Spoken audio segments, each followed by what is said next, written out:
This must be the place. Professor Oubier's house. Looks pretty creepy. I'd been away from Paris and hadn't seen Nico for nearly 6 months. I wanted to celebrate our reunion, but she had other plans. An appointment with an archaeologist. Something to do with a Mayan stone she came across while researching a story.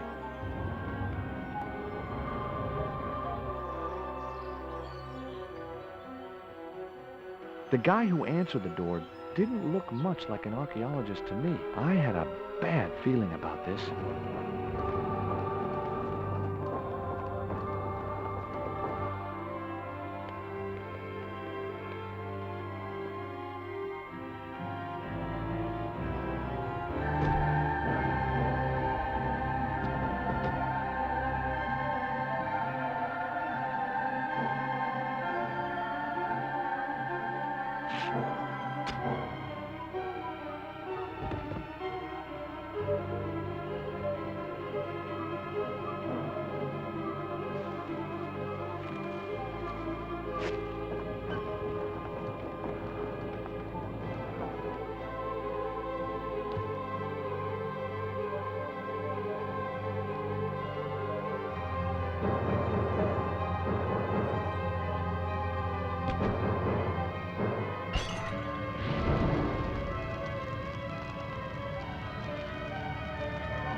There were only 3 things I didn't like about spiders. The way they looked, the way they moved, and the fact that they lived on the same planet as me. This spider was big, mean, and hairy, and definitely not a native of Europe.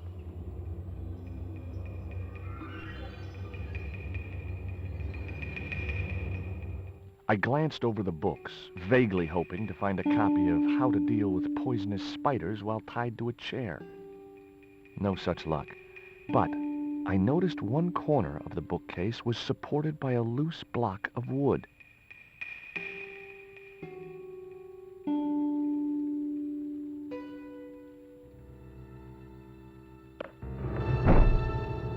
Maybe I'd been a little heavy-handed, but it was a question of survival. Of course, I was still tied to a chair in a burning house with no means of escape.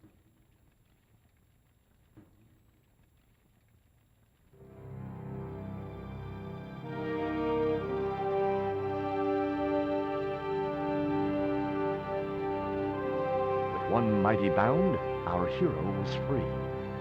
Now, I had to deal with that fire.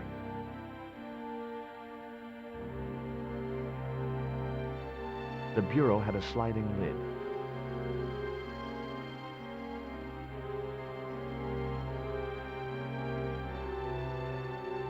It was an oddly designed candle holder with a coil of metal shaped like a snake.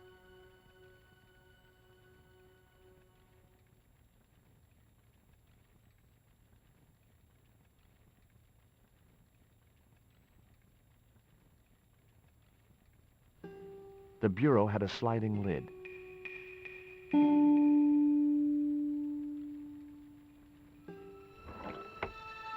Inside, I found a bottle of tequila.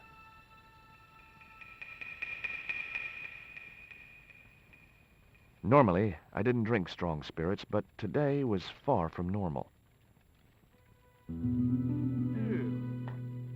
Disgusting. Not only did the tequila burn like hell, I just managed to stop myself from swallowing the worm.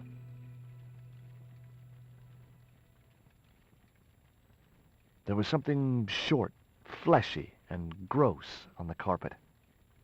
It was was the worm from the bottle of tequila.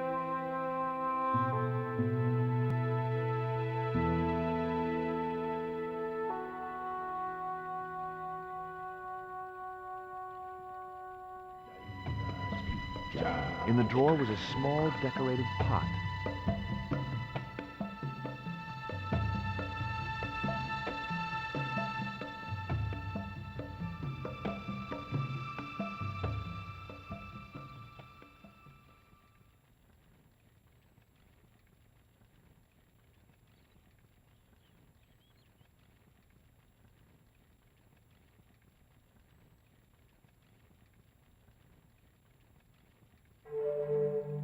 The pot contained a key.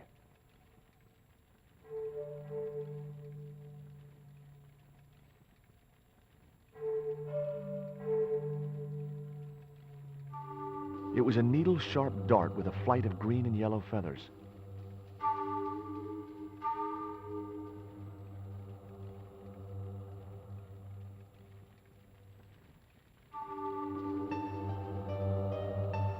That dart was sharper than a mosquito's business end, but this didn't deter me from getting it anyway.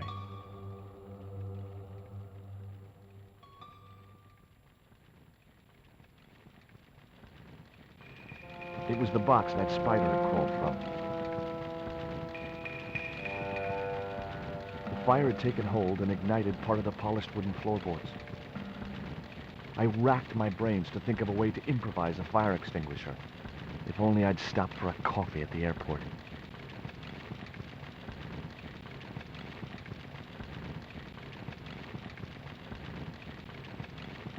The door blocked my only means of escape.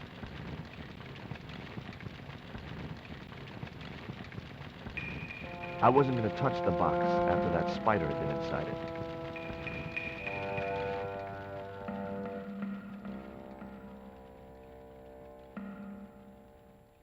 It was Nico's bag.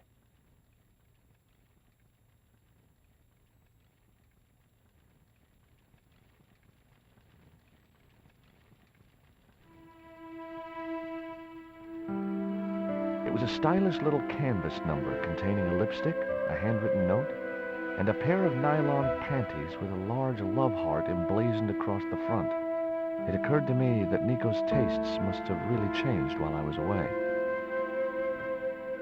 Well, they could be useful.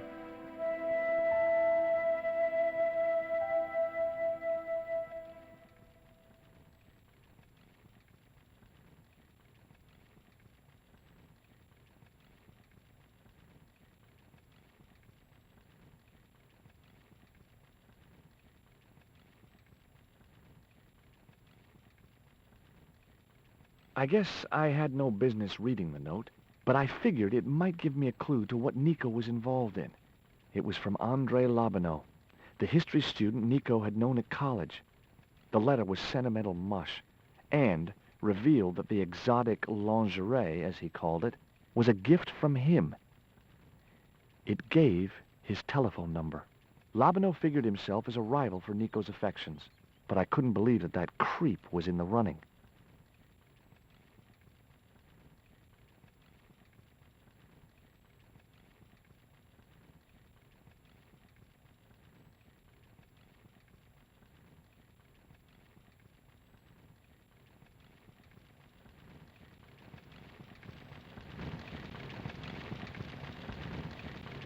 The fire had taken hold and ignited part of the polished wooden floorboards. In the cabinet's wooden door was a very small keyhole.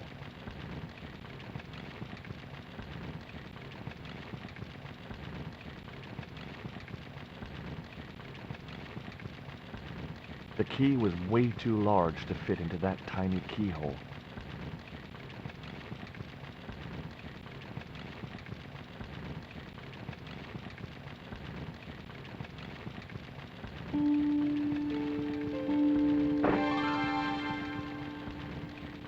As I released the lock, something blew the doors open.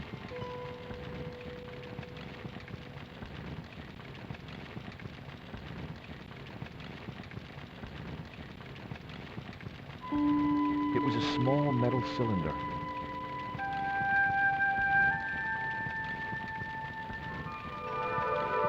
That cylinder was hot. I couldn't pick it up with my bare hands.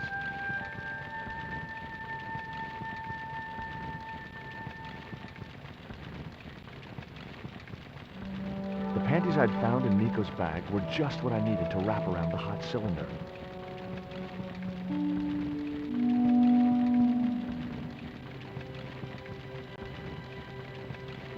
It was a small cylinder which seemed to have exploded. I couldn't think of a use for a burst cylinder.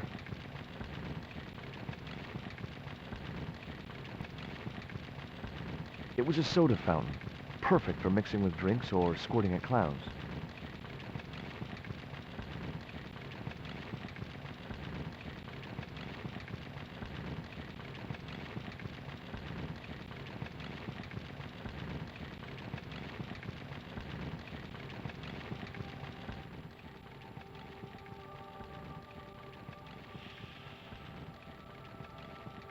The cylinder gave out a faint hiss as the valve opened.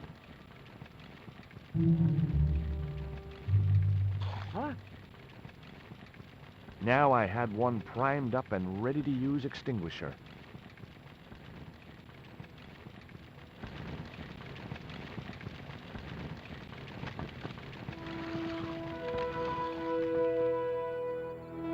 With a well-aimed squirt of his soda fountain, our unshakable hero saved the day. Now it was time to start looking for Nico.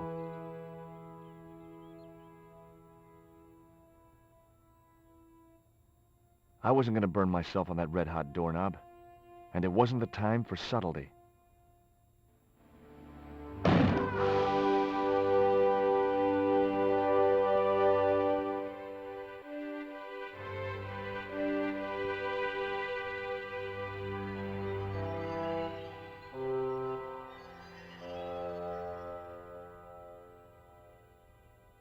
It was a folded clipping taken from a newspaper.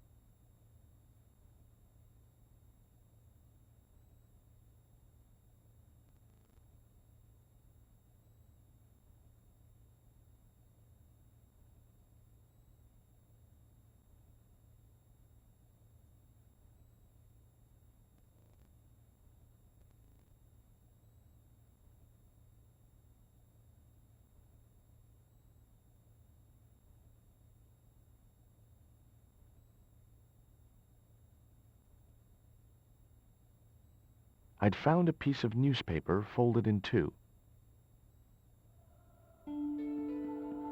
It referred to a forthcoming eclipse of the sun. Unfortunately, it wouldn't be visible from Europe.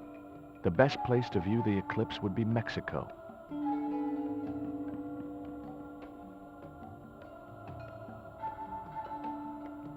It was the newspaper clipping referring to the imminent eclipse. Wrapped inside it was another small piece of paper. It was a bank statement for Ubier's account from an automatic telling machine. The last 5 withdrawals were for large amounts, and all made in Marseille. It was Ubier's bank statement. Much as I disliked him, Labano might be my only hope of finding Nico.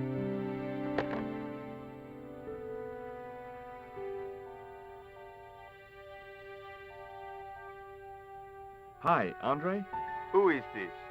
It's George Stobart, Nico's boyfriend. Don't you mean ex-boyfriend? Look, I didn't call you just to pick a fight.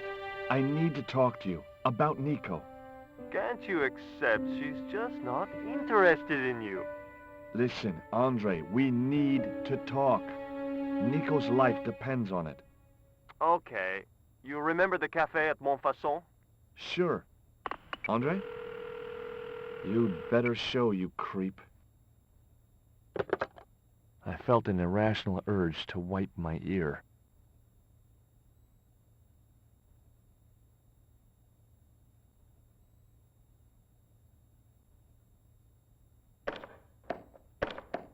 The door was locked. I didn't fancy my chances of kicking this door down.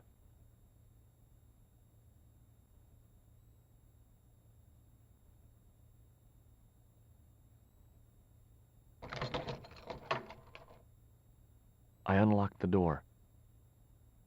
I wasn't looking forward to meeting Labano again, but he was my only link with Nico.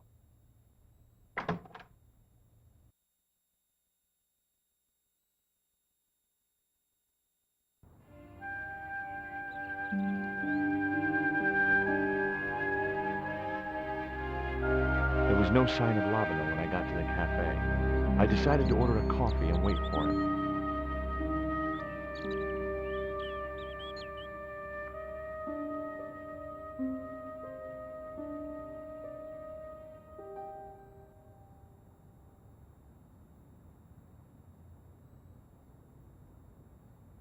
Oh, garçon. He ignored me. I'm sure it was deliberate.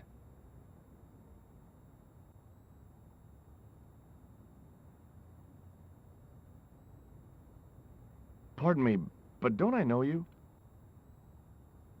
Huh? You were here the day I found the catacombs. I was? Ah, yes. I remember you. Yeah. Are you still in the police force? No, not anymore. I'm a man of leisure. And what brings you back to Paris?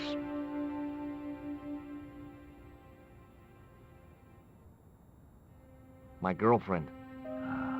What it is to be young and in love. Will you share a bottle of wine with me? Hey, listen, I'd love to, but I need to keep a clear head. So my company isn't good enough for you. Why did you leave the police? I was forced to retire. The golden handshake. Only in my case, it was more copper than gold. How come?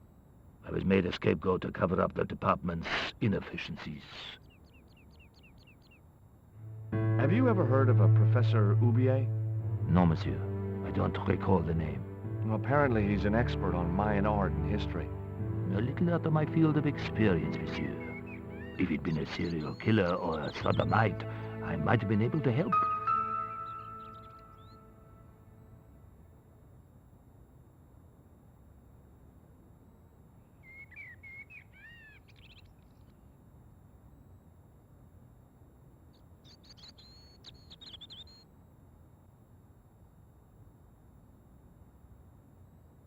Hey, you.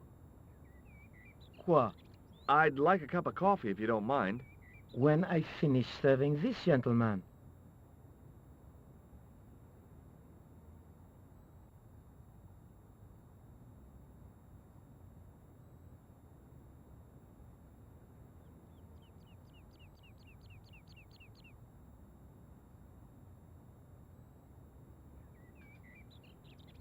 Un café. Thanks. Do you know a guy called André Labino? Oui, I know him. What of it? I'm supposed to meet him here. Did I miss him? No, I have not seen him today. Have you heard of Professor Oubier? Oui, he married that actress, the little dachshund. They used to come here, the nutty professor and the movie star. If Oubier's wife was a movie star, how come I never heard of her? She was big in France. The world doesn't stop at Hollywood. Her stage name was Carol Climax. She died in suspicious circumstances. How did Oubier's wife die? I heard he shot her. And got away with it? He had a good lawyer and a watertight alibi. Why would an eminent public figure like Oubier risk everything for murder? He wouldn't be the first, would he? Besides, people like him always get off. Do you know that man over there? I should think so. He's a regular customer. Look at this. A poisoned dart. Ah, oui. Sure. It's the real thing. Knocked my girlfriend out cold in a matter of seconds. Romantic. Sounds like a real close relationship you have going. That's all. Thank you.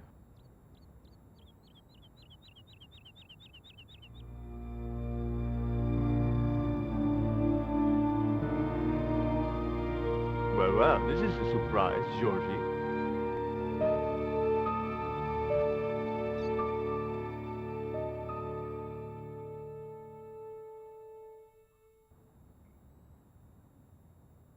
I wouldn't normally call you,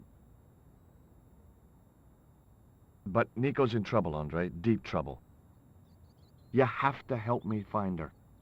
What? What have you dragged her into this time? It was you that recommended Professor Oubier as an expert on Mayan art. Now his butler has kidnapped her, and he tried to kill me. Every time she gets involved with you, there is trouble. Walking out on her was the best thing you could do. My father was dying, damn it. I had no choice. Well, she soon recovered once she went back to her old friends. Drop it, Andre. Right now, Nico's in danger, and we have to work together. So, how can I help? Nico needed to speak to Oubier about a stone. Oh, you mean this stone?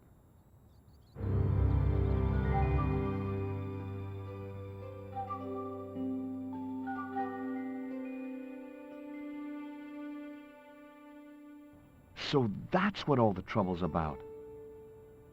Precisely. Nicole told me to guard it with my life.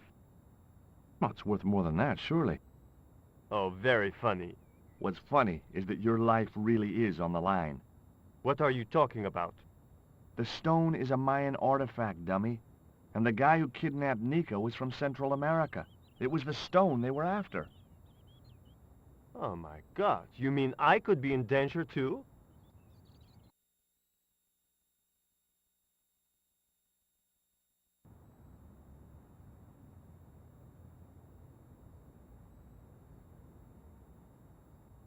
What do you suppose the carving on the stone means?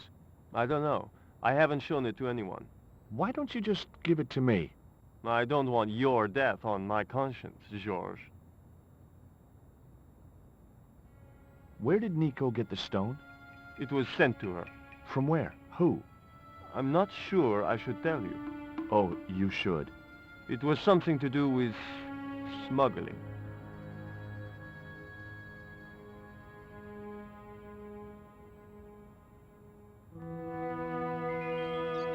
What do you think this is, Andre? I don't know. I'll give you a clue. It's got more backbone than you. You think you're amusing, don't you?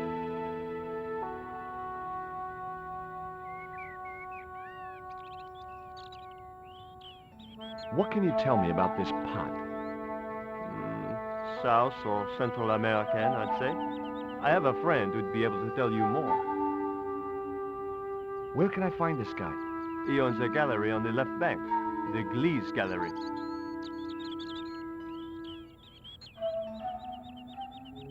See you later.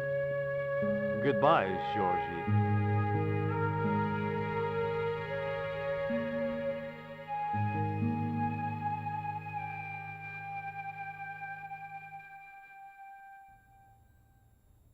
I've had enough of your games, Kala. Tell me what you've done with my stone. I thought your business was simply smuggling cocaine, Karzak. Why are you so interested in that stone? Either you tell me what I want to know, or Pablo here will make you talk. Okay. Well, I figured someone at the university would be able to help. So I had a word with one of my girlfriends, and she told me her boyfriend was a lecturer. I sent the stone to the Department of Ethnology. You know, I figured it was South American, so... You're not buying this, are you? That's enough! I don't have time to listen to your mindless prattle. We'll leave you to think it over. Come the morning, you'll be ready to talk.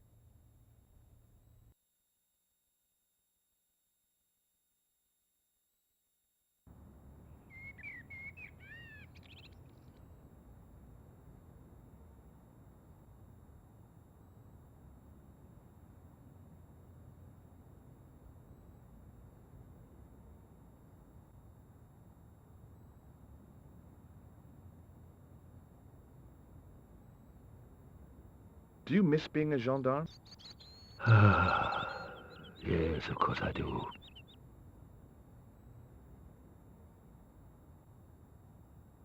When I wore that uniform, I commanded respect. Not anymore.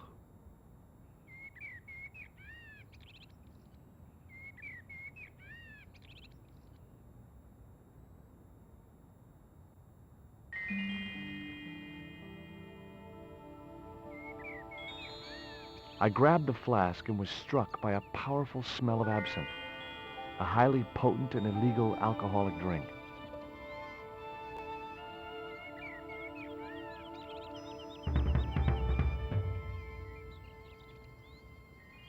It was too hot to sit inside the cafe. Now I had another lead. I could either go back to Ubier's house or visit the Glee's gallery.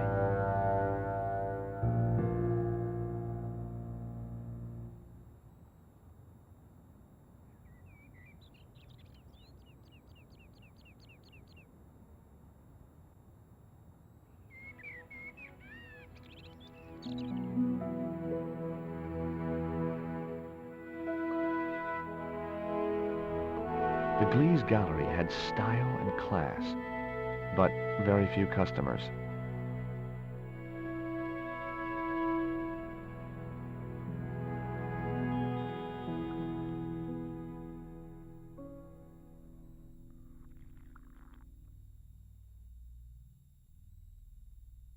Rectangles in a desolate landscape, highly cubist.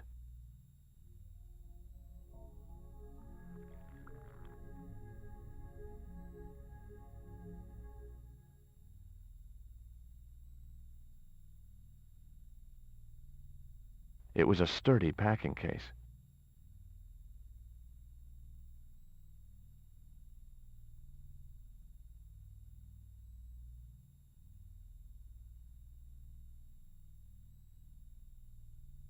It was a sturdy packing case.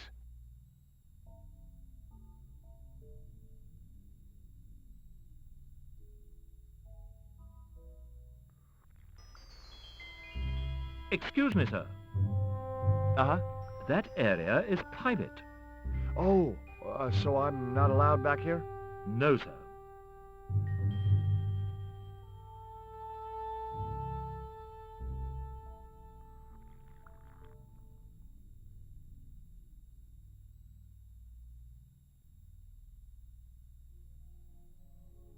Are you Mr. Glees, the owner? Good God, no. Then I guess that must be him over there, right? Your powers of deductive reasoning astound me.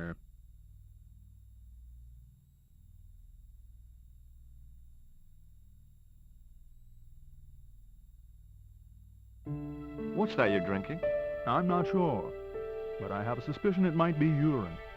Glees can't expect a favorable criticism of his gallery when he serves this muck.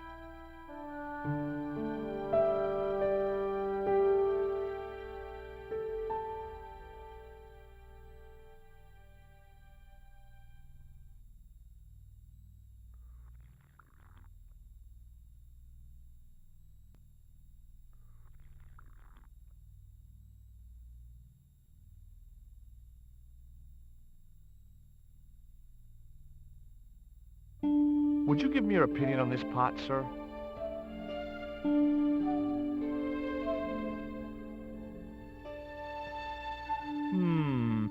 Yes, very rapouche. Rapouche? Hideous. What the hell do you think you're doing? You smashed my pot. Certainly, it was not only worthless, it was ugly and offensive. To you, maybe. Believe me, I was doing you a favor. I wasn't going to waste any more breath talking to that pompous blimp. Maybe I could turn the situation to my advantage, and at the same time, get my revenge.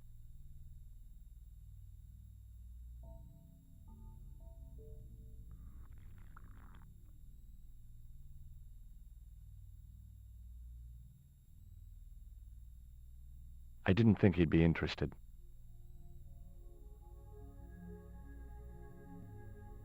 The way that guy was gripping the glass, I'd need a wrench to get away from him.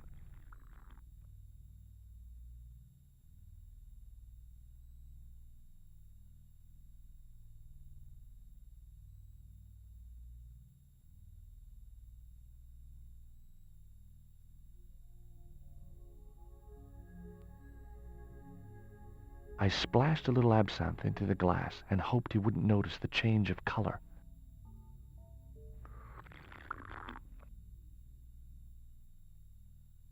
Did you put something in my drink? Yeah, I did. Well, what do you think? Well, it's certainly an improvement over Gleese's wine. In fact, I could grow to like it.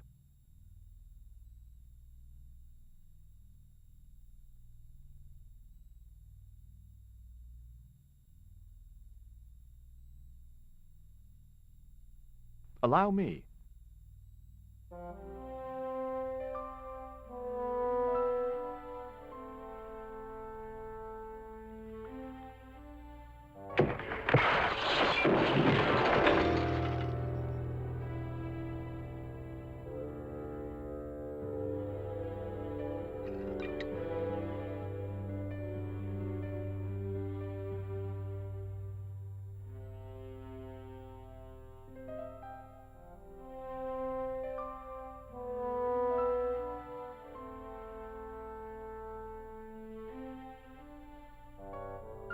There was nothing in the case but styrofoam packing.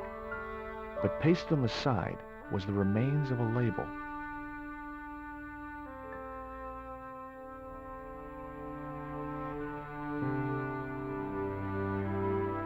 The packing case contained nothing but styrofoam chips.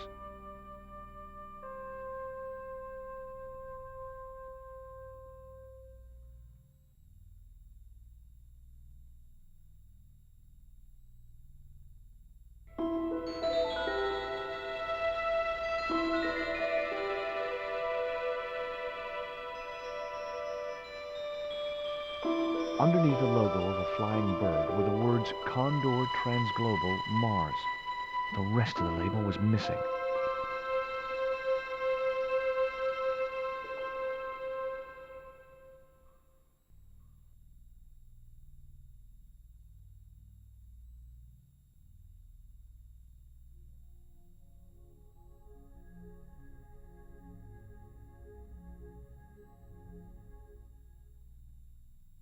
Were those pots very valuable? The pots are insured, but not the shelving. You've no idea how much that cost me. I hope to God Oubier has plenty more of these pots at the docks. If not, I'm ruined. It was beginning to make sense. Oubier had organized Nico's abduction. Oubier withdrew money from Marseille. Oubier was connected with Transglobal, who shipped their goods from a warehouse in Marseille. That's how the torn Transglobal label had once read. Marseille, not Mars. It wasn't much of a lead, but it was all I had. I set off immediately to catch the evening train.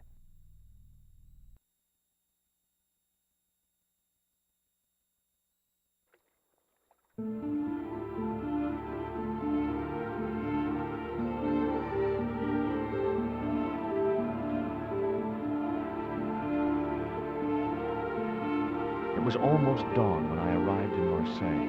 I traced Condor Transglobal to a desolate dockside.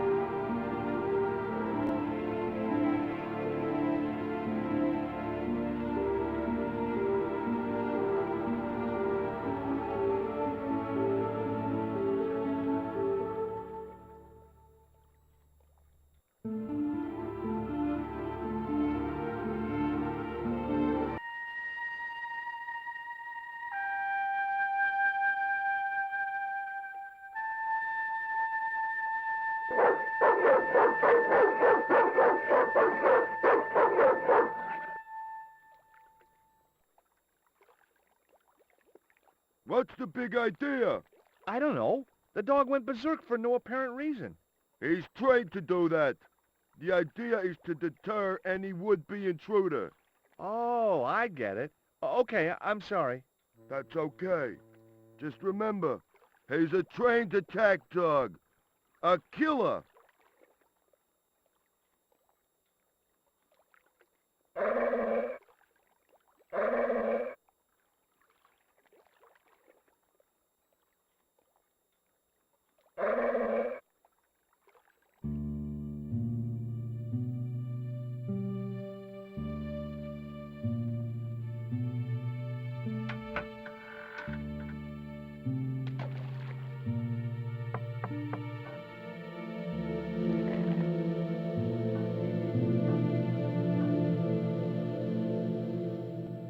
Hi, good morning.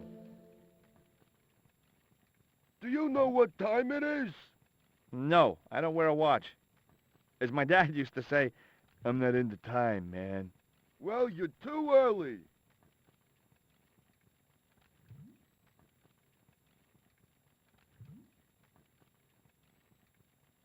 Oh, it doesn't matter.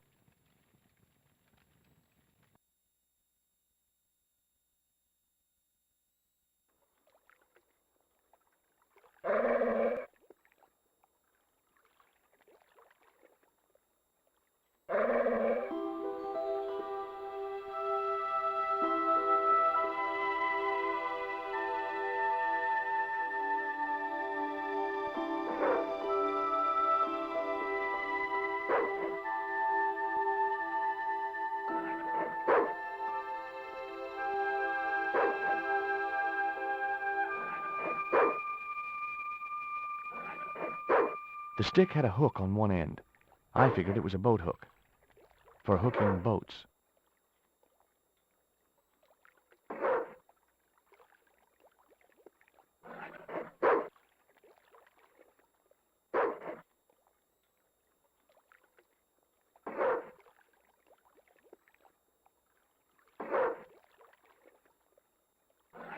The bottle was just out of reach.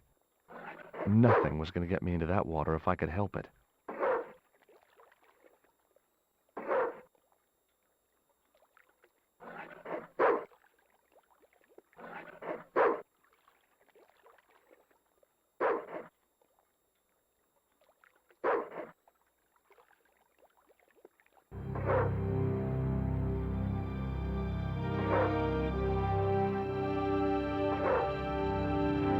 I just knew that boat hook would be useful for something. As for the bottle, even if I couldn't find a use for it, I'd cleaned up the dock a little.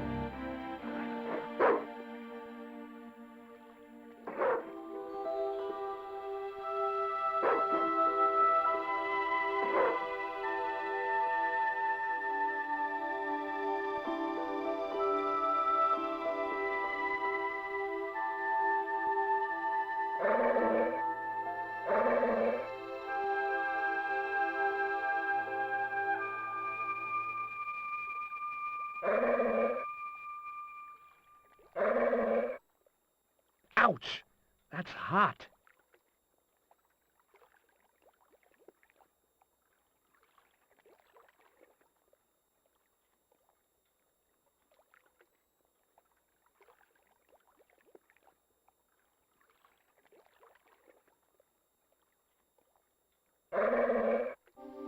The bottle was half filled with water. Maybe it would cool the cone down enough to touch it.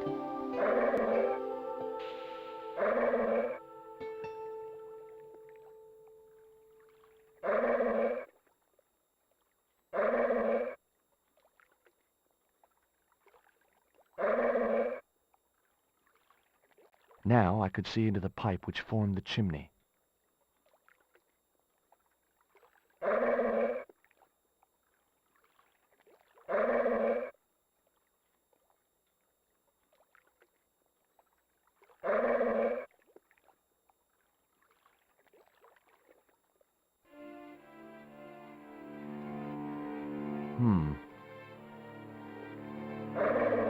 The bottle had blocked the chimney, and the hut was filling up with smoke.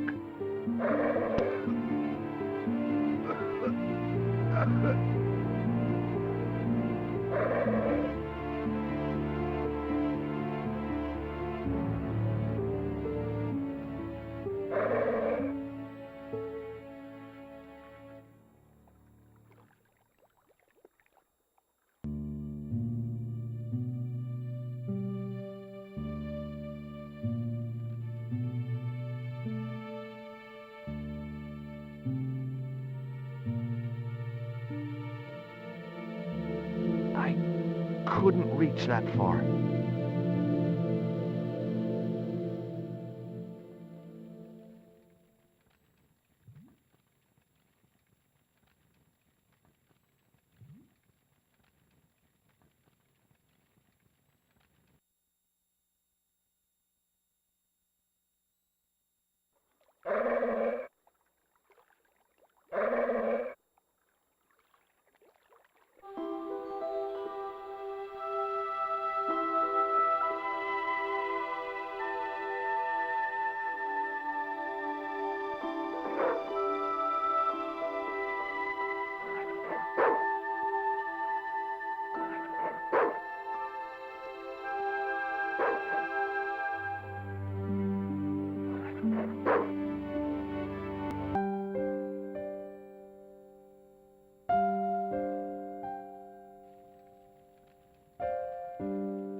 It was a packet with a picture of a boxer dog on the front.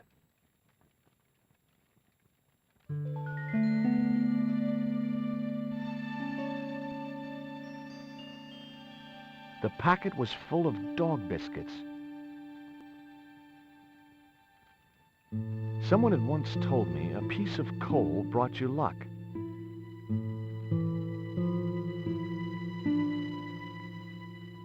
Who was I to argue with irrational superstition?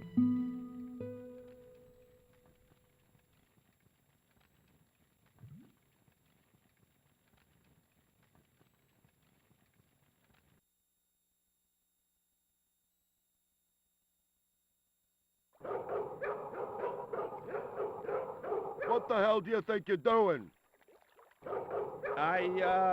Get the hell out of here. Okay, just hold on to that dog.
Here, boy, have a nice crunchy biscuit.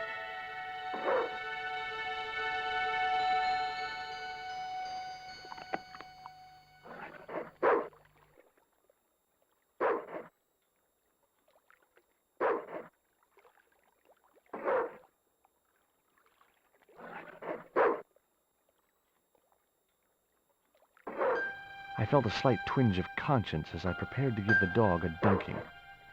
It soon passed.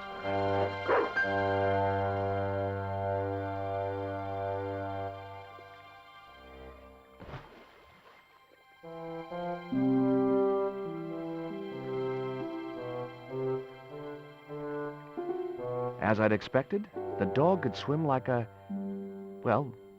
dog.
It read Condor Transglobal. I'd come to the right place. Now all I had to do was get inside.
That did the trick. The fan clunked and shorted out as its blades were mashed by the boat hook.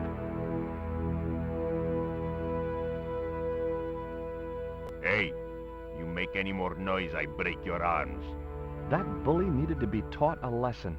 Garzak's already mad because we didn't get the stone. You give me any trouble, I'll tell him it was all your fault. Karzak? That must be his boss.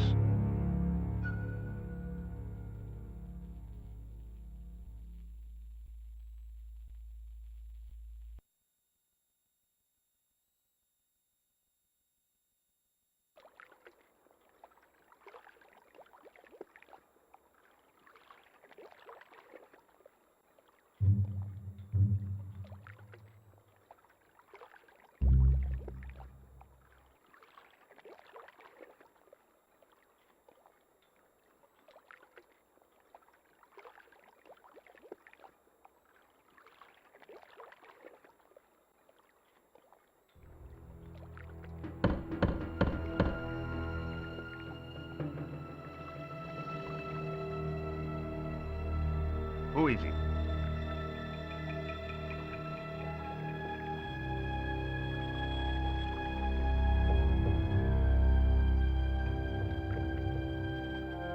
Pizza delivery?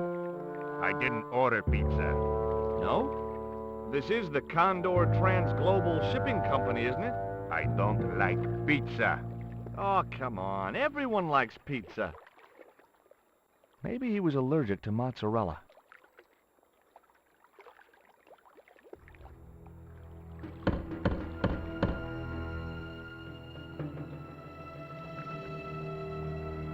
Hey, What now? look. This pizza's been paid for. You might as well take it. I told you, I don't like pizza. Not even with extra olives? I hate them. Olives are the devil's butt nuggets.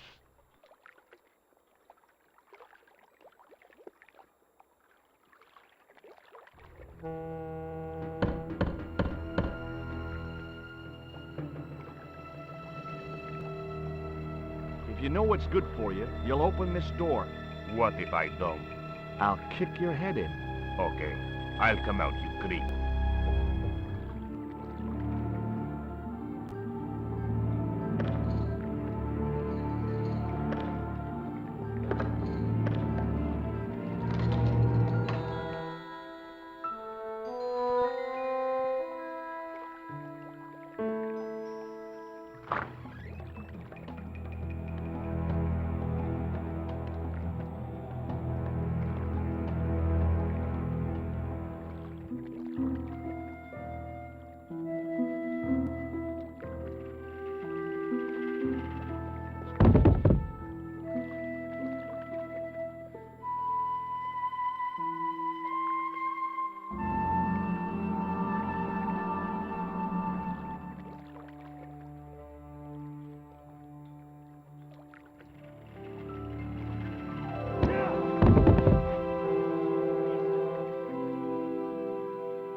The only interesting thing I found was a small brass key.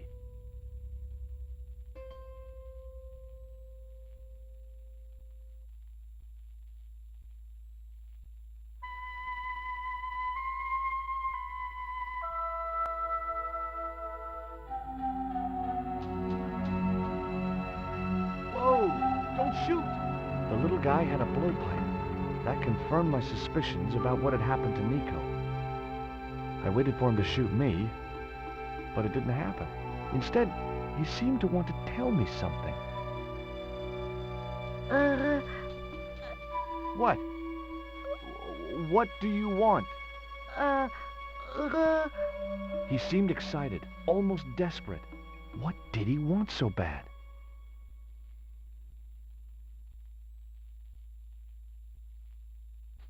Hi. I'm not going to hurt you. Quaramonte! Was that your name? Quaramonte? Quaramonte! His vocabulary seemed a little restricted.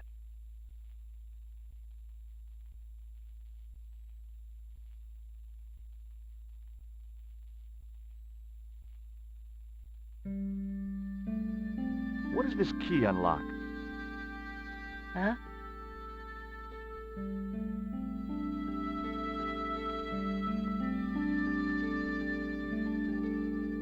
Hey, you're manacled. Who did this? That big thug? I'm gonna set you free, okay?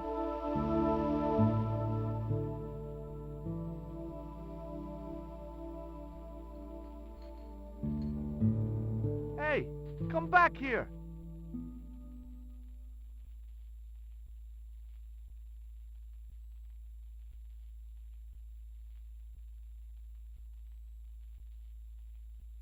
The little guy had gone to ground amongst the stack of crates.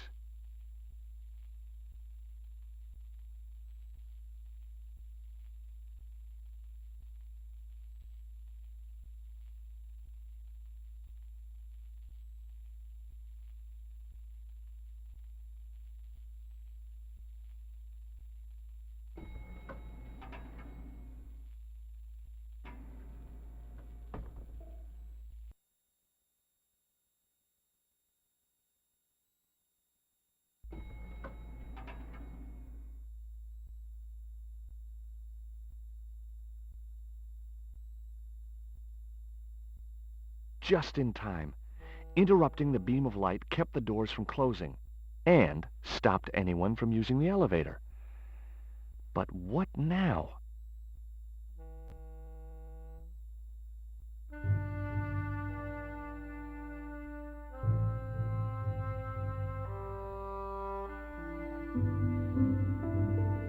There. That would keep the doors from closing.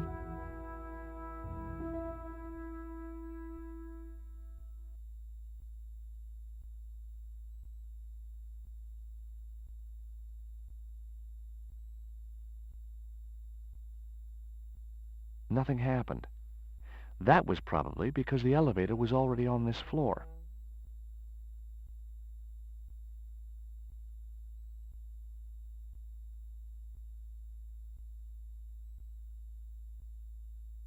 Nothing happened.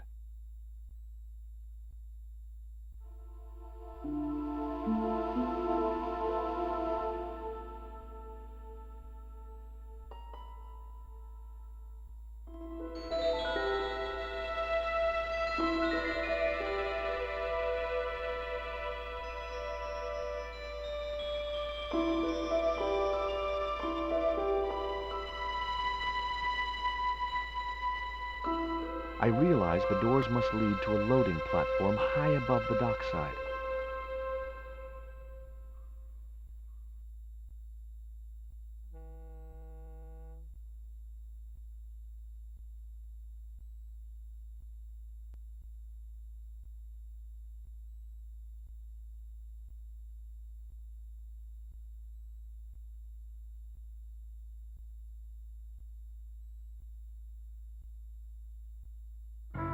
A sturdy beam was jammed across the doors.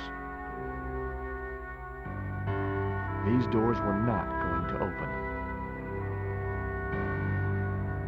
I noticed a faint mark on the wooden floor.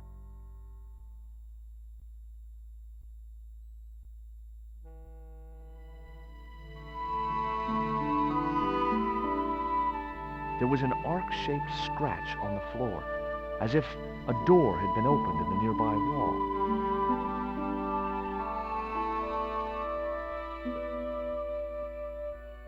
My fingers traced the outline of a secret door in the wall. Then I found a small round stud which was set flush to the surrounding wooden paneling. Just as I'd hoped. A secret room.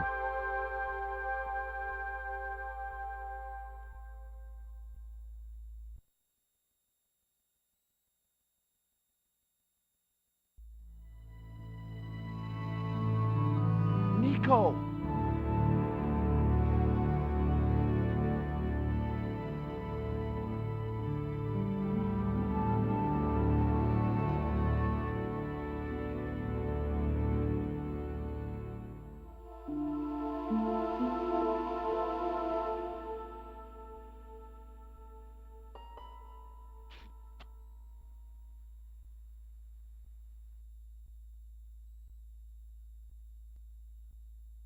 There. How you feeling? Oh, thanks, George. How on earth did you find me? I knew Oubier had been in Marseille. But never mind about me. How about you tell me exactly what's going on, starting with that Mayan stone? I picked it up from one of Carzak's men in Paris. I was expecting a consignment of narcotics. Drugs? Yes, the proof I needed to expose Carzak's smuggling operation. I'd set it up to act as his courier, and once I had the proof, I planned to go straight to Inspector Mou. But instead of the dope I'd expected, they sent me that stone instead. And to find out more, I called Professor Oubier, who invited me to his mansion. At least, I thought it was Oubier. I don't get it. If Carzak's business is drugs, why is he so desperate to get his hands on that stone? Maybe it has some significance to the local people in Central America. It could be Carzak's means of getting them to work for him. Anyway, we've got to get out of here.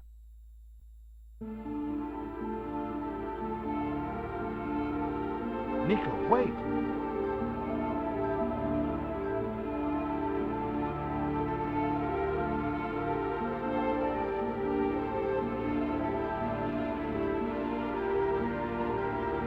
I decided to keep the masking tape. It was bound to be of some use to me.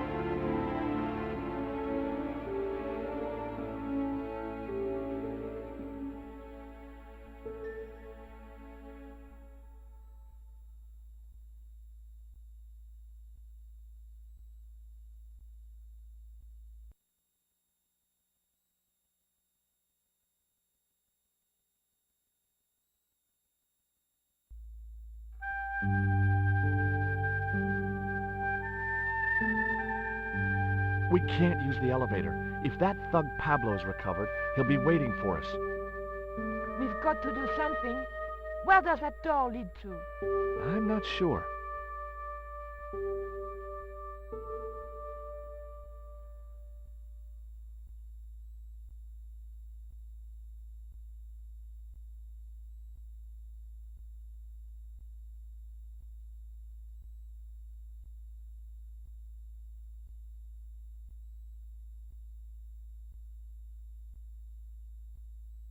I couldn't move the crate until I'd blocked the light beam with something else.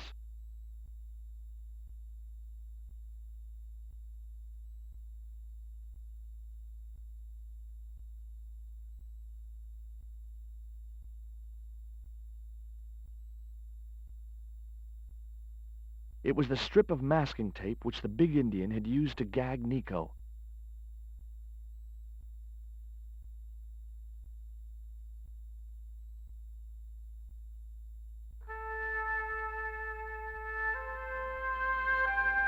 Hopefully, the tape would prevent those doors from closing and stop the Indian from being able to call the elevator.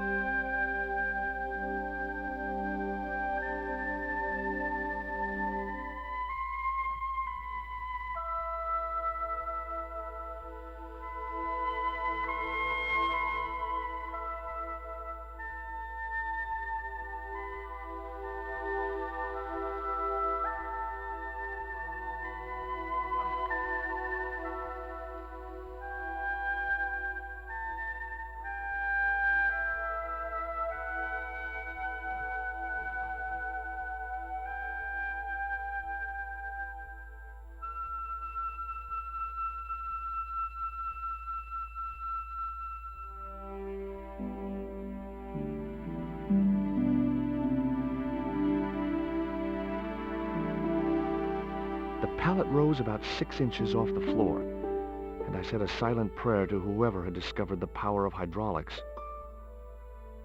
What on earth are you doing? Trying to raise the statue so I can hook it to that pulley. Is that really going to help us? I like to keep myself occupied in times of stress.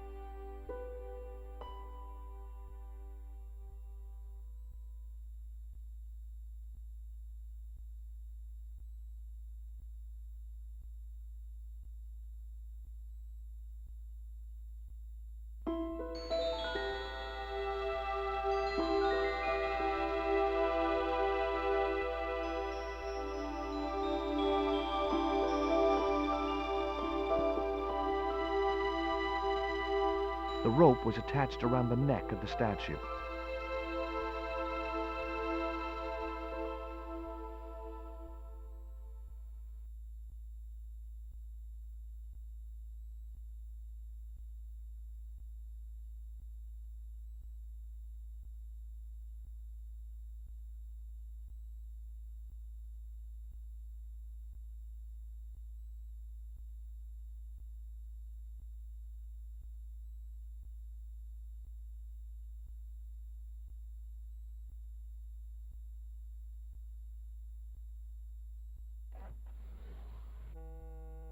It was too heavy for me to move on my own.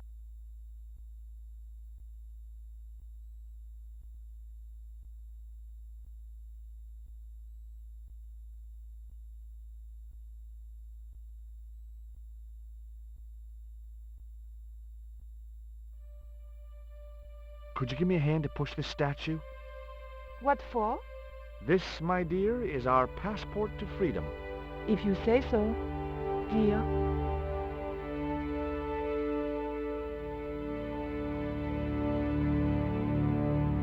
Okay, push!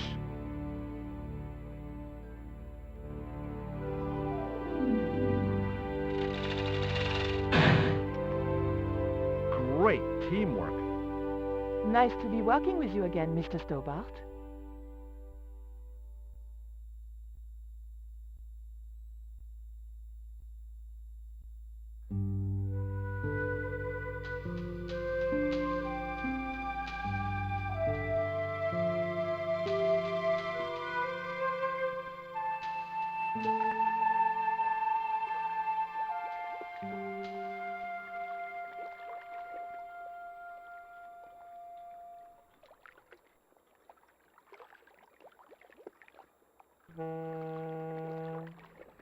Nico, I have a great idea.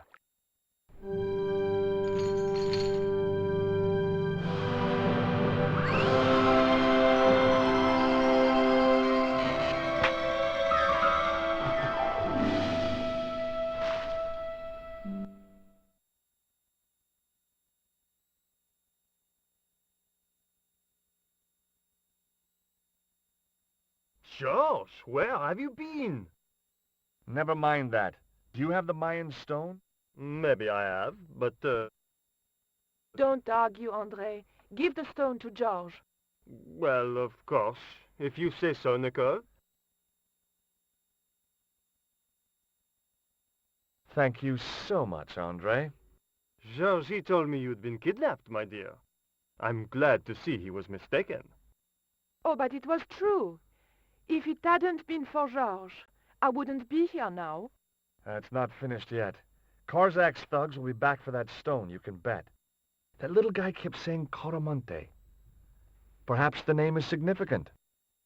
Coramonte is in Central America. That's where Ubier gets his artifacts. That's all we needed to know. Come on, George. Quaramonte, the traveler's rear entrance to Central America. Well, that's how it was translated in the brochure. We didn't know what we were looking for, but the offices of Condor Transglobal seemed a good place to start.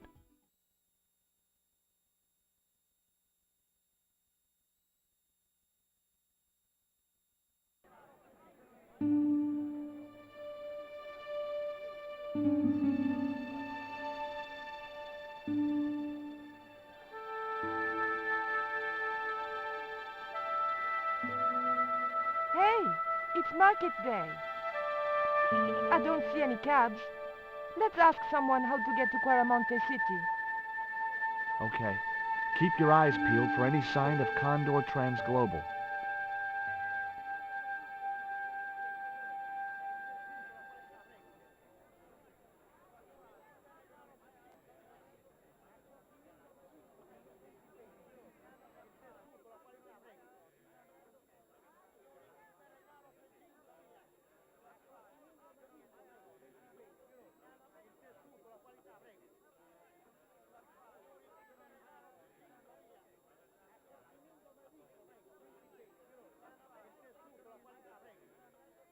Hey, cheer up, guys. What's with the long faces? Our pipe player has been arrested and thrown in jail. Poor Miguel. He never broke the law in his life.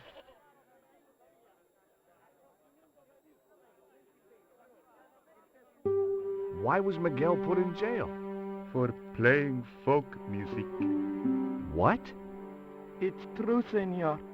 He insisted on playing traditional Quaramonte music, even though it's illegal. Why don't you try playing a tune to cheer yourselves up? No, we should be looking for real jobs. We could earn 10 times as much down the mines. My cousin Ramirez was earning 8 pesos an hour. Before he lost his legs in the accident. Tell me about the accident at the mine. There was an explosion at Teoculcan. 30 miners were buried alive. They got some of them out, though. 2 of them, including your cousin, and they left half of him behind.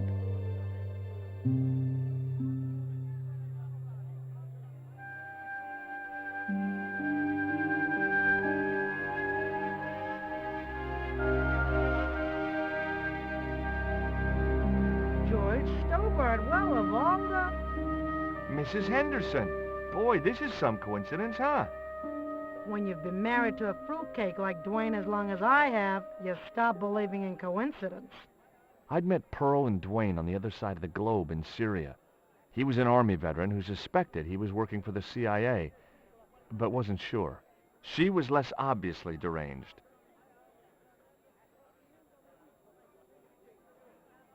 Is Dwayne here with you, Mrs. Henderson? Why, sure, I couldn't leave him home alone. Since Dwayne came back from the war, we couldn't bear to be apart. So, where is he now? We ain't speaking. Why aren't you speaking to Dwayne? Because he's an old spoil sport sourpuss. I want to visit one of those old pyramid places, but Dwayne says he has to stay in town. Right. And you don't want to go on your own? Well, there's no point in going to the pyramid if there's no one around to take my picture. Catch you later, Pearl.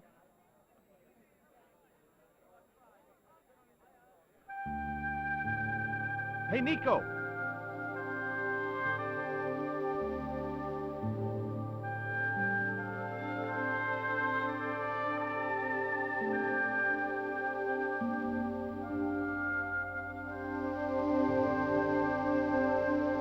I have done just as I have been instructed, Professor. With the mine closed down, there'll be no one around to observe your excavations. Ah, I have visitors. Just remember what I told you, General. There's really no need to make a martyr out of that man.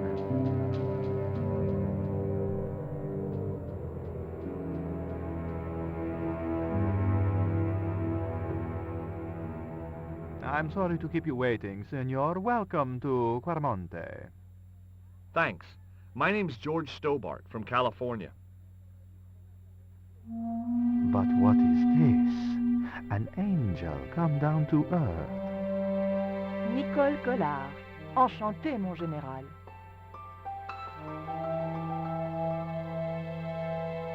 Pardon me, senorita, but I couldn't help myself. Look, we'd like to ask you a few questions. You've come to the right place, senor. Tourist information. General Graciento, at your service.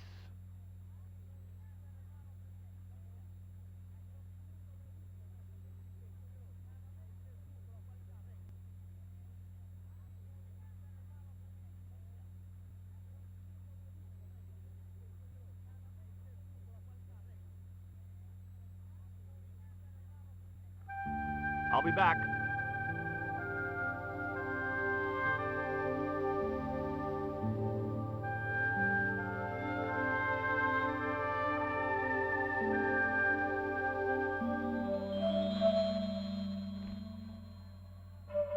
Senor. Leave that child alone.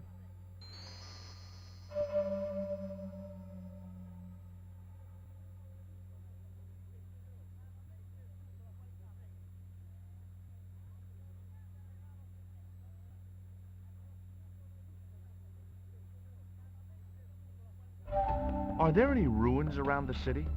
Of course, Senor. Quaramonte has everything. I have a friend who wants to visit an historical site. Ronaldo will only be too pleased to conduct a guided tour. When he's dealt with today's paperwork, of course.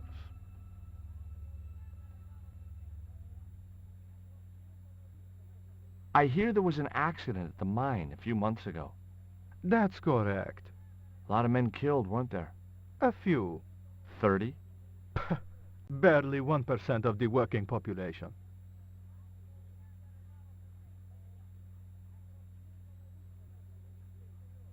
Who was the guy you were talking to when we arrived? Professor Oubier, a visitor, Senor, like yourselves. Did you say Oubier? Si, Senor.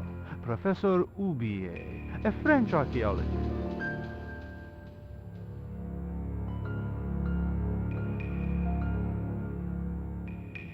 Do you have a map of Quaramonte? A map? I'm sorry, Senor, but I don't. What about the one on the wall?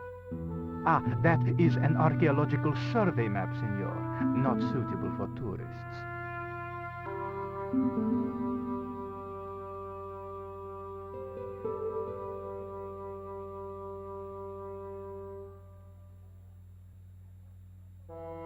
Would you like a biscuit? Are you trying to bribe me? Well, every man has his price. Mine is more than a dog cookie, Senor Stobart.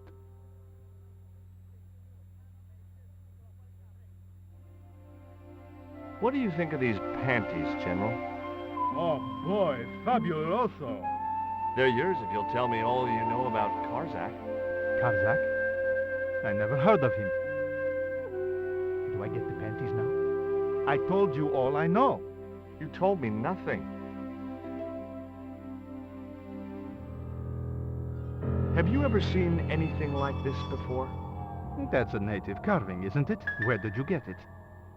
We picked it up in the market as a souvenir. Take a look at this label. Si, senor. Condor Transglobal. Can you tell me where to find their offices? No, senor. I never heard of them, and neither did Ronaldo.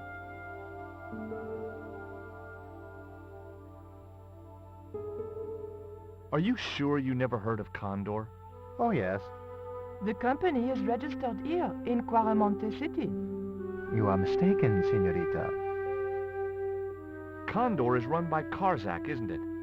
Wrong again, senor. Karzak has nothing to do with anything called Condor. Whoever he is. Do you keep a record of companies registered in Quaramonte? Of course, senorita. Unfortunately, all the records were destroyed by a flash flood.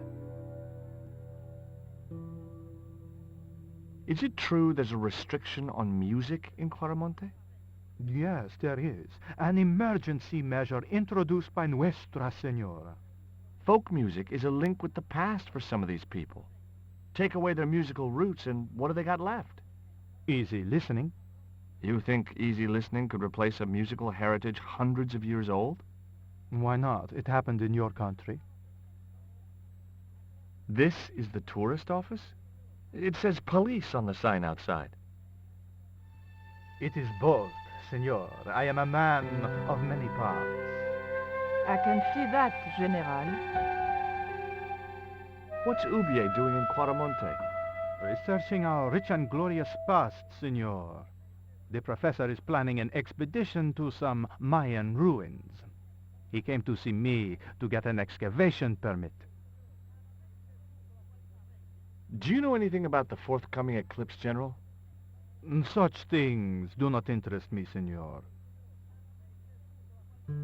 I'll be back.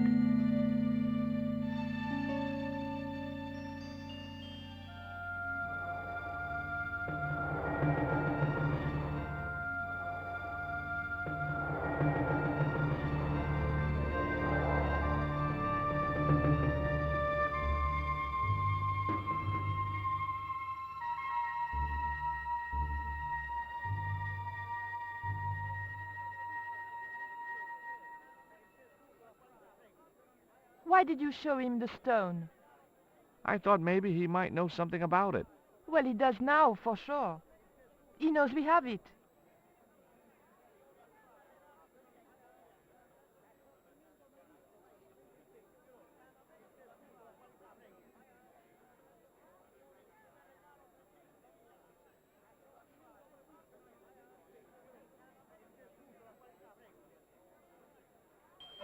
Did you notice that chart on the police station wall? Yes, it looked like a map to me, but I couldn't make out the details. Whatever it was, the General didn't want us to see it.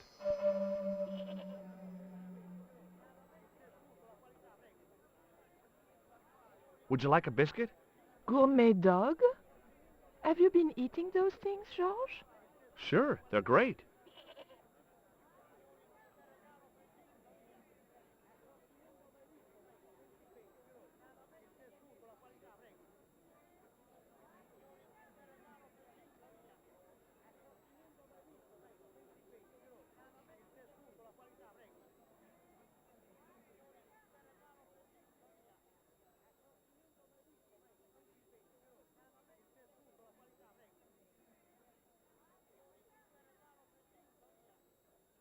Professor Oubier?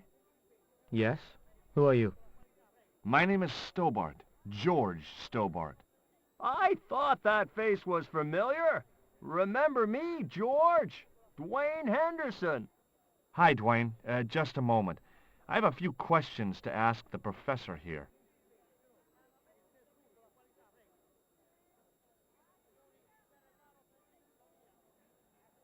Have you ever employed a Central American butler or servant? I've never employed any kind of servant, monsieur.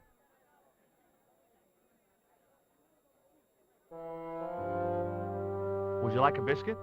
No, thank you. You should. They're good.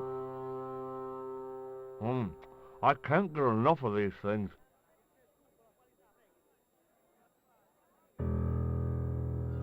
Can you tell me anything about this stone? Where did you get that?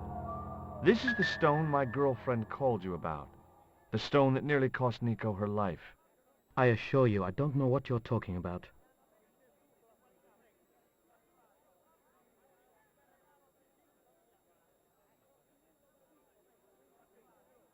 What are you doing in Caramonte, Professor? Seeking Mayan artifacts.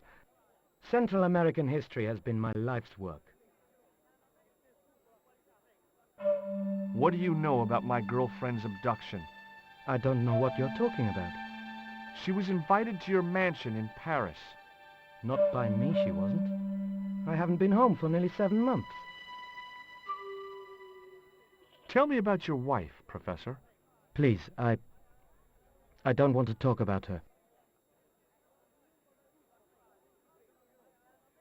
Maybe you don't, but I do. Why was she known as the Little Dachshund? It was just a silly pet name I used to call her. Somehow some damned reporter found out.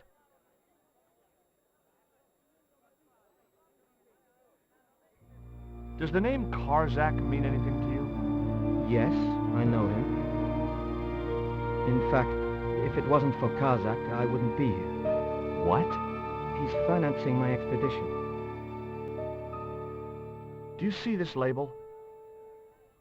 Yes, it refers to a company named Condor. What of it? I traced that company here to Quaramonte.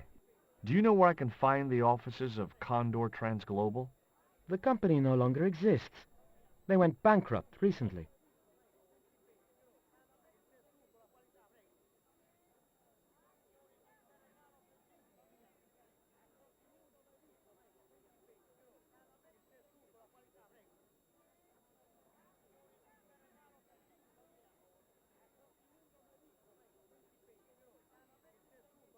Would you like a biscuit, Dwayne? Oh, no. Those gourmet dog snacks bring me out in a rash. You've tried 'em? They were on special offer. Pearl bought a whole crate. When I asked her if she was thinking of keeping a dog, too, she just laughed.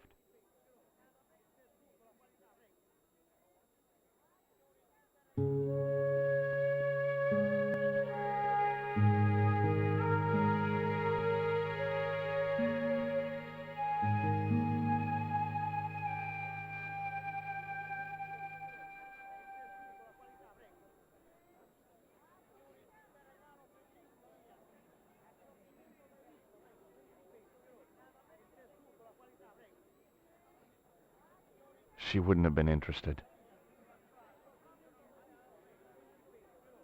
Catch you later, Pearl.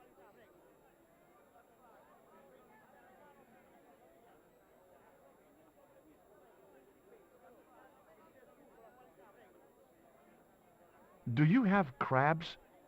No, only fish. See you later.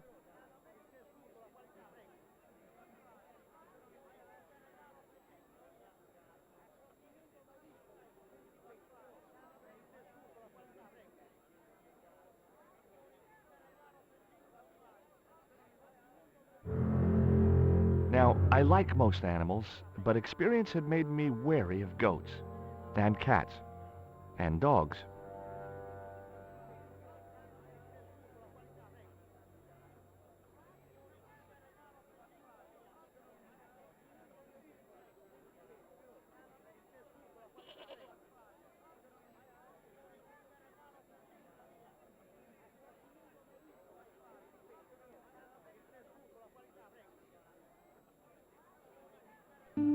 Hey, Nico!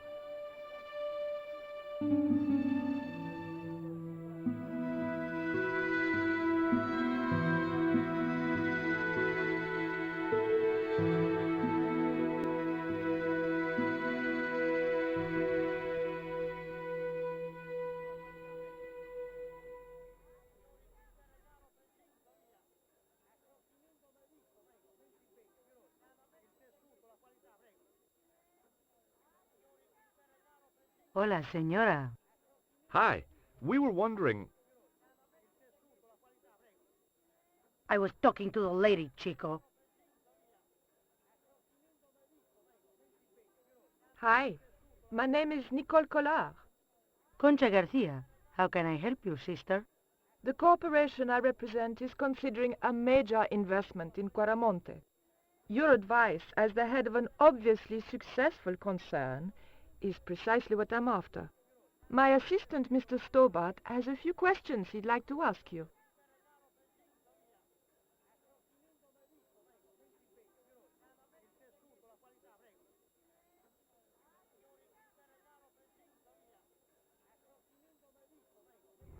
Do you know Professor Oubier? Yes. I understand he is about to embark on an archaeological expedition. He hired some equipment from me earlier today. I overheard him talking to the General. I think they're working together. What? If I'd known that, I wouldn't have hired out the equipment. Now, why would the General be interested in an archaeologist?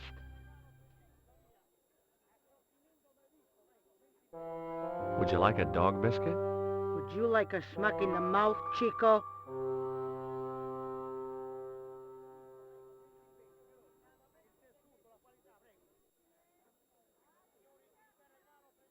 It was a store cupboard.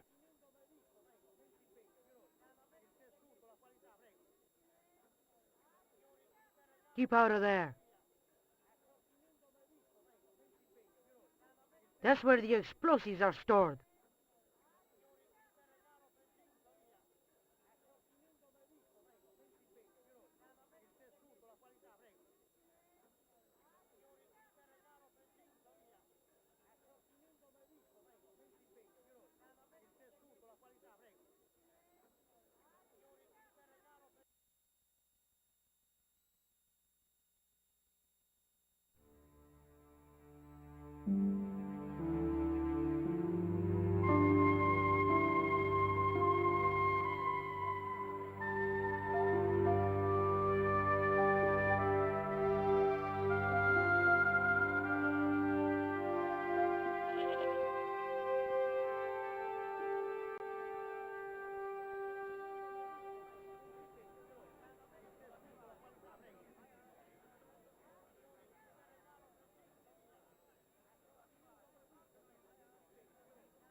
Did you drive all the way down here? Hell no. Pearl did the driving while I followed the maps. The way she handled the wheel, you'd think she'd been trucking half her life. Why did you bring a huge truck like that? George, I'm on a top-secret classified mission for Uncle Sam. This truck is a rolling bomb. 400 pounds of nitrate fertilizer with a plastique initiator. They'll hear the bang in China. Gee, I'm really looking forward to this.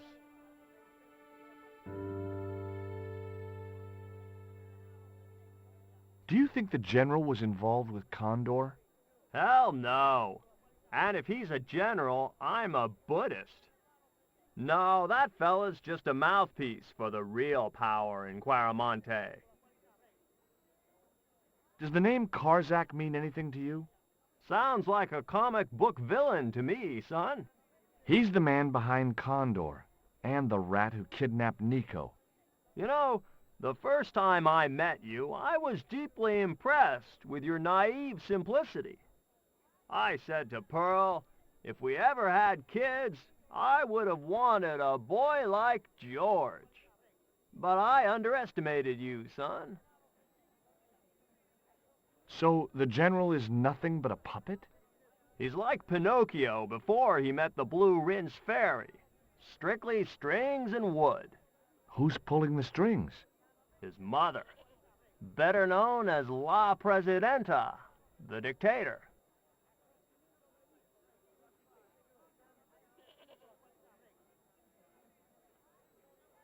I spoke to Pearl earlier. Yeah?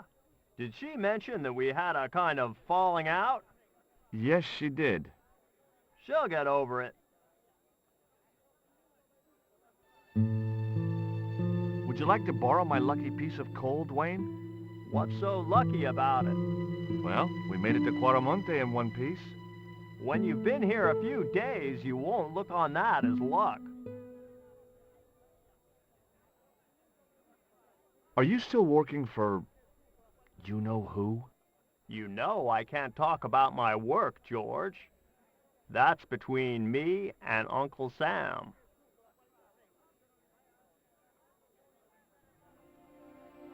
What do you think of these panties, Dwayne?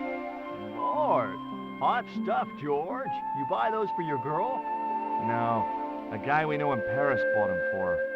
Oh, you're a threesome then.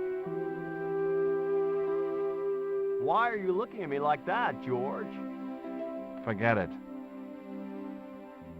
Do you know anything about a shipping company called Condor Transglobal? Sure I do. You have to get up pretty early to catch Dwayne with his pants down. What? You beat me to it? Condor Transglobal is all wound up. Seems like my investigations scared them off. Did you know that traditional music is illegal in Quaramonte? Is that so? Seems reasonable to me. No, really. The leader of the band in the square has been imprisoned just because of the music he played. I don't know who you've been talking to, but that fella, Miguel, he's an agitator.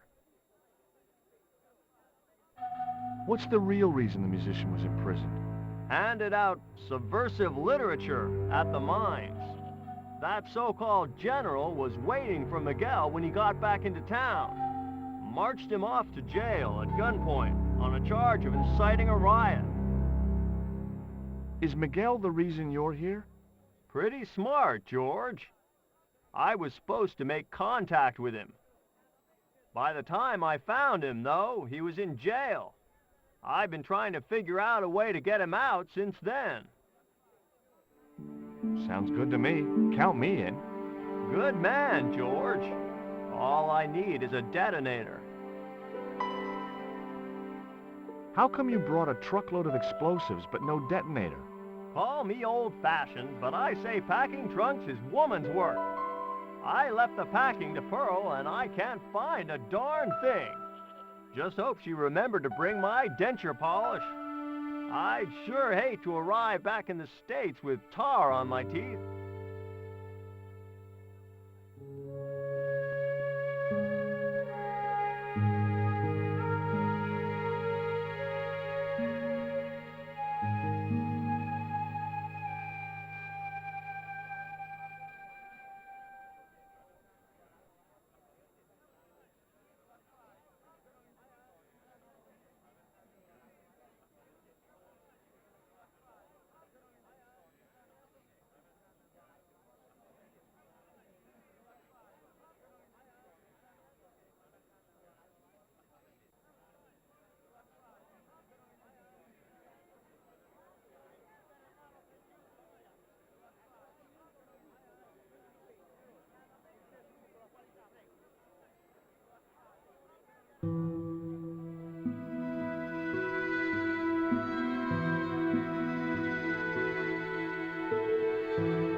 Do you have any kind of detonating device in stock?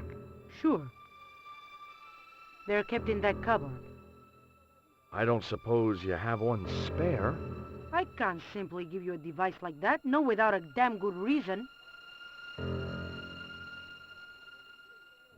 The General has a chart in his office, which he was discussing with Ubier. Perhaps that chart will tell us where they're heading. Maybe, but I can't get anywhere near it while the General and his sidekick are there.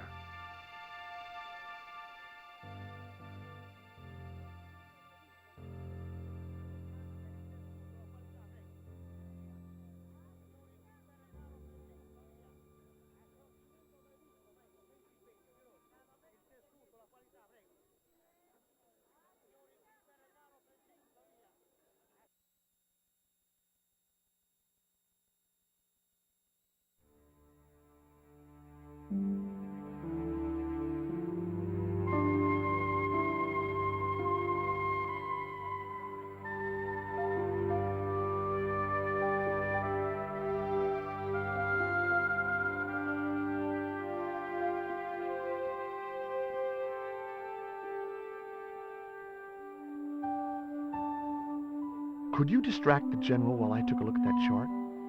You're kidding. Did you see the way he was leering at me? Yeah, you'd make a great snake charmer. Come on, 5 minutes is all I need. Well, maybe. But it's your harebrained scheme. You do the talking.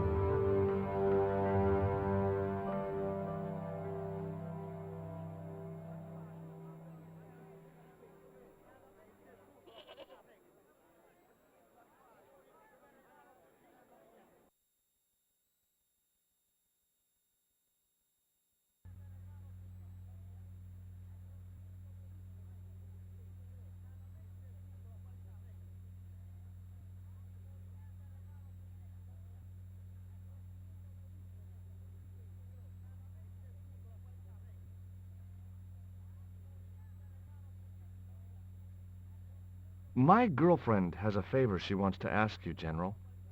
For you, my dear, anything.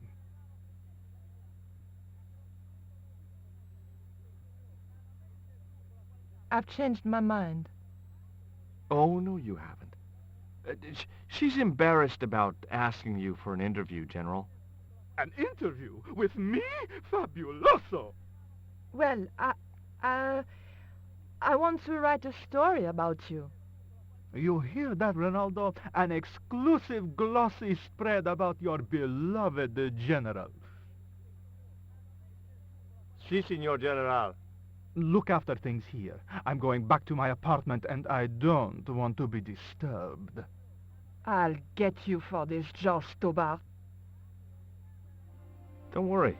If you're gone for more than a couple of hours, I'll come and get you. A couple of hours?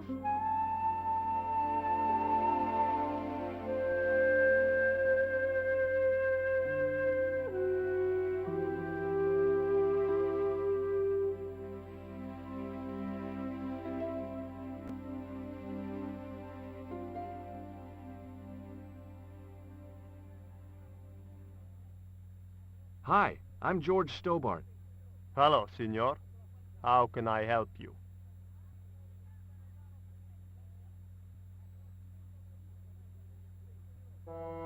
Would you like a gourmet dog snack biscuit? I would love one, Signor, but I would have a problem with my teeth. Toothache? No, Signor. If the General catches me eating on duty, he'll knock them out.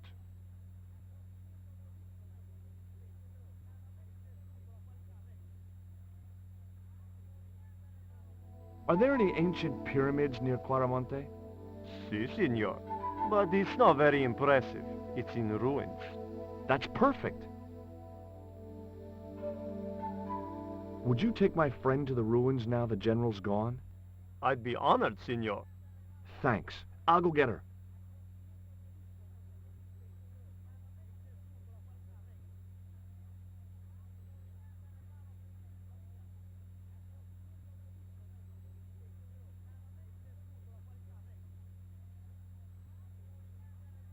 No, no, no, Signor. The General said nobody must see that chart. He won't know unless you tell him. You don't know him, senor. He will worm it out of me as easily as he de-waxes his ear. Okay. I'd have to get rid of him.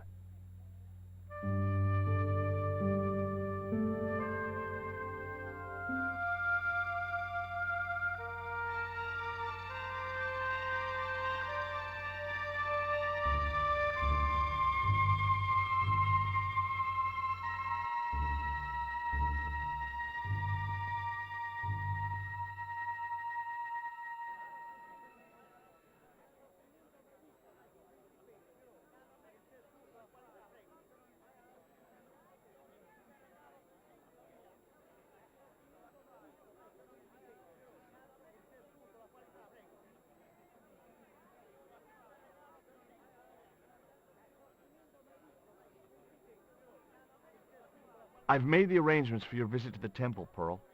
Oh, that's just great, George. Why don't you come too, honey? I'd love to, but right now I have to save the world.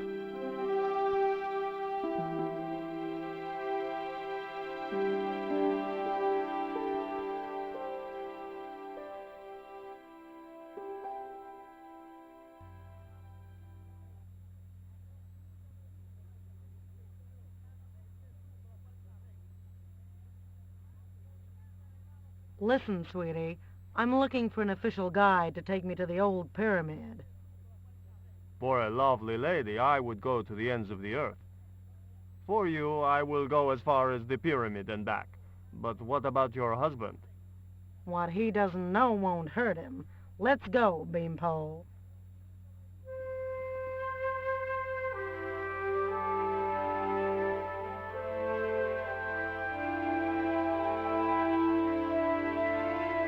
As Pearl and Rinaldo set out for the ruined pyramid, I prepared to search the police station.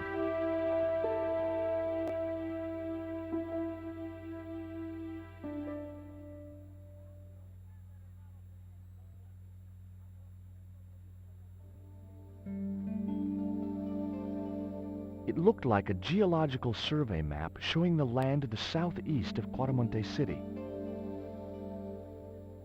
About 60 miles inland and upstream was an area marked Teoculcan.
I got a good look at that chart in the police station. It's a map of Cuaramonte. Does it tell us where Ubier is heading? Yeah, a place called Teoculcan. That's the site of the mine. I wonder why they're being so secretive about Ubier's plans. One thing's for sure. If the general's involved, they're up to no good. I'd like to talk to that musician Miguel. Take the detonator and get him out of that jail.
Here is the detonator, Dwayne. Keep your voice down, George. You want everyone to know. You'd best go and warn Miguel that the U.S. cavalry's on the way. Okay.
Hey, Miguel, What is it? What is happening?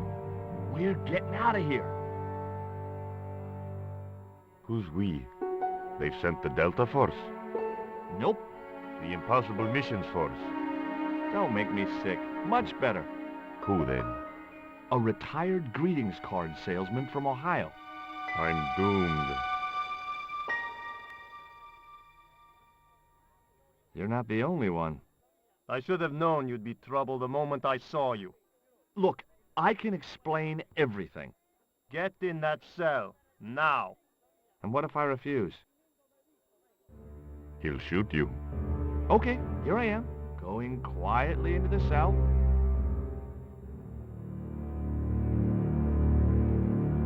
Very wise, North-Americano scum. One of the reasons I hate guns so much is the way they make people so damned impolite.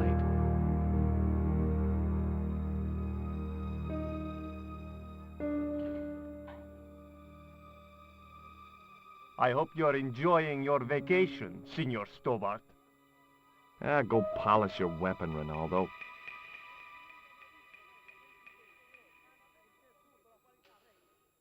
This was part of your plan, right? Well, in a manner of speaking, no. I was all out of ideas. It was up to Nico now.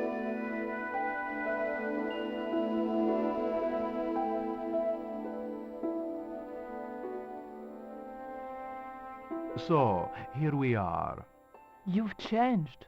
I thought I would slip into something more comfortable. The stench of cheap cologne rolled over me like tear gas. So, what do you want to know about me? Ask and I will answer. I will deny you nothing.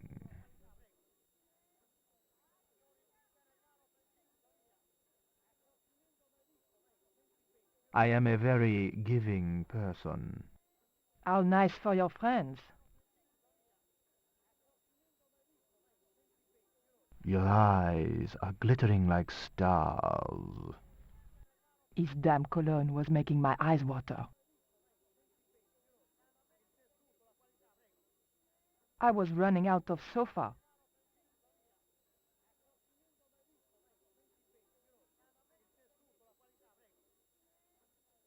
As spirited as you are beautiful, I admire that. As long as he admired it from afar.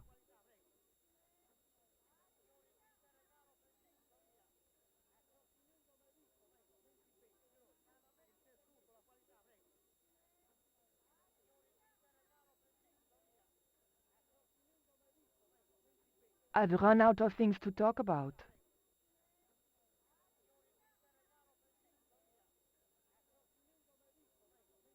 The tiger was beyond help.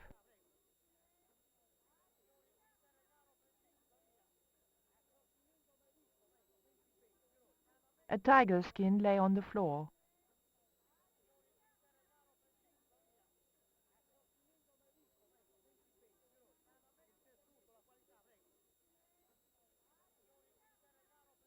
That tiger skin. You didn't kill it yourself, did you? Alas, no. I had to import a synthetic one from the United States. It is very comfortable to lie on, naked. Unfortunately, I'm allergic to man-made fibers.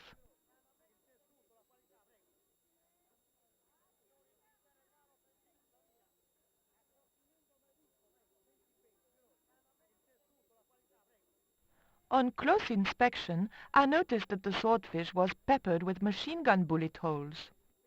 The general was a real sportsman, and no mistake.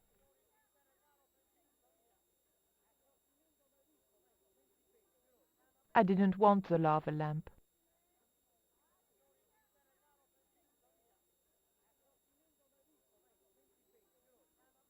I didn't want to watch a lot of tawdry soap operas.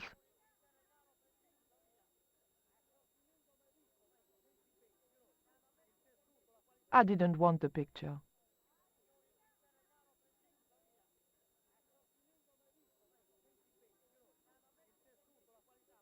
Big fish. Catch it yourself? Catch it. Fishing poles are for children. Then how did... Are those bullet holes? 2 magazines on full automatic. It put up quite a fight.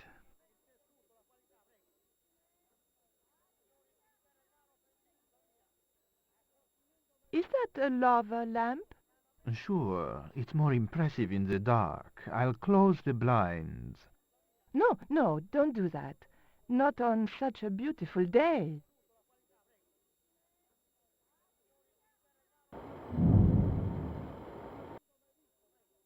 I, love your TV. Oh, yeah, cool, no?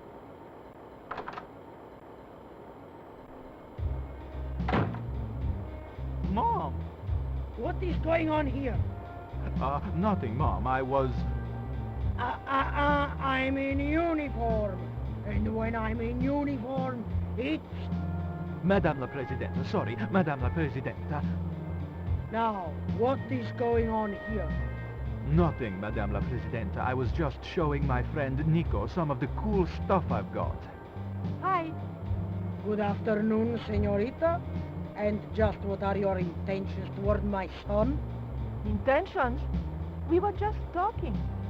How nice. She has good bone structure, Raoul. Has she any brains? She's a reporter. Is she? And what sort of questions has she been asking? I'm a freelance photojournalist. I do lifestyle features. For what sort of magazines? It looked safest to play dumb, with good bone structure. Haya, Lifestyle of the Super Rich and Vainglorious, Envy Magazine, Excellent. Raoul, you've chosen well for a change. It was pretty obvious who pulled the strings around here. I hope George was making good use of the time I was buying him.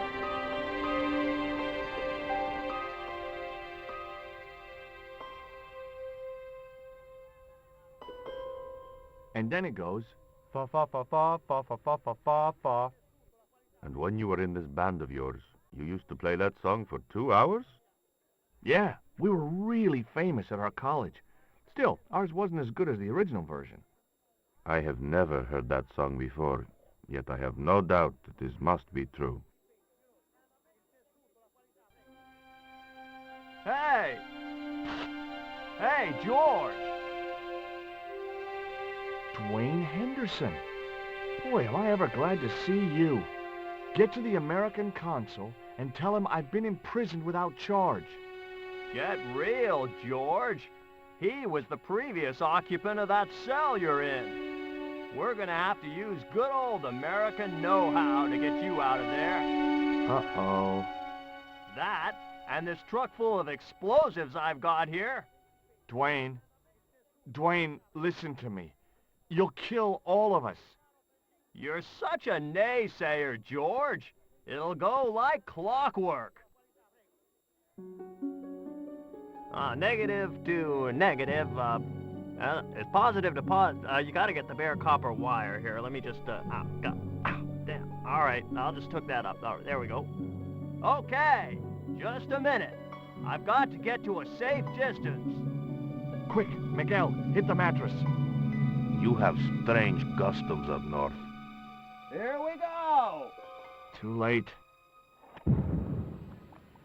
Are we dead yet? Horse shit. What happened to the explosives?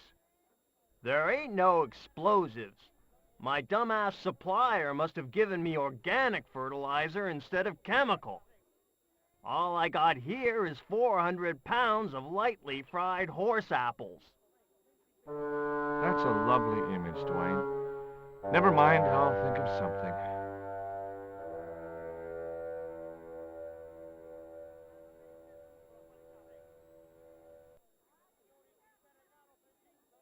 I can't believe that punk jailed me for no reason at all. So? It happens. But I'm a U.S. citizen. See? That's true. They dare not execute you. Yeah? Well, that's something. They'll have to arrange an accident for you instead.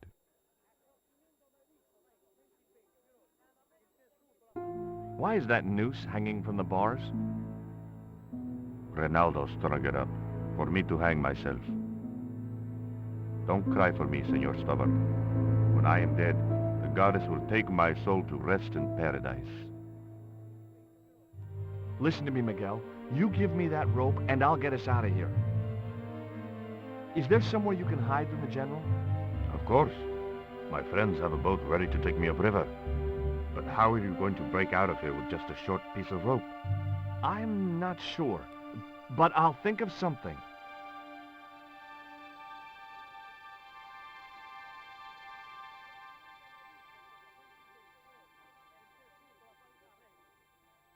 If your plan doesn't work, will you let me hang myself in peace?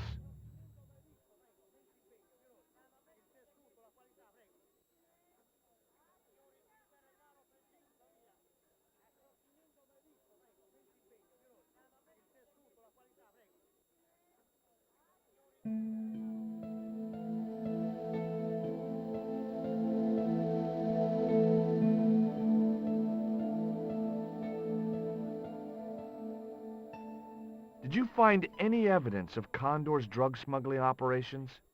Drugs? Hell no! Condor was a cover for the illegal export of Mayan artifacts. Give me a minute to think, Dwayne. Okay.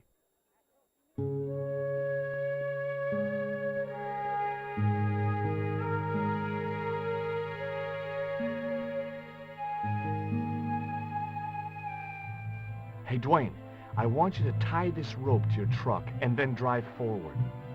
I'd had no idea whether this was really going to work, but I'd seen it in a black and white Western.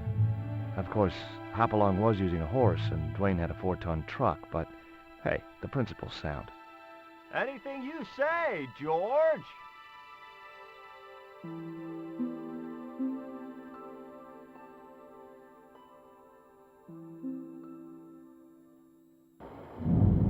Please forgive my mother. She can be a little difficult.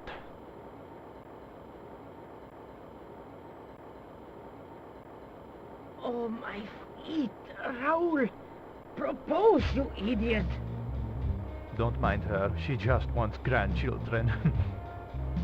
Don't think I can't hear you, Raoul. I want the worthy successor, and you're not it. Propose now, or I'll do it for you. Look, Nico, we haven't known each other very long, but... What the hell was that? I didn't know what was going on, but Georges had to be involved in it somewhere.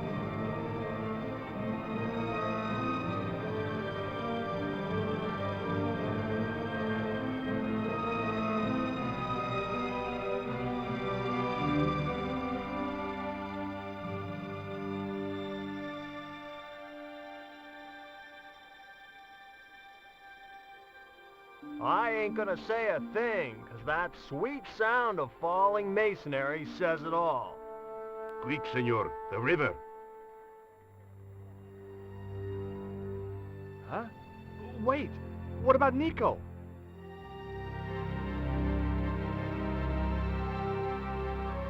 George, what have you done? You only had to sneak a look at the chart, and it's turned into World War III. No time to explain. Come on.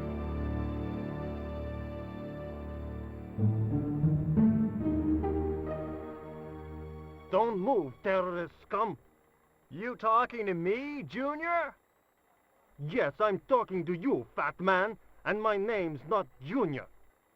A word to the wise, Junior. You carry on waving that pea shooter in my face, and the next person who sees it is gonna be your proctologist. Savvy? General, I am happy to report that I have apprehended the terrorists.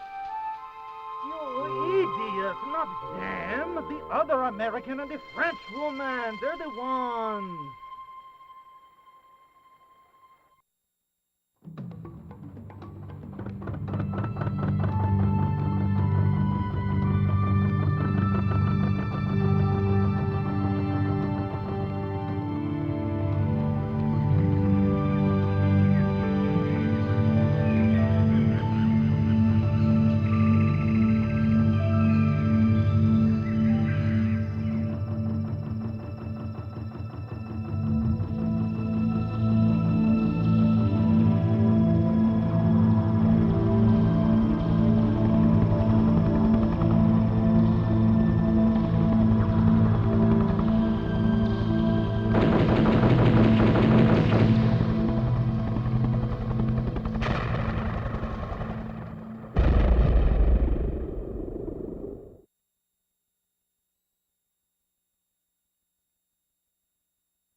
When I recovered consciousness, I was alone, washed up on the riverbank.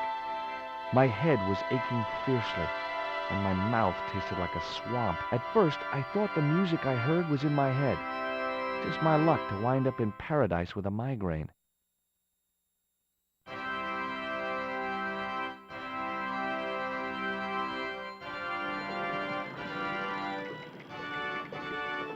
But I followed the sound and discovered a treehouse in a nearby clearing.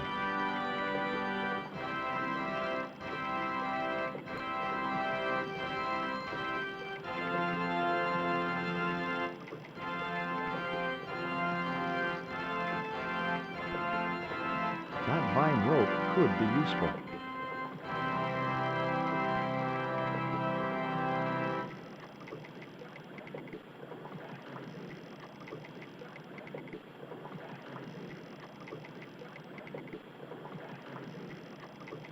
The iron rim of the water wheel would have torn the skin from my fingers if I'd touched it.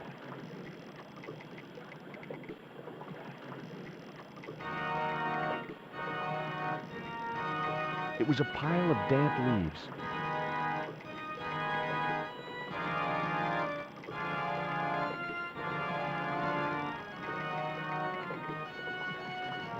It was Ubier's bank statement.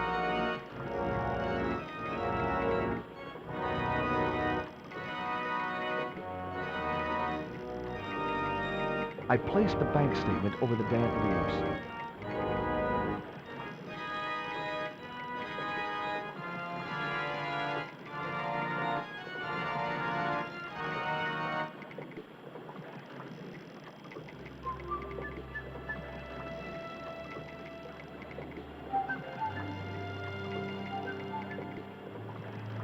As I held the fetish to the iron rim of the wheel, a shower of sparks cascaded onto the leaves.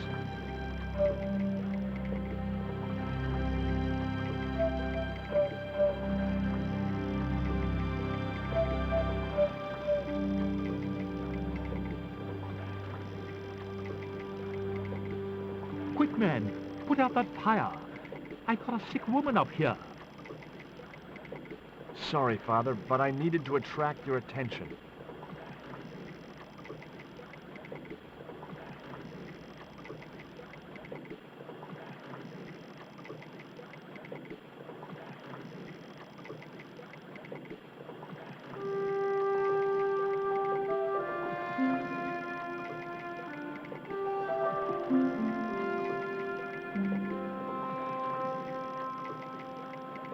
Who are you?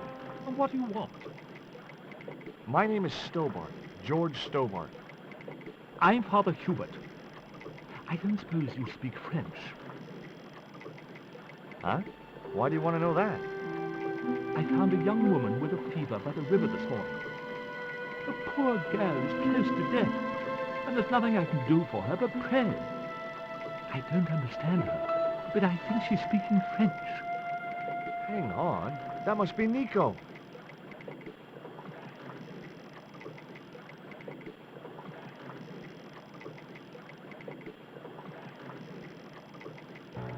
That's my girlfriend you got in your treehouse. What's the matter with her? She's been bitten by a venomous river snake. But can't you do something for her? There's a cure, isn't there?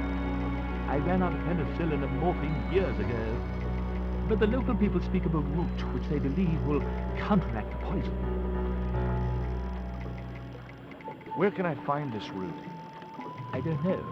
But maybe the shaman in the village can tell us. Will you show me the way to the village? Me? Oh, but I can't. Can't? Nico's life depends on it. You're right. Of course I should, despite my own guilt and shame. But I can't go as a representative of God with a creased collar. A creased collar? You mean you put your personal attire higher than the life of a sick woman? I will not go to that village looking anything but my best. Give me your collar. I'm sure I can find a way to press it.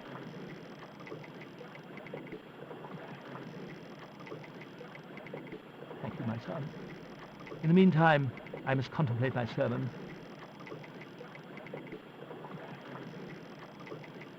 There was obviously more than a creased collar bothering the priest.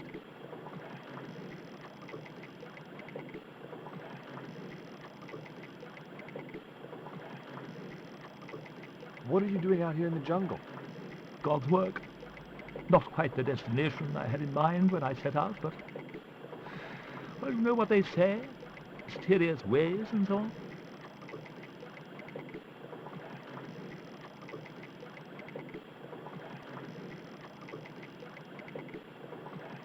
Two round stones were carefully balanced on a wooden structure.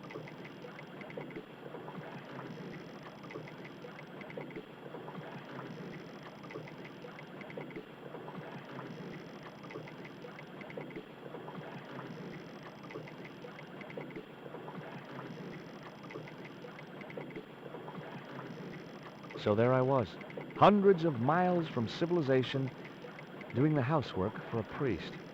It's a strange world.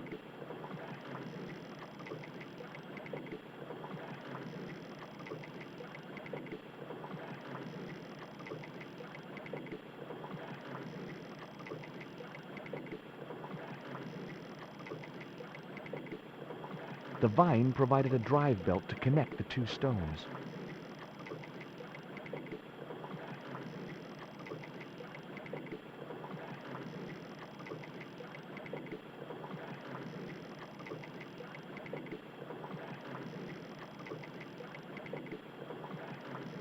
It was heavy. I guess that was intentional.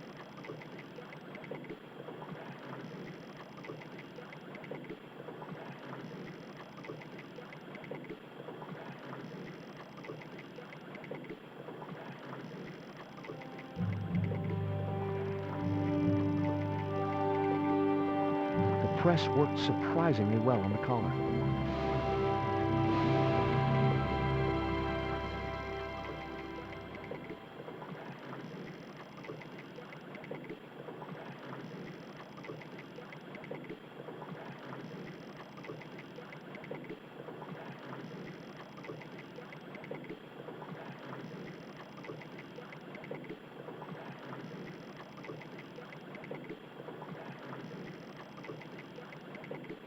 Here's your collar, Father.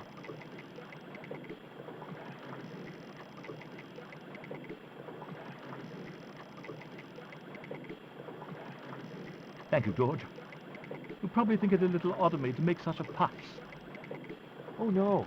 If I'd been living in the jungle for 11 years, I'd be completely screwy, too. Screwy? Yes, perhaps I am. ever since my last visit to that village.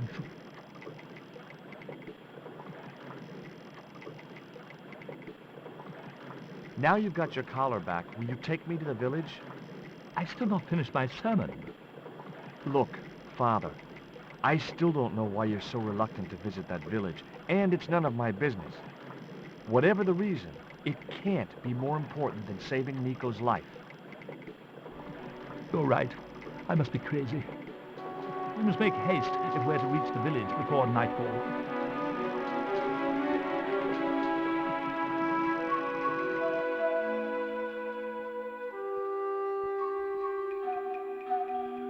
By the time we reached the village, it was sunset.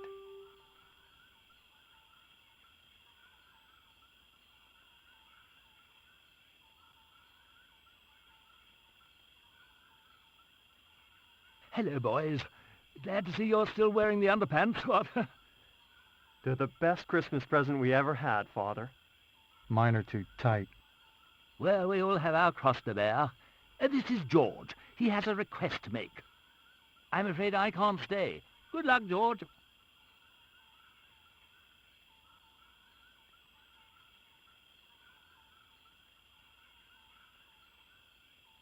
That's a relief. I never feel comfortable with him about. Me neither.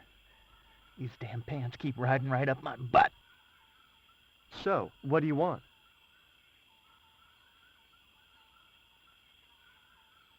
My girlfriend has been bitten by a snake. So, everyone in my family has been bitten by snakes. I was bitten by a dormouse once. She's real sick. I hoped your wise man might have medicine. Wise man? You must have the wrong village.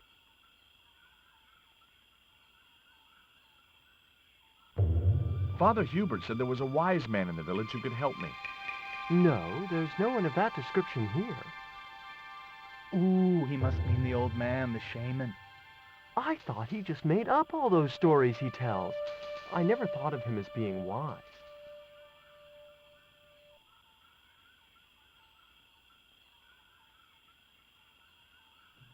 I'd like to see the shaman, please. You can't just go walking in there and demand to speak to the shaman. Why not? You have to observe the protocol. The shaman demands tribute. Tribute? You mean like a gift? That's right. The eternal question. What do you give a man who has everything?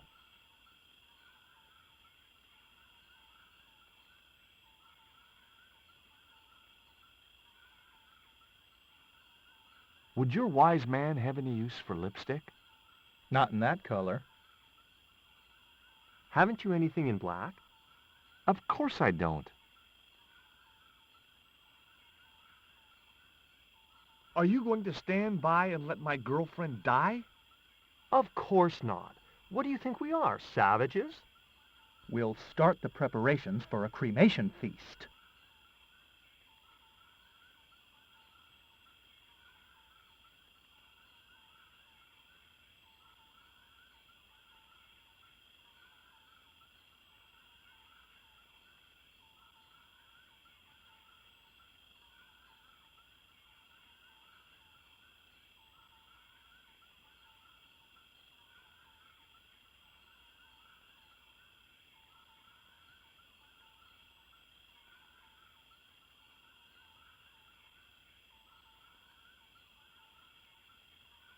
Stop!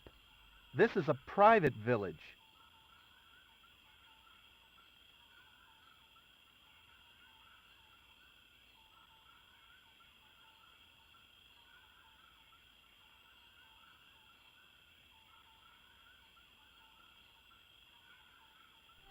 Here, he'll like these biscuits.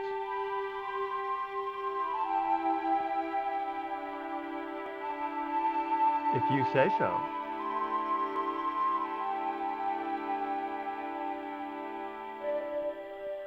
So, is this your first visit to our planet? I am from the same planet as you. I'm from California. Why, we're practically neighbors.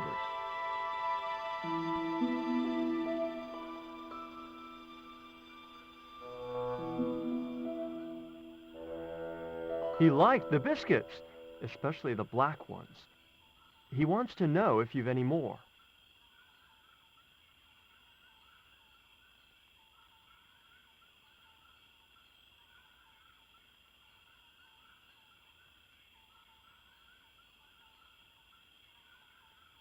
It was my lucky piece of coal.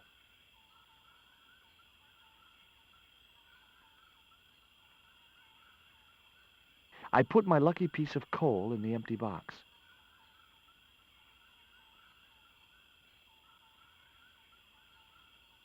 Here, I found some more of those biscuits for the shaman.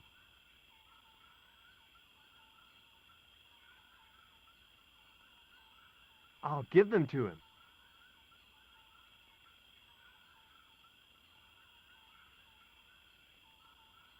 What do you do for entertainment here in the jungle? We make documentaries.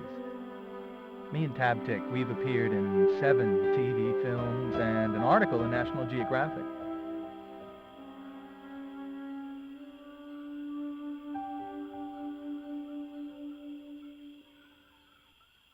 The shaman didn't want the black rock.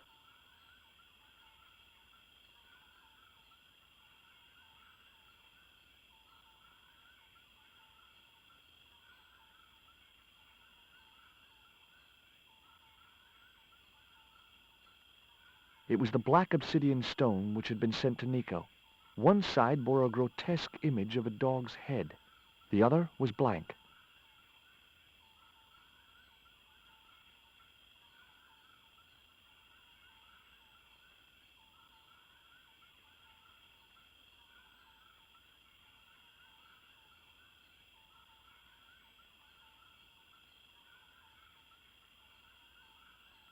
It was the flint statue I'd found in the warehouse at Marseille. It was that itsy-bitsy tequila worm. I really must remember to take it out of my pants before I send them to the laundry. It was the newspaper clipping referring to the imminent eclipse.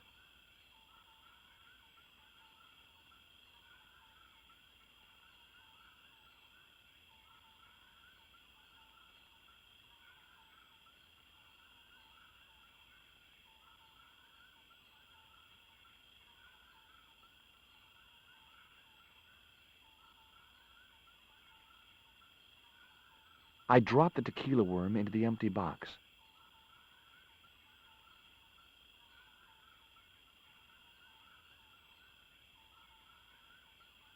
Here, I found some more of those biscuits for the shaman.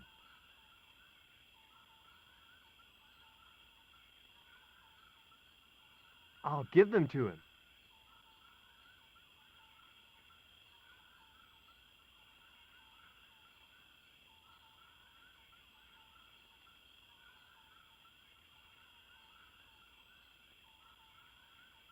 He didn't want the little worm.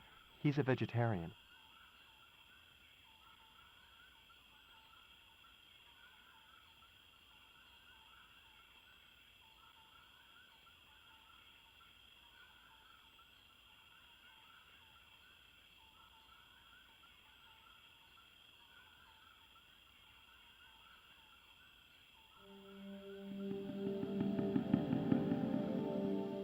I put the Mayan stone in the empty box.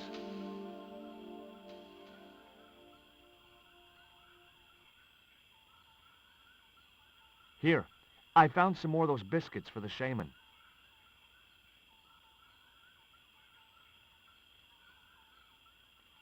I'll give them to him.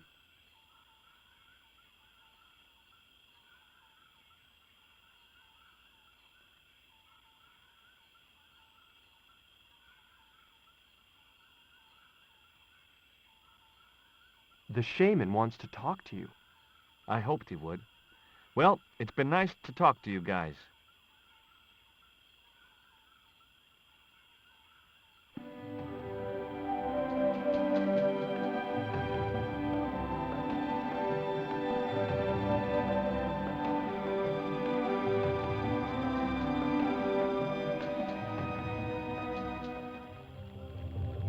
Hi, my name's George Stobart.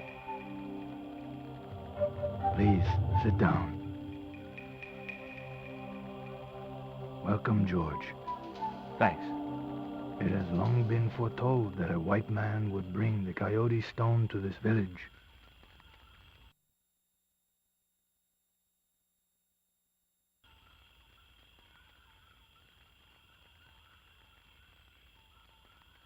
I don't suppose this would be any use to you. It sure would. This wax on a stick will change our lives. What do you want it for? To decorate our bodies for the monkey dance. My girlfriend's been bitten by a snake. And you want me to heal her? That's the idea. Can you do it? I'm not sure. My gums aren't what they used to be. Listen, my girlfriend's in a coma. Please, old man, give me the root. What root?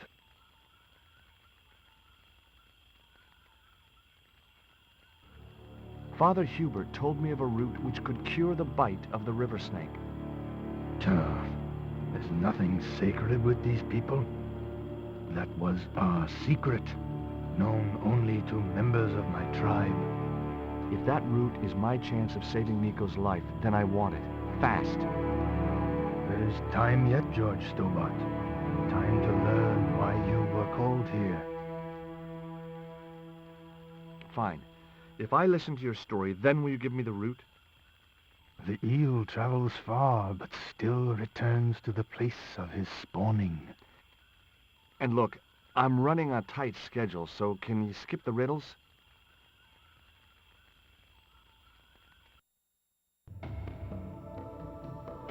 Many years ago, when the world was young, the great god and king Quetzalcoatl was defeated by trickery and deceit. His enemy Tezcatlipoca took his place as leader and demanded terrible human sacrifices. A group of loyal priests found a way to trap Tezcatlipoca. But his powers were so great, they knew he would not remain trapped forever. His time of incarceration would end with the eclipse, which marked the close of the Fifth Age. So the priests fashioned 3 obsidian stones which contained the power to seal the mirror for all time. But before the stones could be put in place, they were seized by the invading Spanish. But how did they trap Tez, the evil god? They built a pyramid which they told Tezcatlipoca was dedicated to him. At its center, they fashioned a huge mirror of perfectly smooth obsidian. Luring him into the pyramid with praise and flattery, they used sorcery to ensnare him in the mirror.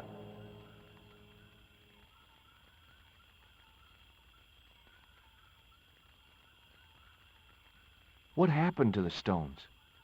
They were taken by the Spanish to the coastal town that is now called Quaramonte City. Only 1 stone reached Spain. The other 2 fell into the hands of buccaneers.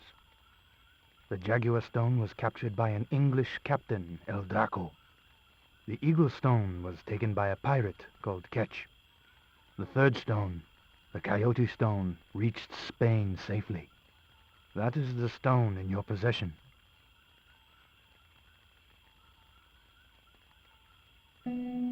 Tell me more about the Jaguar stone. Many centuries ago, the port of Quaramonte was entered by a ship flying Spanish colors. The captain, the man known as El Draco, sent soldiers ashore. Only when the soldiers arrested the mayor did the people realize that they were English privateers. The mayor was held hostage while the soldiers looted and plundered the city. Amongst the treasures they stole was the Jaguar stone. Where is the Jaguar stone now? I suppose El Draco took it back to his homeland, across the Great Sea. To England?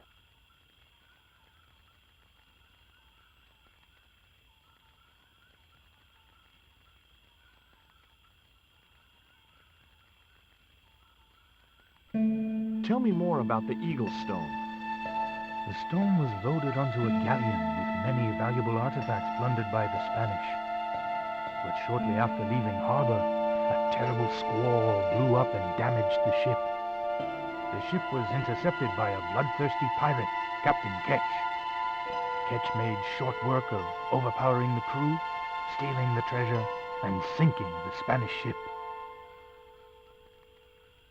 Where's the Eagle Stone now? Nobody knows for sure. Ketch retired from piracy and bought an island in the Caribbean. What do I do when I find the stones? Bring them here to me, and I shall prepare you. The stones must be taken to the heart of the pyramid. Only there can they be used to seal the gate by which Tezcatlipoca will return to this world. Now do I get the root? Here, take it. Make haste if you wish to save the girl's life. The hummingbird sings to me of death to come. Now you're talking in riddles again. Listen, is it okay if I crash here? I've got no chance of finding my way through the jungle in the dark. You're welcome, but you probably won't get much sleep. Tonight's the night of the monkey dance.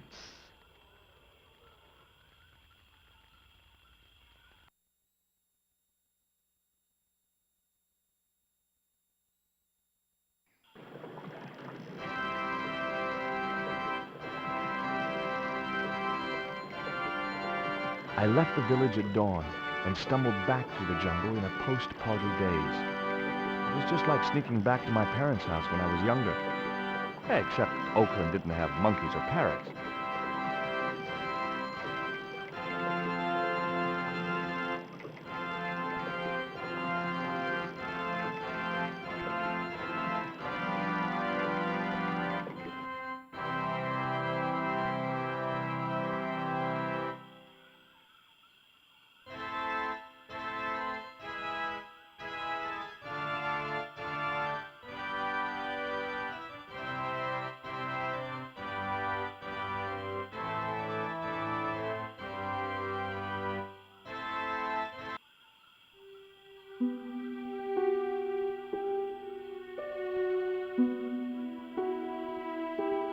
Nico, I brought you this root.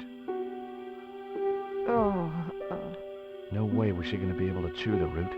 I needed to give her the antidote in a more digestible form.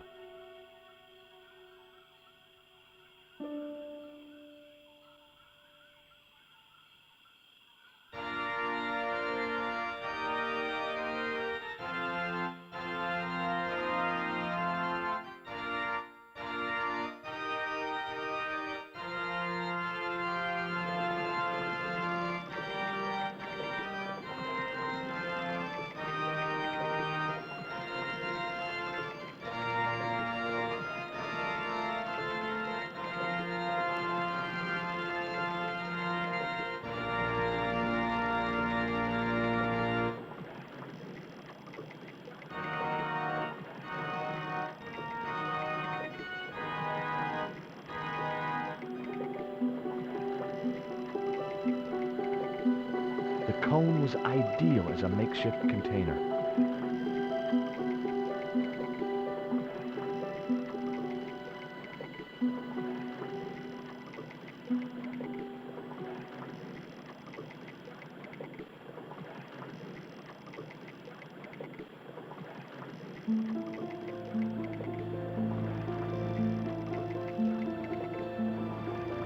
As the liquid was squeezed from the root, it collected in the cone.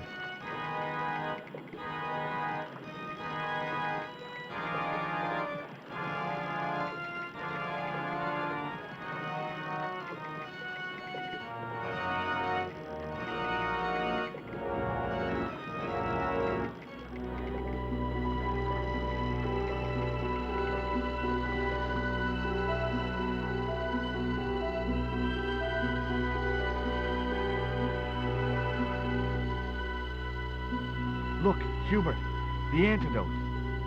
Well, what are you waiting for? Give it to the girl, quickly.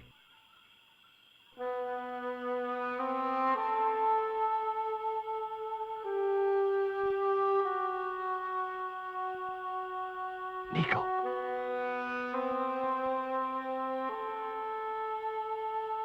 Here, drink this.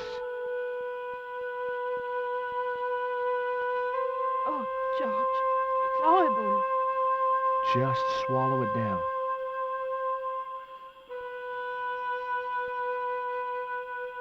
Okay, try and rest now, darling. You'll need all your strength when we go after the other 2 stones. Other stones? What other stones? What have you gotten me into now, George Stobart? The patient is sounding more like her old self already. Nico recovered quickly from her fever. To save time, we decided to split up and look for each stone independently. I traced the pirate Ketch to a remote island in the Caribbean. With the fortune he'd amassed from piracy, he'd retired to a place that was later called Ketch's Landing.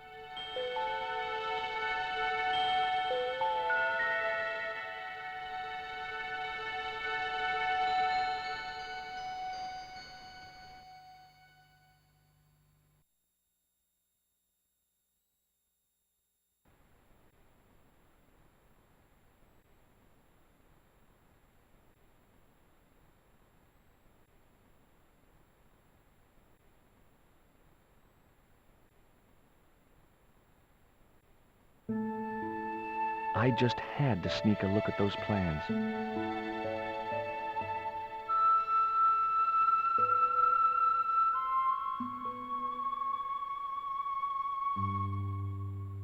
Hey, get out of there. You know, wherever I go, I hear those words. Paris, Syria, Ireland, or Spain, makes no difference. What do you think you're doing? I was trying to show some interest in your project.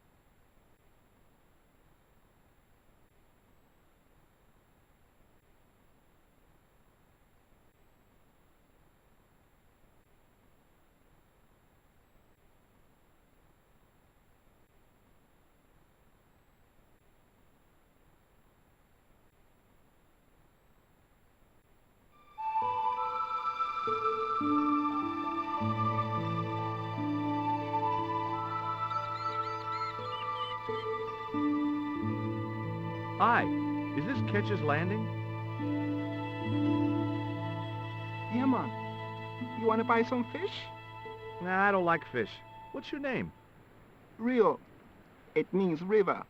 What about you? George.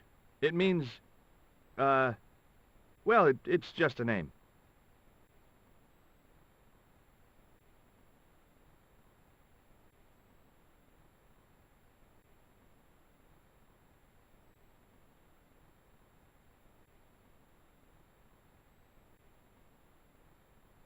No school today? No, sir. What about your education? I can fish, sail, and swim. I've been looking after myself since I was 6, and I'm bilingual. Aren't you a little overqualified for a beach bum? Well, you know, there's a lot of competition. Do you know anything about pirate treasure? Man, that's all stories. There's no such thing as a real pirate treasure. Do you know anything about a forthcoming eclipse? No, but that explains why the weather's about to get real bad. Rio, it's a beautiful day. There's no more than a whisker of cloud in the sky. Trust me, man, it's going to get real bad. Is it true that Captain Ketch lived around here? That's right. That's his house up on the hill. It's a museum now. Yeah? That's exactly what I need. Thanks, kid. You won't get inside, you know. The old ladies close it down. Who are these old ladies you mentioned? Miss Frost and Miss Mina Ketch. How come the old ladies closed the museum? It's Bronson's doing. The guy with the theodolite? Him have the plans for redeveloping the museum. They quietly regret it, you know. The man's a crook. What do you know about Captain Ketch? Just what everybody knows around here. He was a pirate and get himself hung. Will you help me get those plans? I don't want to go nowhere near that man. He promised to draw me when he found the fish I left in his sleeping bag.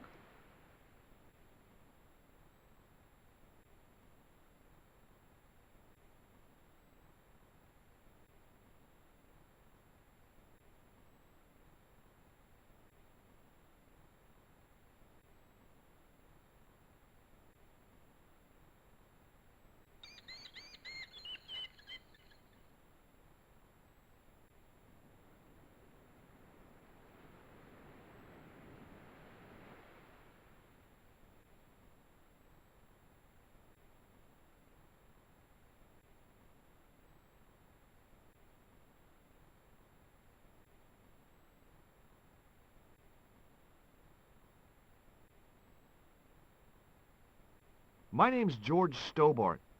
You're a surveyor, right, Mr. Bronson. And of course I'm a surveyor. Why the hell else would I have a theodolite? I don't know. Hobby, maybe? Yeah, right. What brings you here, anyway? I'm searching for an ancient Mayan artifact. What is it? Some kind of jewel? No, it's obsidian. Black stone with supposedly mystic powers. You're nuts.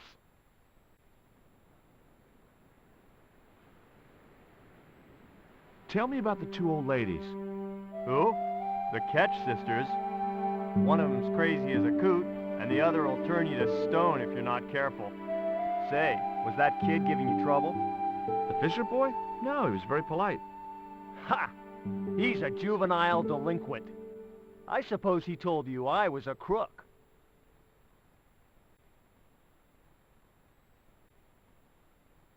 Yeah, he did, now you mention it.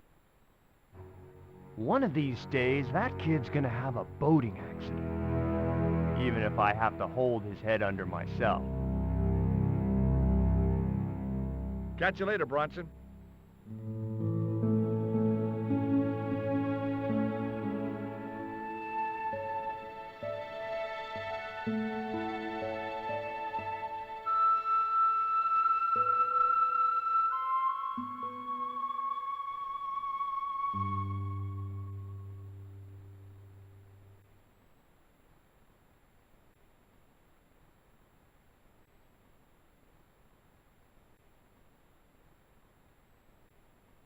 It was locked.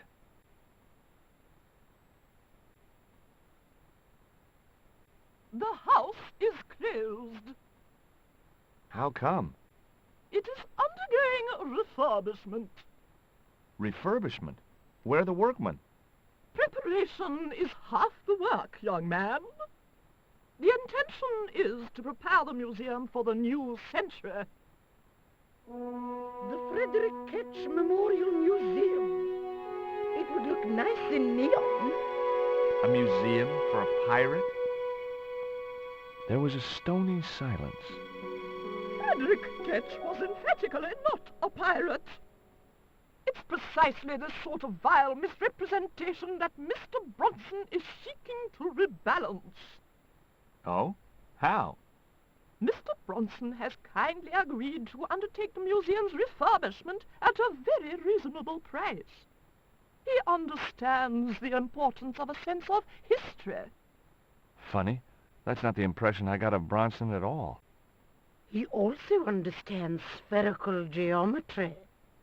Mina? Well, he does. Listen, ma'am, I came a long way to visit this place. If we make an exception in your case, everyone will want to get in. Pardon me, but I didn't exactly have to fight my way through the crowds. You're the second visitor we've had today.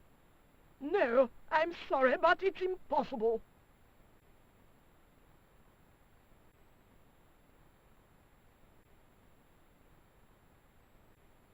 Hi, my name's George Stobart. Good afternoon, Mr. Stobart. Would you care for tea? No, thank you, ma'am. I don't like tea.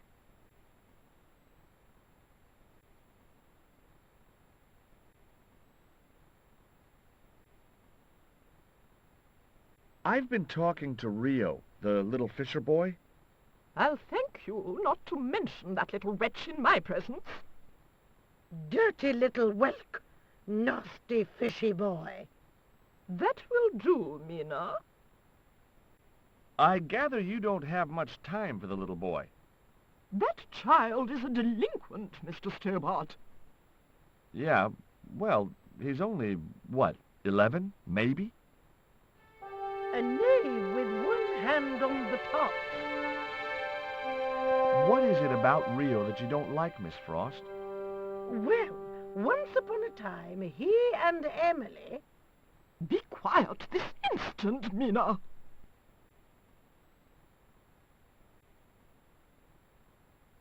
What can you tell me about Emily? Emily? What business can she be of yours? Her parents were killed in a typhoon. We, as her only living relatives, took it upon ourselves to raise the child. It's good to know Charity isn't dead. Oh, but she is. Washed overboard in the typhoon. Mr. Stobart wasn't talking about Emily's mother. He was being sarcastic. What else can you tell me about Emily? How dare you pry into our family in this way? I refuse to answer any more of your impertinent questions. Is that your cat? Yes, it is. That's Ruddles. Do you like cats, Mr. Stobart?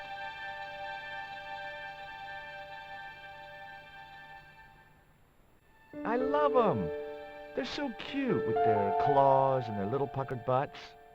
Aren't they, though? Don't encourage him, Mina. You're really fond of that cat, aren't you? He is our companion and our solace. I thought about catnapping the little monster until they let me in, but it wasn't my style. Maybe there was some other way I could use their affection for the cat to get me into the house. Okay, it was time for diversionary tactics. I thought I saw a little girl down on the beach. You must be mistaken. He must be mistaken. Mustn't he, Frost? I'm sure I'm not. A little girl and that young fisher boy. What? It's not possible. What were they doing?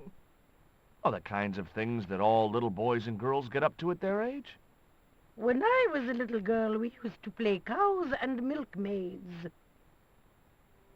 Woe betide you if you're lying to us, Mr. Stobart. Heaven help you.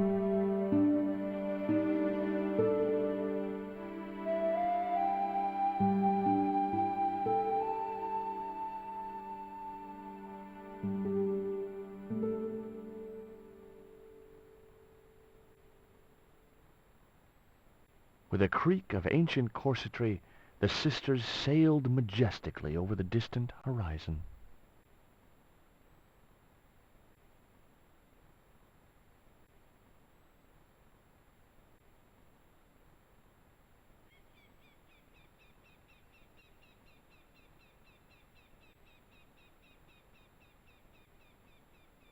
It was locked.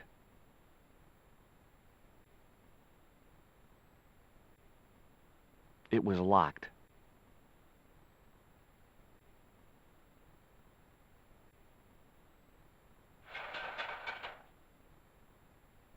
The ladder extended easily.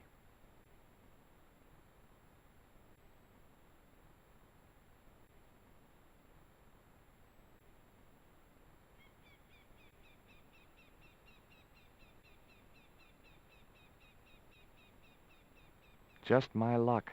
I'd struck out again. The windows were all locked.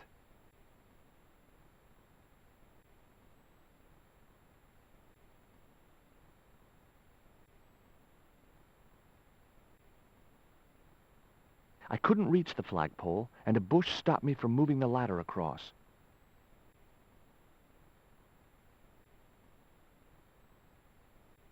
I didn't have a flag on me, so the flagpole would have to stay bare.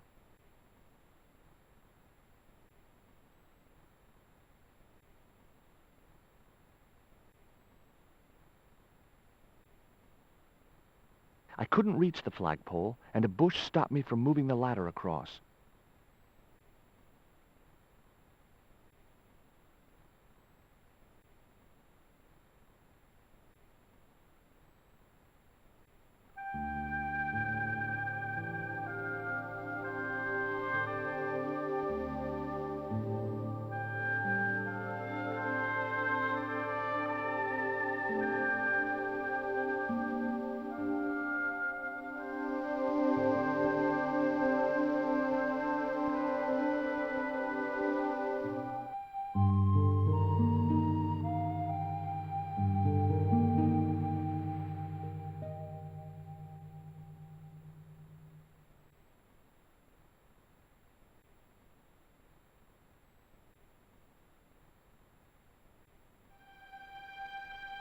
Tell me about your friend Emily.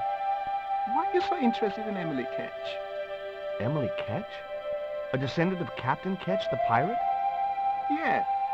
Well, it doesn't bother you? Why should it? We don't responsible for our ancestors. Can you let me have a fish, kid? I thought you said you don't like fish. It's not for me. It's a present. For the old ladies? Well, it makes a change from flowers and candy. No, it's for their cat. Okay. What do I get out of it? I can pay you. I've got Quaramontian dollars, French francs, and traveler's checks. You must be joking. The nearest bank is 3 islands away.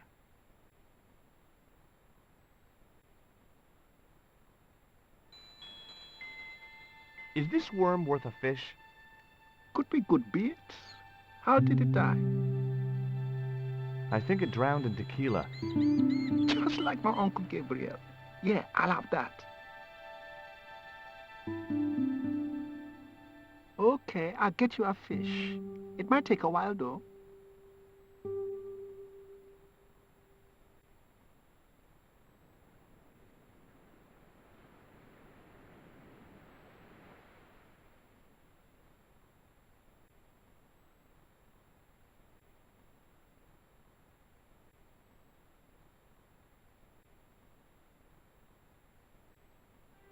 How come the old ladies closed the museum?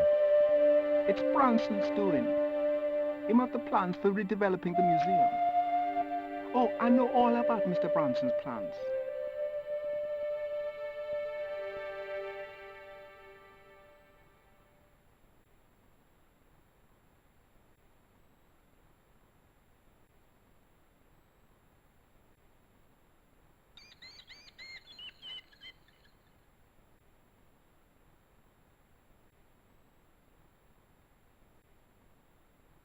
Did you see the weird sisters come by here?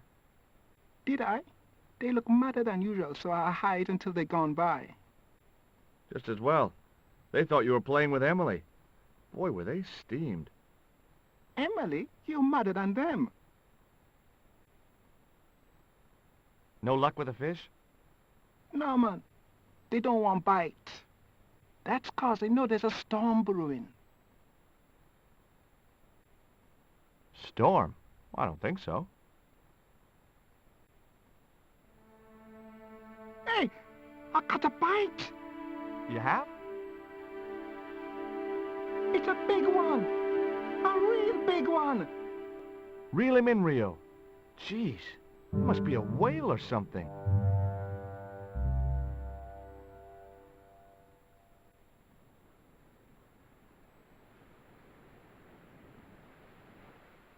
Rustiest whale I ever see.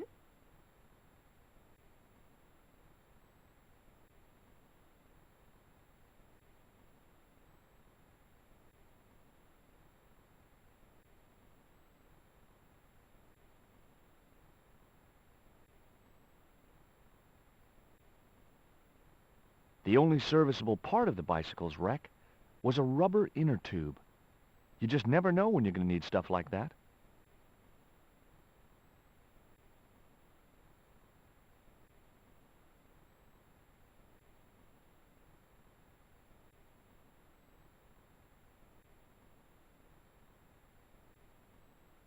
I still need a fish, Rio. Okay, make me try again. Maybe you better change your bait. What can I do with an old inner tube? I know what I'd do. I'd make the biggest catapult you'd ever seen and use it to smack Bronson with a fish from a safe distance. Those ballistic fish shenanigans of yours are going to get you in deep trouble someday.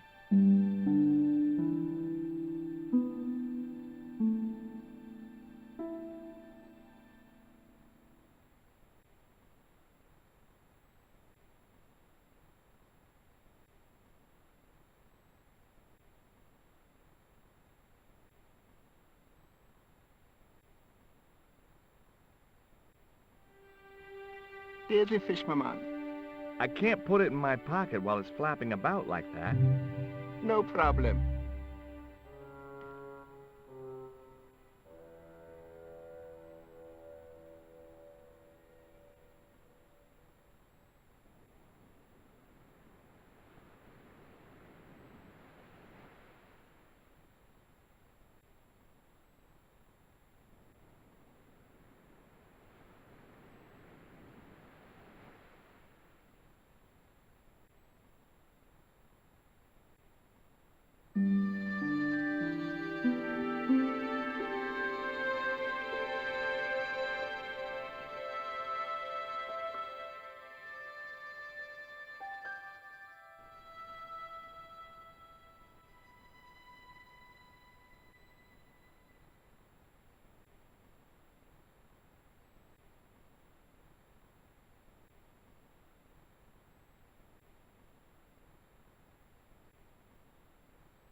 Here, Cap. Here's a little fish.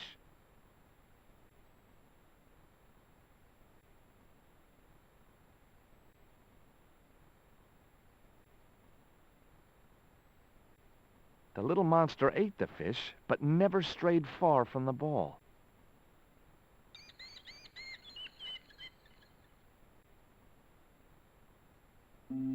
Hi, Puss. Want to play?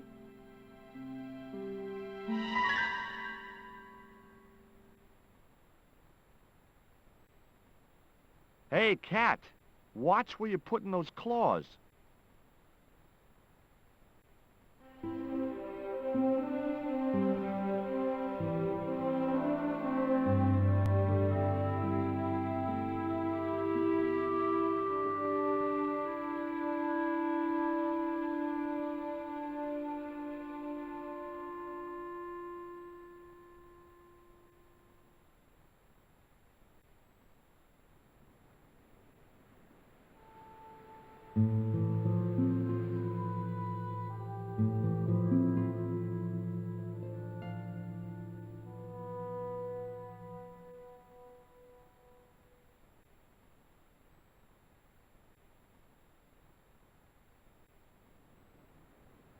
I need another fish, Rio. Okay, make me try again.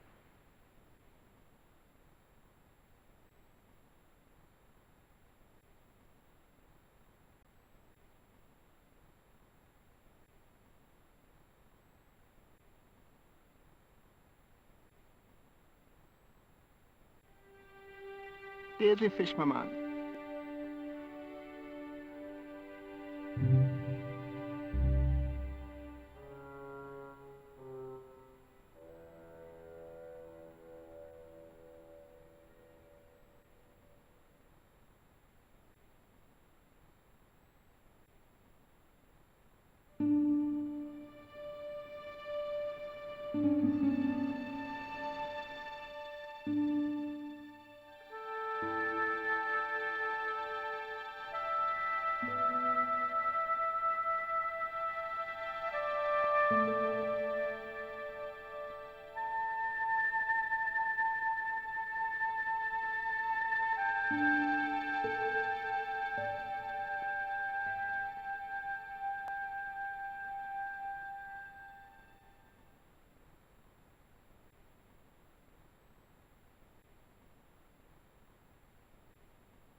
I'd have to do that from the ground.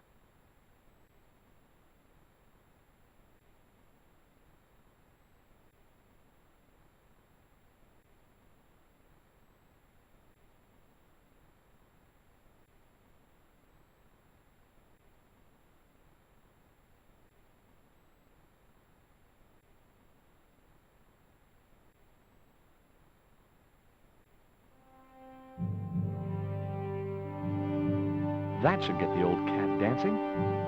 I just hoped it didn't give itself a cardiac.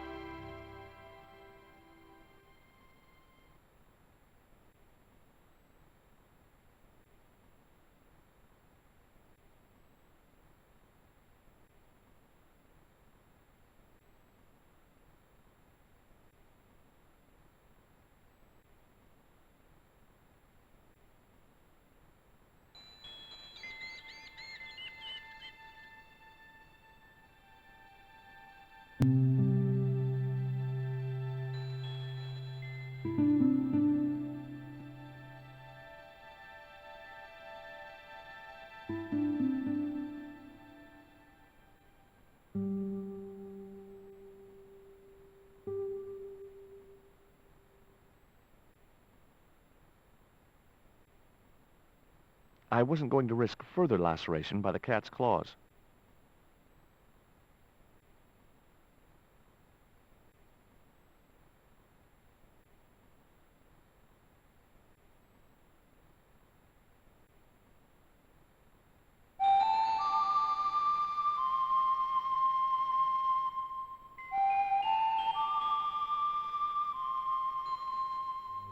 I put the ball in the catapult.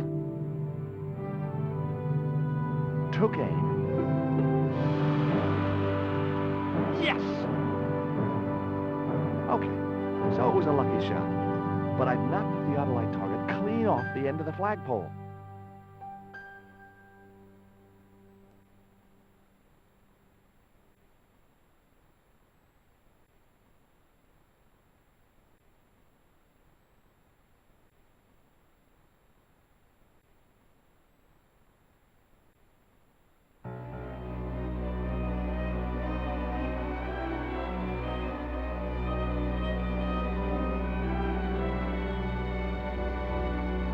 What the hell's going on here?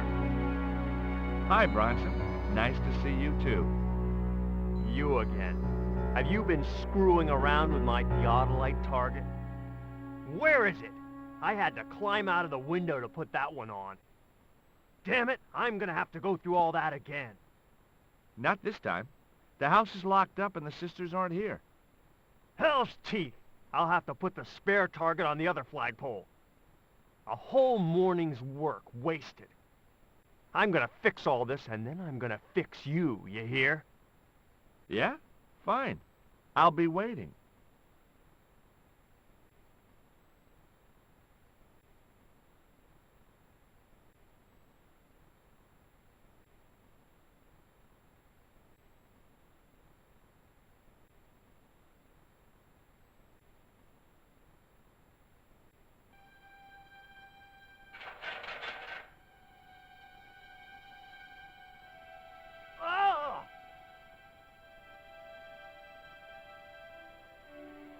What you doing, Bronson? Just hanging around? I'm gonna kill you for this, Stobart! Get me down from here! What, so you can kill me? Gee, you talked me out of it, Bronson. I felt a little guilty about leaving Bronson up there. But not much, obviously.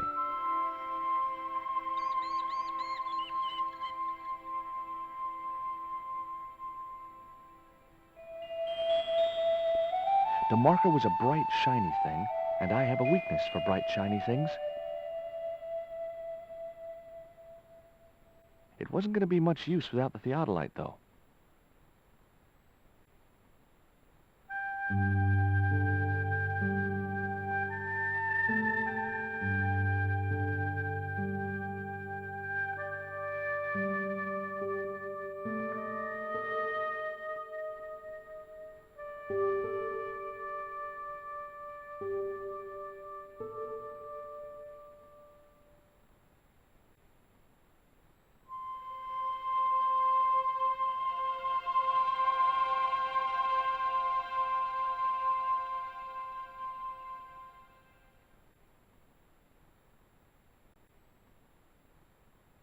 With Bronson out of the way, I could finally get a clear look at the plans. Engineers' drawings didn't mean much to me. But one thing was clear. These plans were for a 5-story, 200-roomed, luxury, pirate-themed hotel. Another stain on the bedspread of paradise.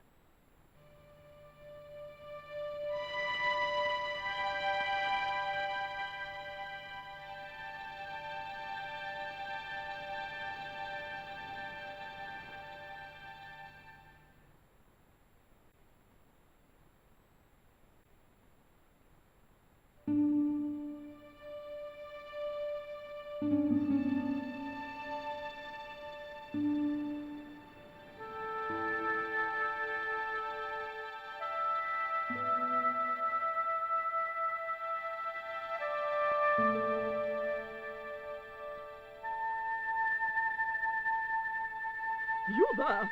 Why is Mr. Bronson hanging from that flagpole? He climbed up there of his own accord. Then help him, you stupid man! Quickly, before he falls!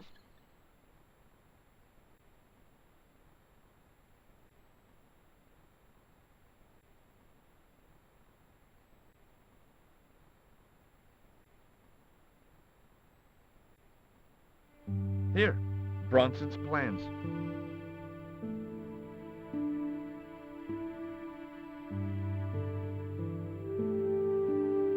This means nothing to me. She's not wearing her reading glasses. Ah, wait.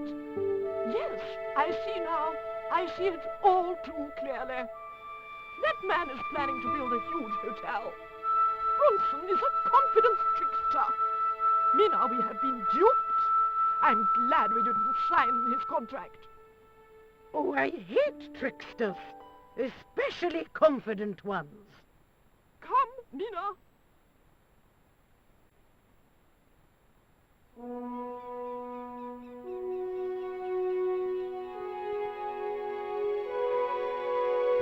Mr. Bronson, you may consider yourself persona non grata.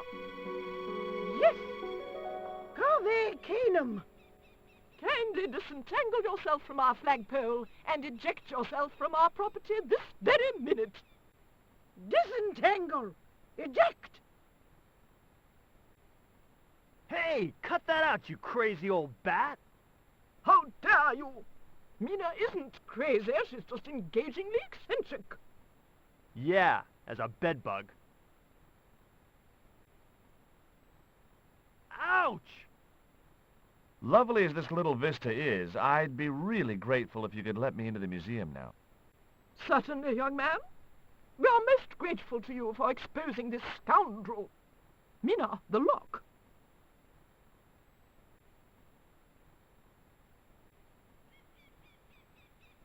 Thanks, ladies. Stobart, be a pal. Get these harpies off me. Ooh!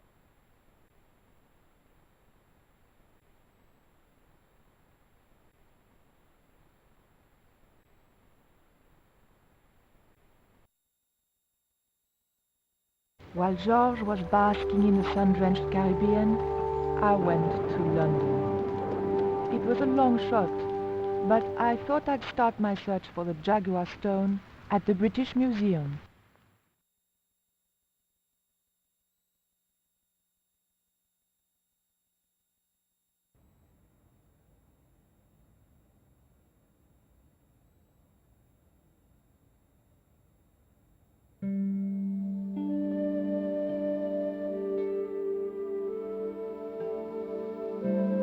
The two Japanese girls were inexplicably amused by something.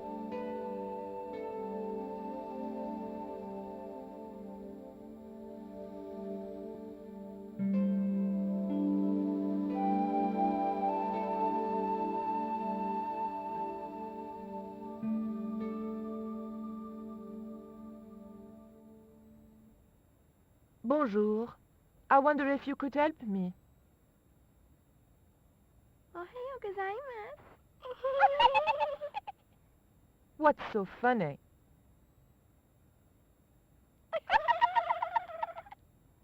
Oh, never mind.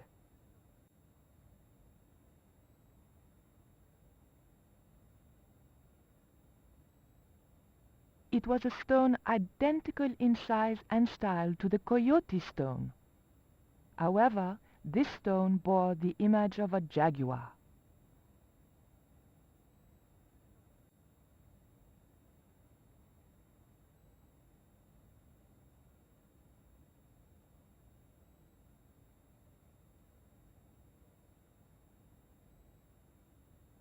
Can I help you, miss? What can you tell me about that stone with a jaguar on it? The so-called Jaguar stone was brought back from the Americas by Sir Francis Drake and presented, along with the more famous scrying mirror, to John Dee. What's this scrying mirror? It's a little square of polished obsidian. Mine it is. And what does it do? Well, it's a bit like a crystal ball, except flat and black. And you can't see anything in it. Old man Dee had a psychic who reckoned he could speak to the angels through it. I think he was taking Dee for a ride myself. The old loony didn't like the stone, though. Reckoned it was tainted by the devil. Come along, miss. I'll show you the mirror.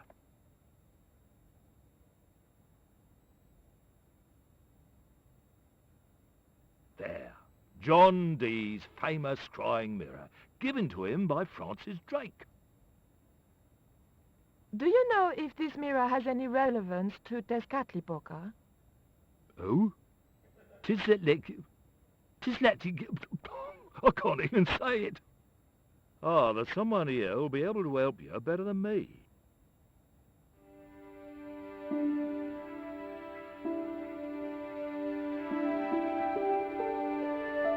This young lady has some questions to ask, Professor. I think she's from France.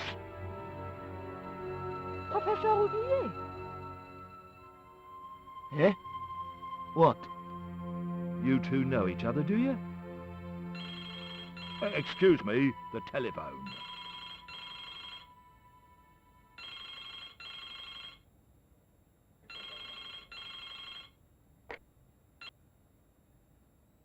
We meet again. Mademoiselle? France, eh?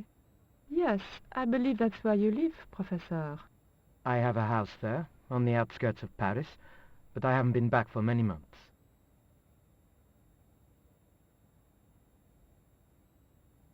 What can you tell me about the Jaguar stone, Professor?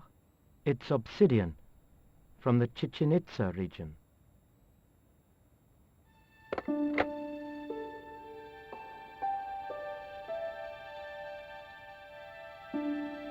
Professor Oubier, your taxi's here. If you'll excuse me, I have some urgent business to attend to at the docks.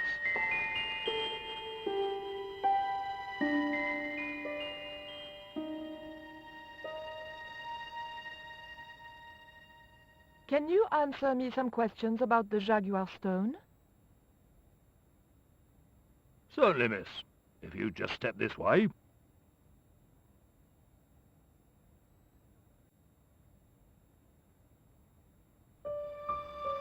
It's gone. Some sods half-inched it. Half-inched? Stolen it, miss. Never mind. The silent alarm will have been tripped. I'm afraid nobody can leave until our crack security team gets here. How long will that take? Could be a while. I think it's their tea break. The thief could be miles away by then. Don't you worry about that, miss. Just don't try to leave. It was too much of a coincidence that Oubier showed up and the stone promptly disappeared. I didn't have time for their crack security team to finish their tea. I had to get after him.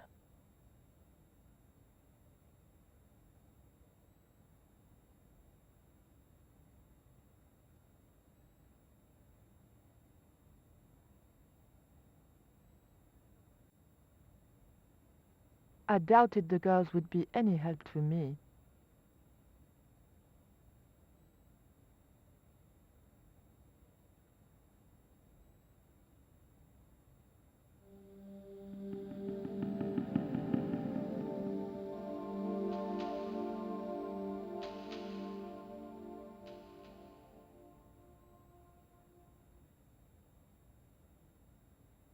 What was it you wanted?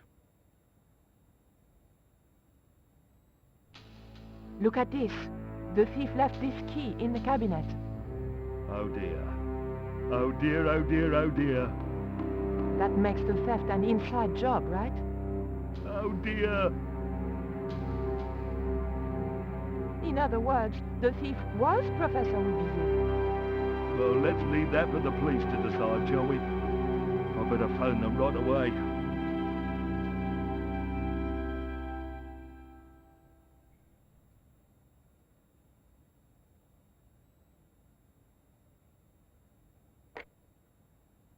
Hello? I knew I had nothing to worry about if the police were called. Yes, I'll hold.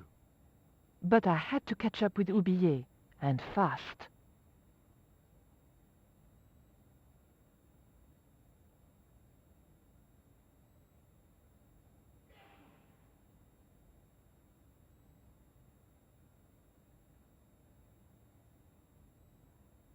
You'll have to be quick, miss. I'm on the phone.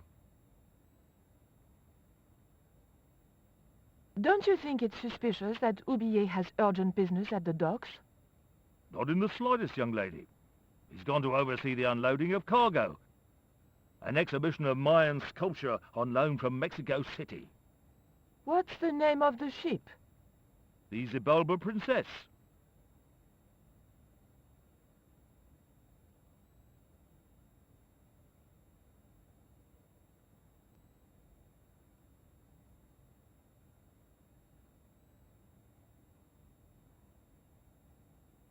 The key unlocked the case.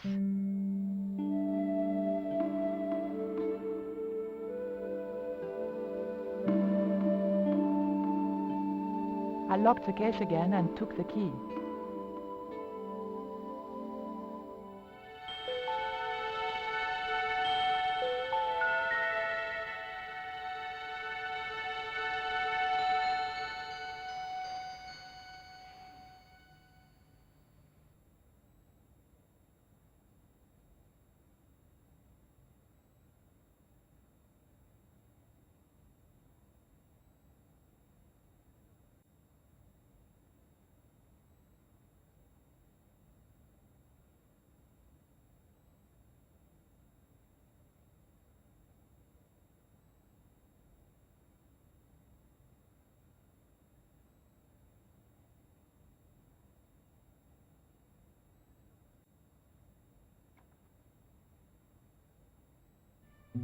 I levered the handle open with the thin dagger.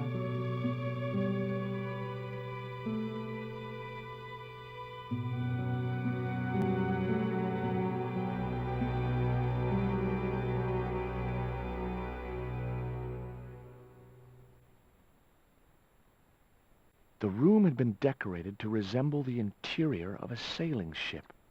It was disturbingly effective.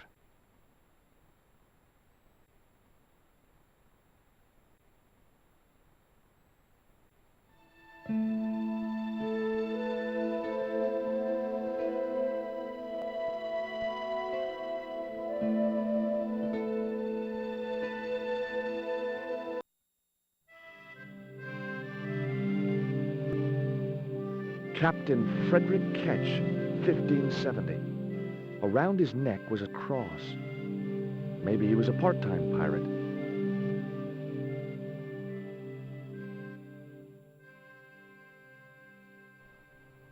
The portrait might have made a nice souvenir, but it was too large to carry.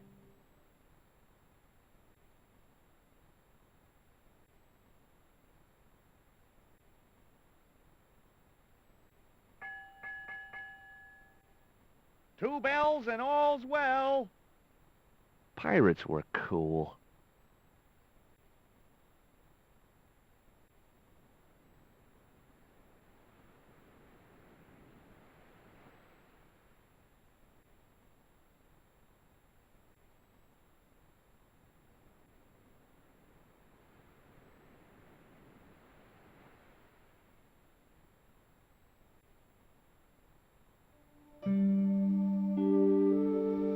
That might come in useful in ticklish situations.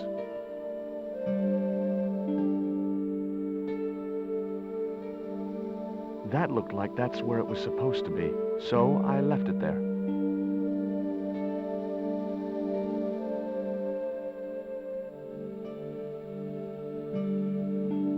Okay, I've had my hands on an historical document. Now what?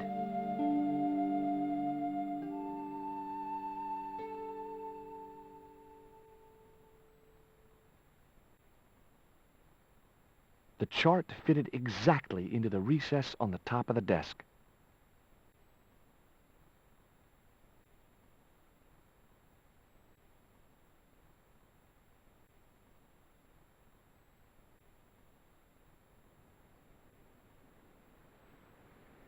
Holding that lantern, I felt kinda biblical. Like Jesus or Florence Nightingale.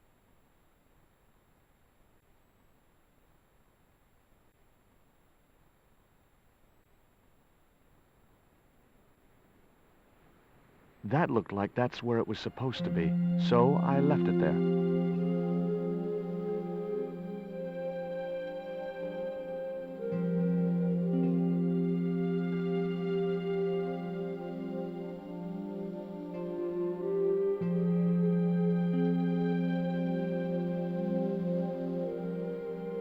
It was firmly attached to the desk.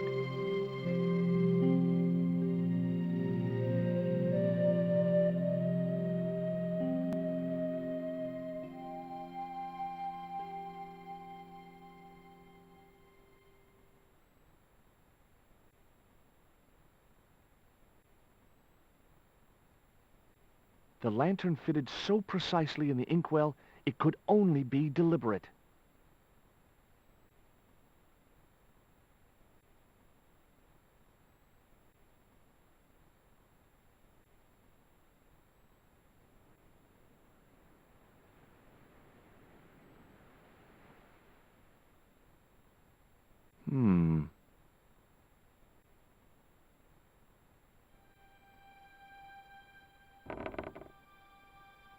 Surprise!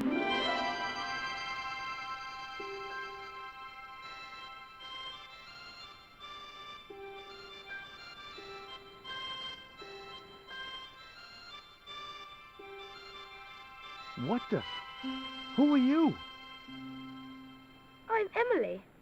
What were you doing in there, Emily? Hiding. What are you doing here? Grown-up stuff.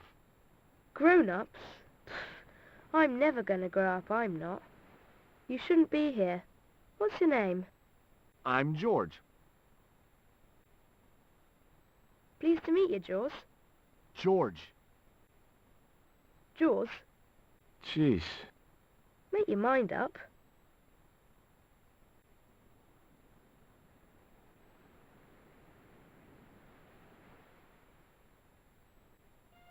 That cross you're wearing, Emily, It's my lucky Jesus cross.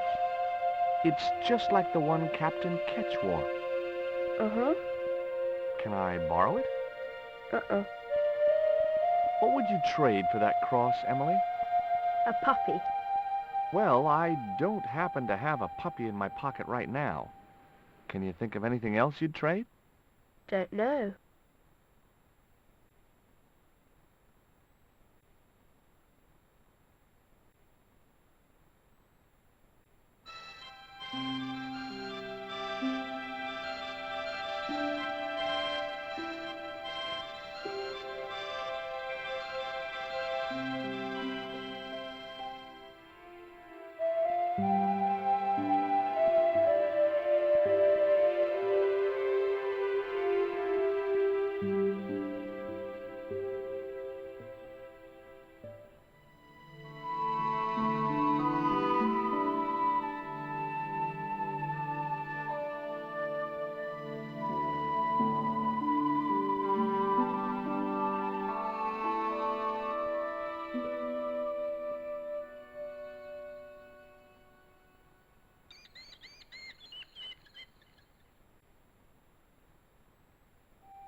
There was nothing else on the bicycle wreck I could use.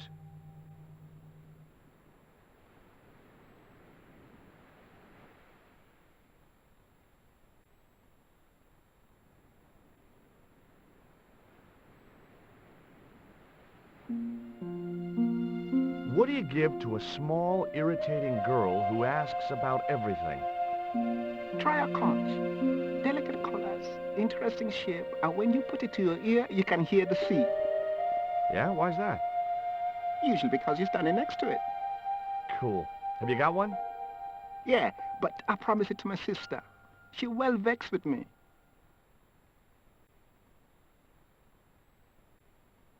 Why is your sister mad with you? Well, last night, when I got home with our supper, she went wild. Rio, she said, how come all you ever catch is puffer fish? I'm sick of puffer fish. What I want is tiger fish. So don't bother come back home till you catch one, boy. I don't see how I'm gonna catch no tiger fish. All I have is a fishing pole and a worm.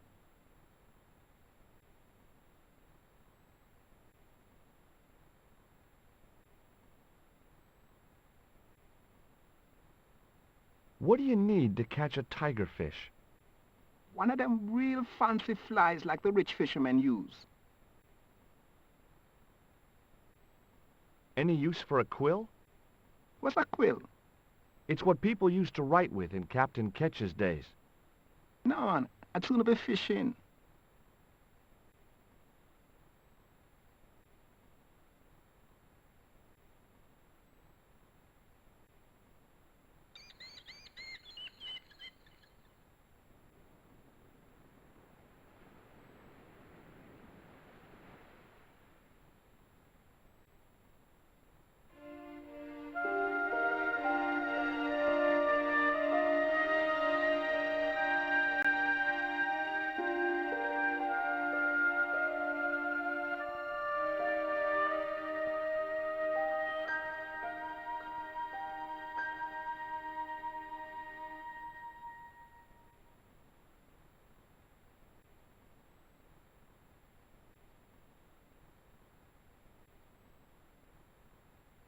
The cat made short work of the feather, tearing it into a blizzard of small pieces.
Hey, this is just what you need to make a fly.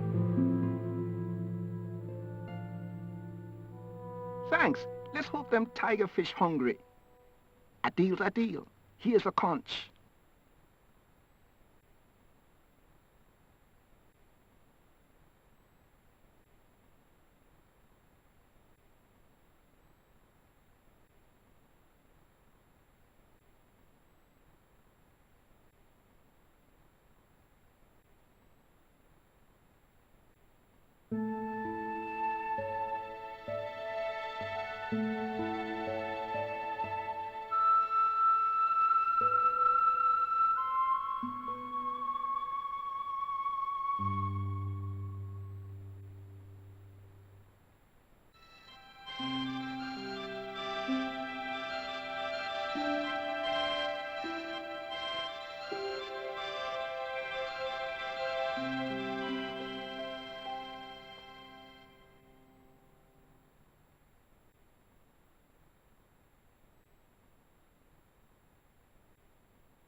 Why don't you run along and play?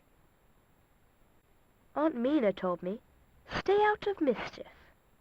Well, that doesn't mean you have to stay indoors, does it? On a beautiful day like today? There's a storm coming. Oh, nuts. You don't know that. I do so. I can see the whole world from the window. Yeah, well, like I said, I'm busy. Here, I've got a conch. Would you like it? Dunno. Aunt Frost told me never to take presents from strange men. I'm not a strange man. Then why are you called Jaws, Jaws? That's a stupid name. I'm not called... Look, conch, pretty, swap for the cross, yes or no? Right, this thing's going out the window. Okay, we'll do swapsies.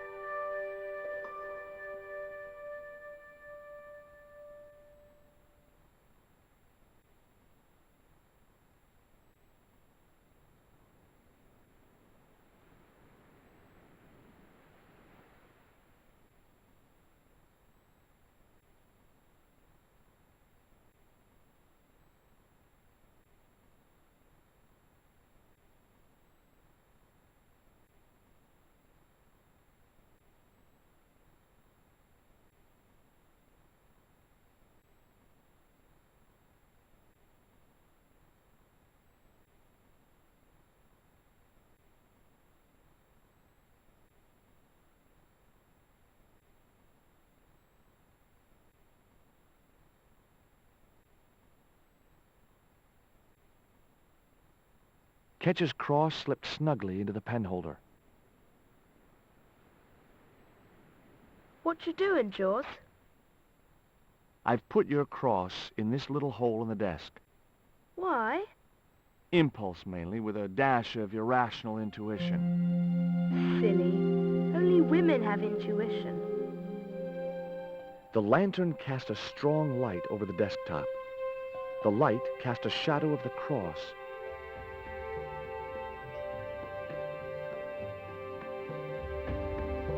And the shadow fell precisely over a small, unnamed island shaped like a skull.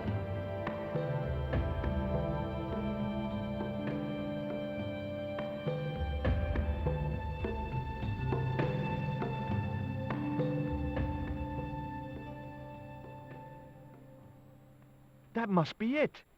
Ketch's Treasure Island. Uh-oh. That's Zombie Island. It's a bad place. No kidding? Well, bad place or not, that's my next port of call. Can I come too? The hell you can. I never get to leave the house.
Would you take me to, Zombie Island? In this weather? You're madman. The rain will keep the zombies indoors.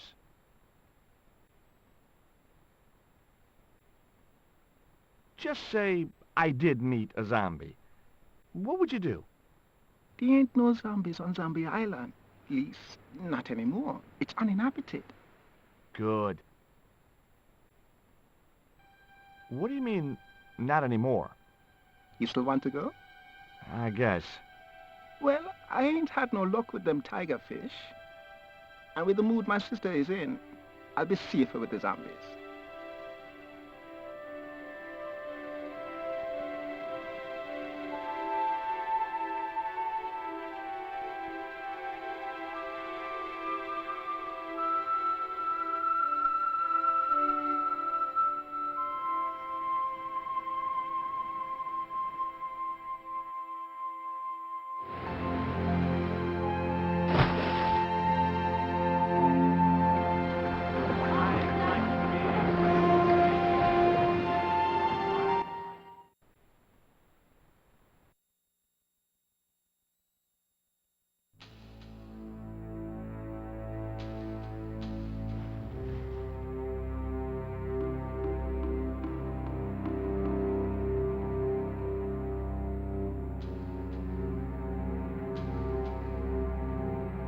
So, this was Zombie Island. Somehow I'd been expecting something more sinister. Come on, Rio. Let's find that treasure. No, thanks. I'm staying right here. Oh, come on. You said yourself there's no zombies left. Yeah, but that was while there was a big pile of seawater between me and this place. All me have now is this little bit between the boat and the shore, and I'm hanging on to it.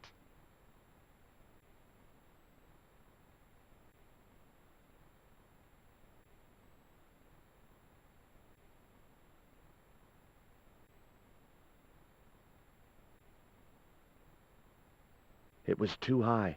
I couldn't get up there.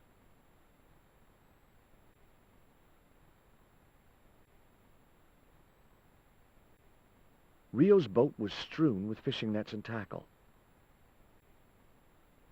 I was quite happy where I was, relatively speaking.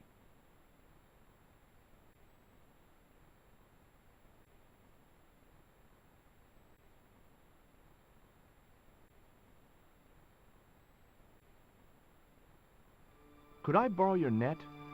Yeah, man, no problem.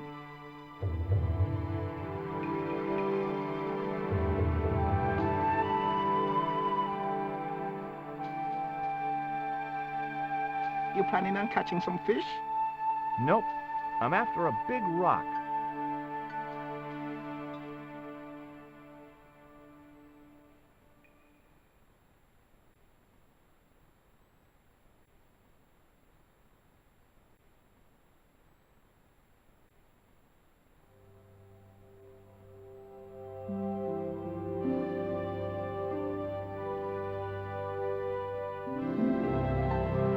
Well, here I go.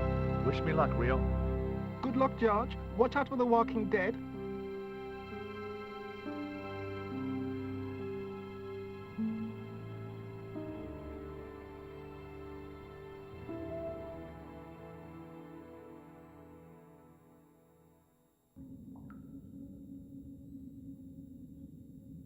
I stumbled down dark stairwells for what seemed like forever, until suddenly I found myself, wow, in an abandoned London Underground station.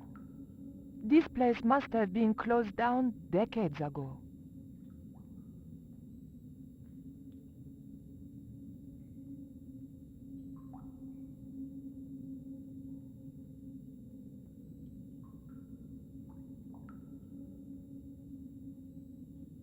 There was nothing very useful in my bag, just a single hair clip.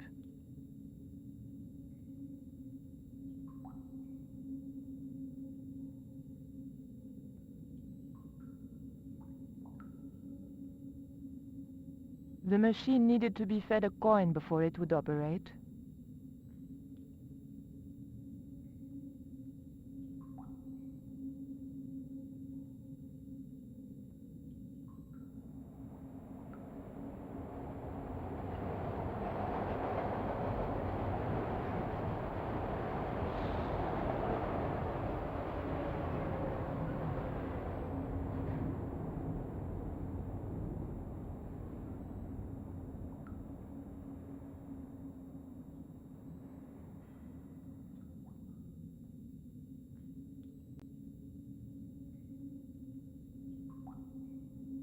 The machine looked like it had sold its last ticket a long time ago.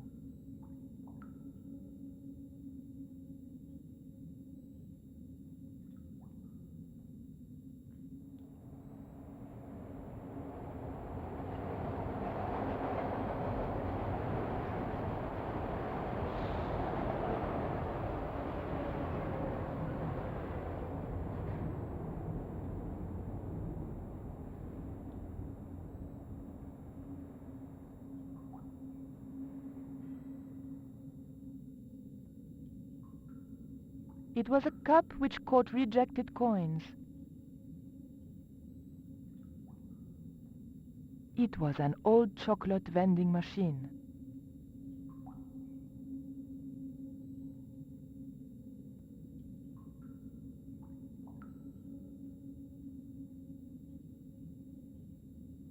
One D only was embossed below the coin slot. Something protruded slightly from the slot.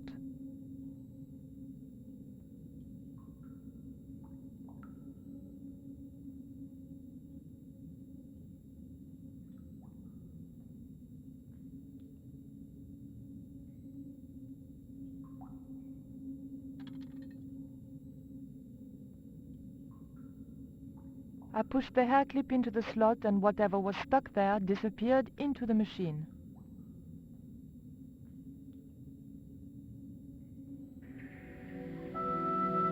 I pulled out an old English penny.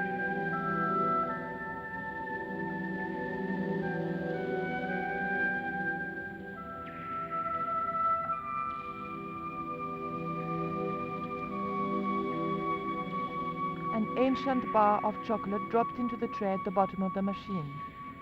And as a special bonus, the penny dropped through to the reject pocket.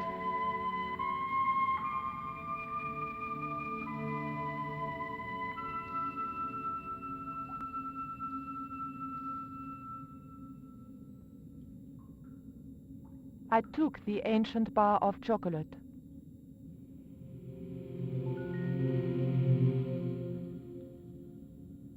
I pulled out an old English penny.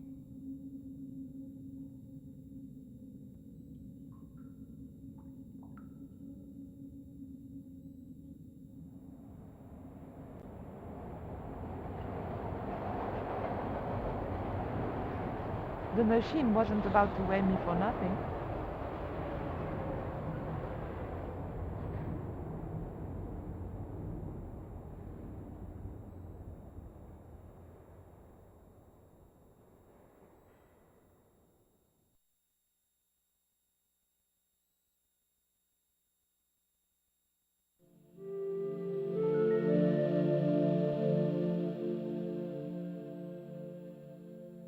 The ghost didn't seem threatening in any way.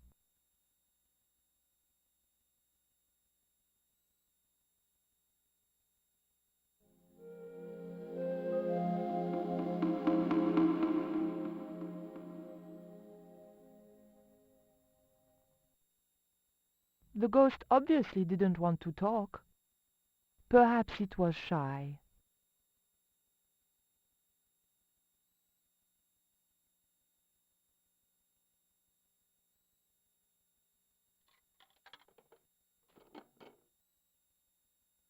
I put the old penny into the slot, the needle twitched rustily, and the machine spat out a card.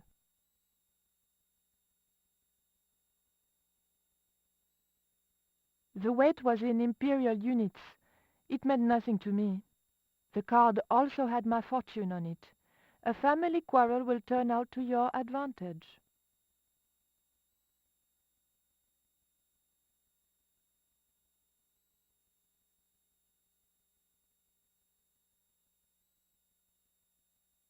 It was a maintenance cupboard.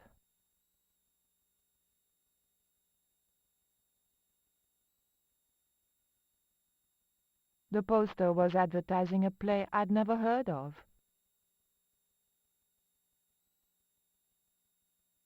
It was an old map of the London Underground.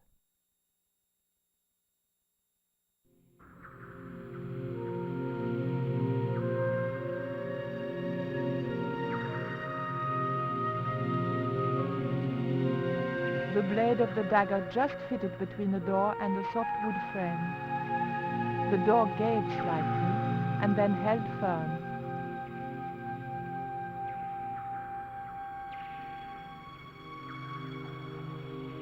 My fingers were too big to reach into the tiny crack.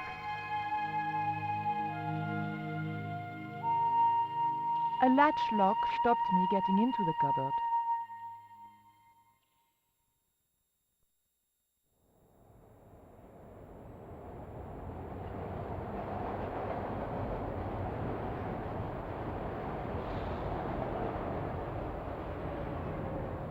The blade of the dagger was too thick to get into the narrow crack.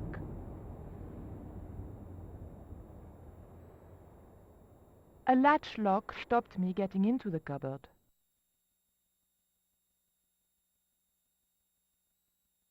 The blade of the dagger was too thick to get into the narrow crack.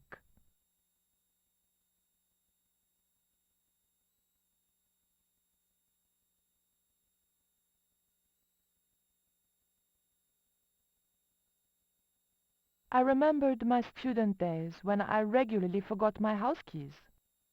A wiggle with the thick cord between the frame and the lock, and the latch lifted.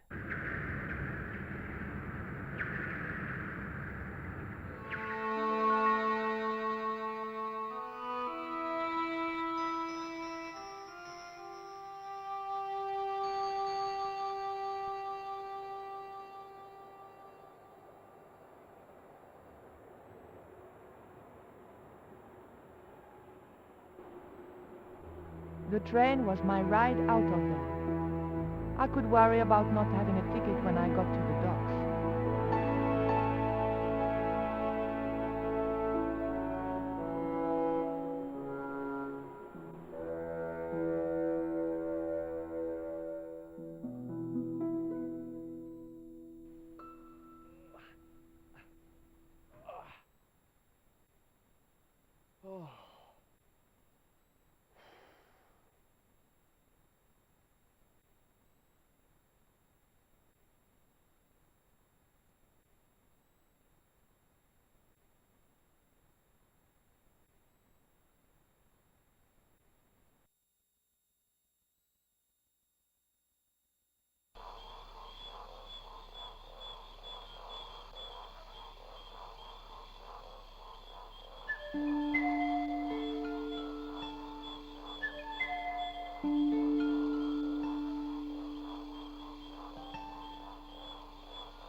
As soon as I stooped to investigate the hole, its inhabitant disappeared into the darkness.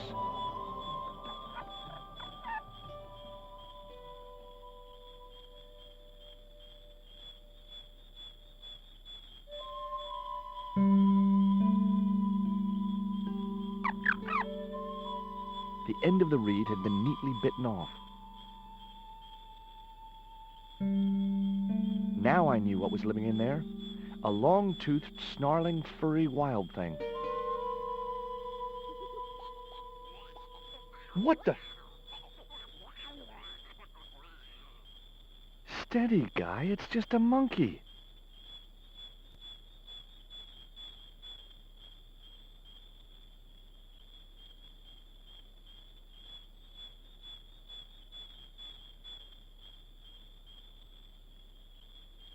The dart fitted snugly into the reed. Great. I was tooled up and dangerous.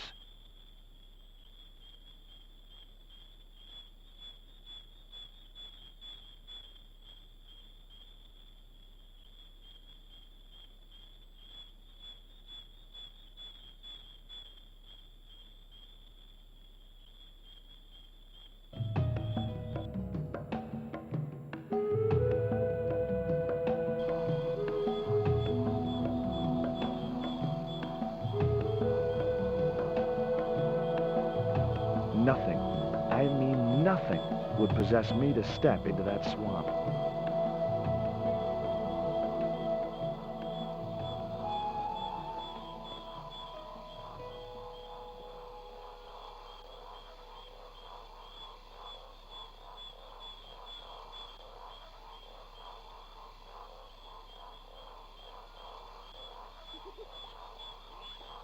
What the?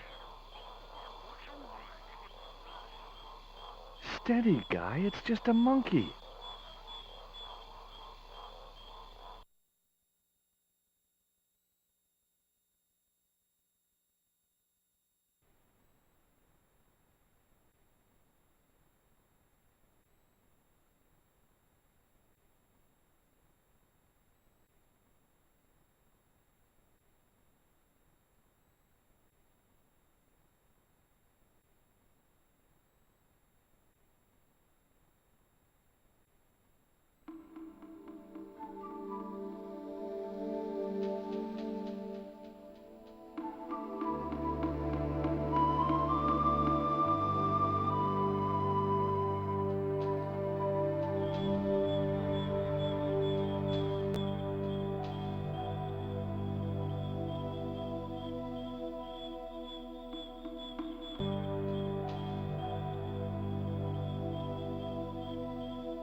If I jumped, I could just about reach the branch.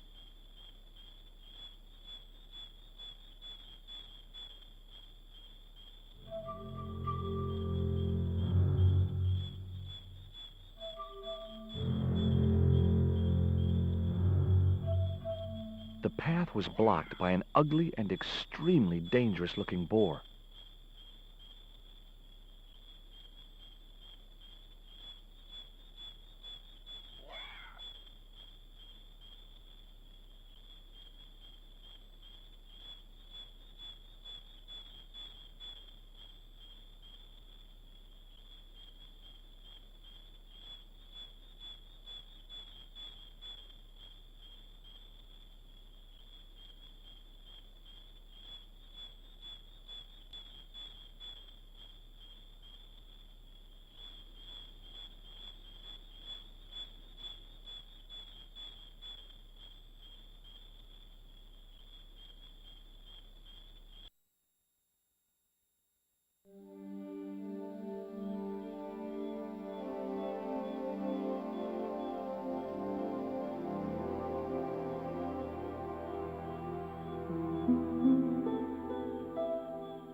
The creeper just came away from the rock as I pulled it.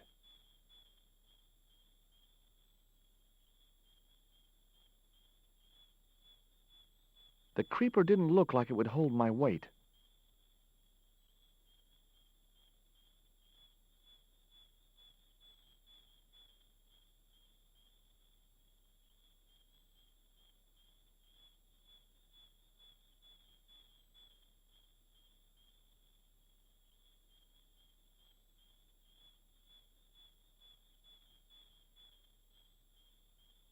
No good. I'd have to be bitten by a radioactive spider before I stood any chance of getting up there.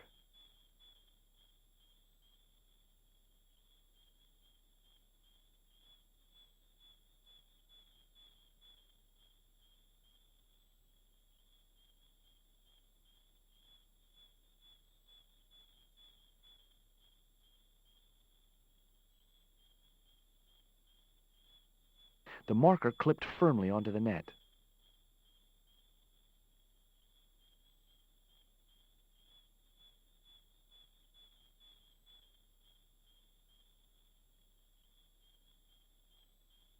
Great. I'd created some sort of creeper marker fishing net assembly. Sometimes I terrify myself with my creative genius.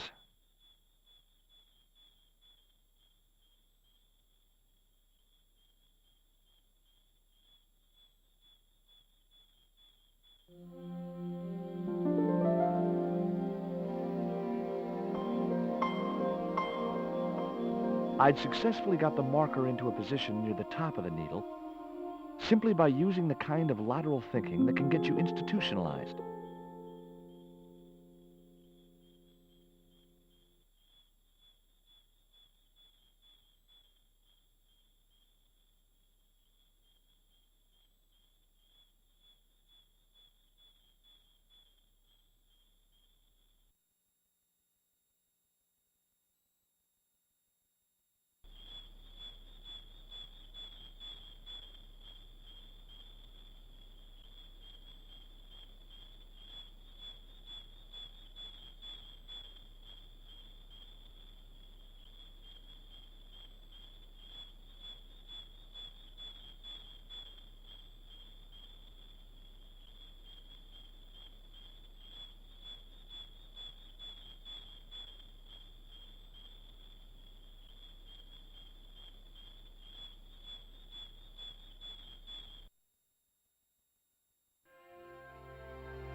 Initials carved into the stone read F.K.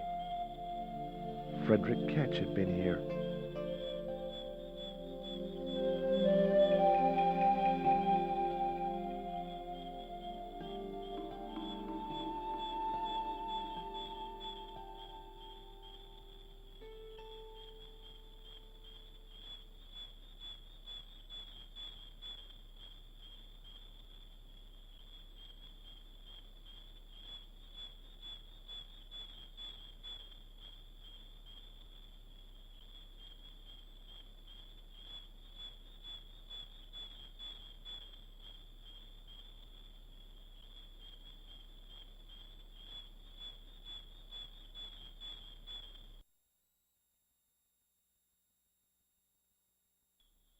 The hill I was on had reminded me of a camel's hump as I'd climbed up it.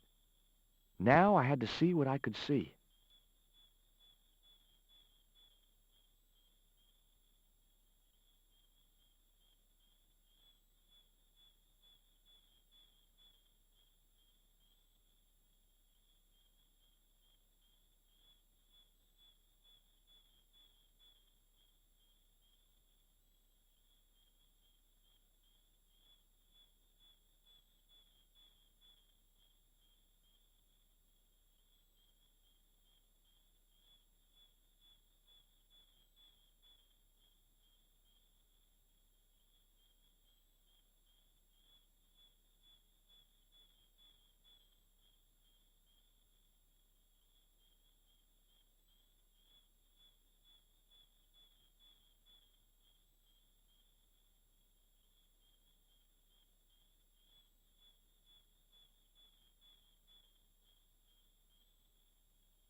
Heck, Ketch could have hidden his treasure anywhere.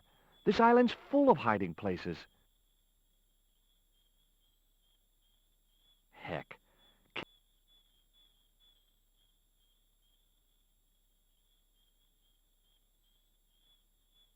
It was the marker which I had raised up the needle of rock.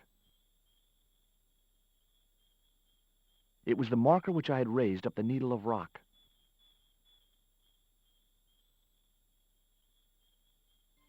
I could see the marker I had fastened on the rock down in the forest.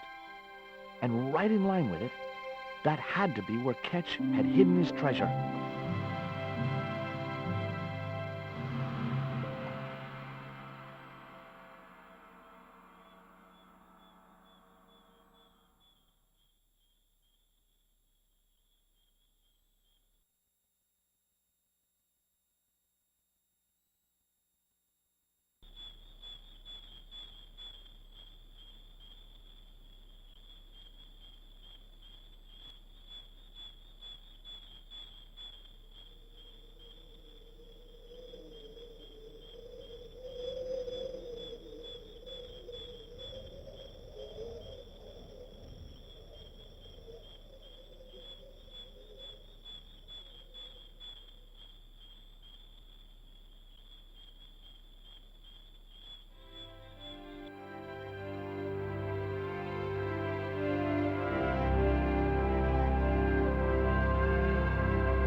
The tactical advantage of hiding in there escaped me.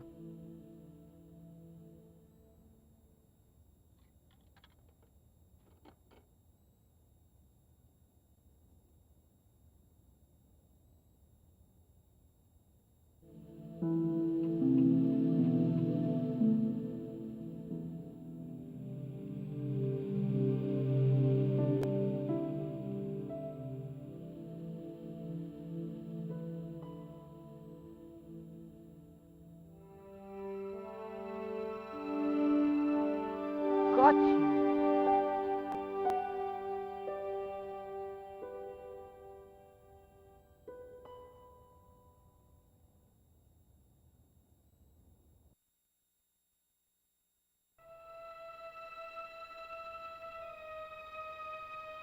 But the Collard woman was there. They'll know it was me. But you have the stone. The right stone, you're sure? Yes, of course, it's the Jaguar stone. No possible mistake. Here it is.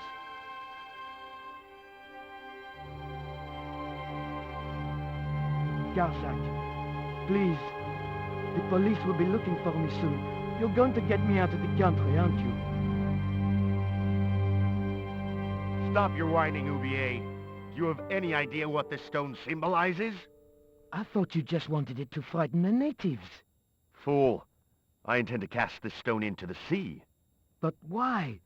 It's unique. Exactly. With it gone, the Mayan priest's plan to destroy Tezcatlipoca cannot succeed. I can assure you that Tezcatlipoca is a mythical figure. Such a small mind you live in. Tezcatlipoca is real. I have seen him in my dreams. We have spoken of his plans for this world. We have spoken of your part in these plans. My part?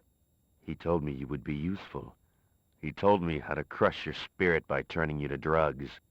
My wife died. You know that full well. She was my world, my everything. And now, you are no longer useful.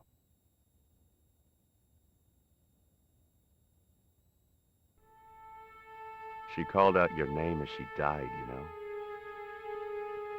What? What are you saying? And then they thought you'd done it. It all worked perfectly. You? It was you? You bastard! You monster! For the love of God, Garzak! Which one?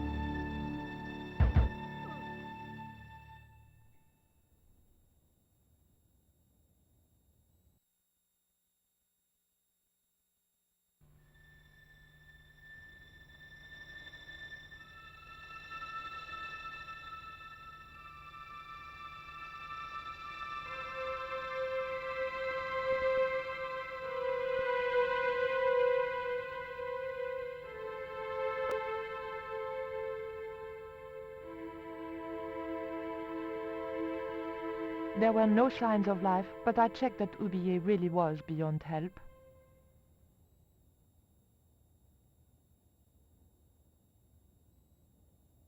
We were going to need the stone to thwart Garzak. I knew Oubier would have approved.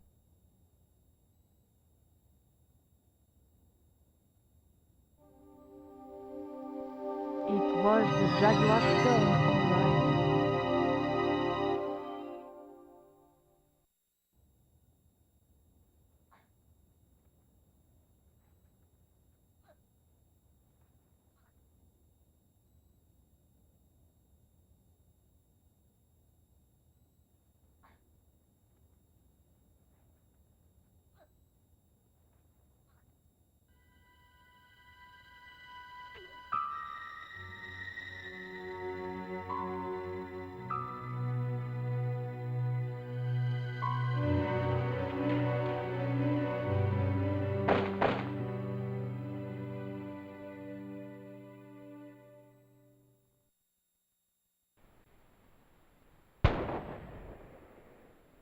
Pirates?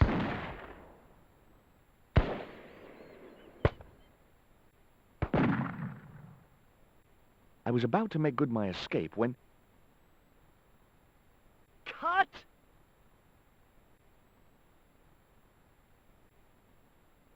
Who the hell are you? I can explain everything. Don't bother.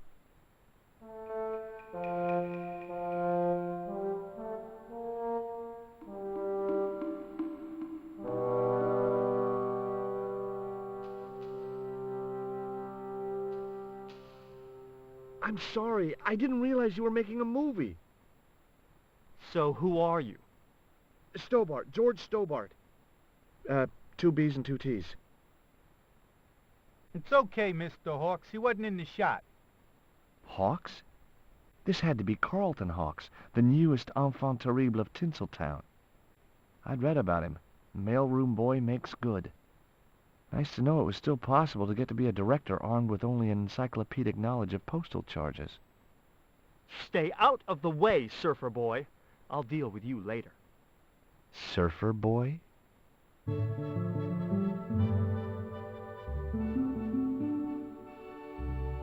He was a middle-aged man with a pock-marked face. It was the cameraman. It was a woman with huge boots and an impressive cleavage. The kid looked more like a common street punk than a movie star. For some reason, the makeup department had given him a liberal sprinkling of zits.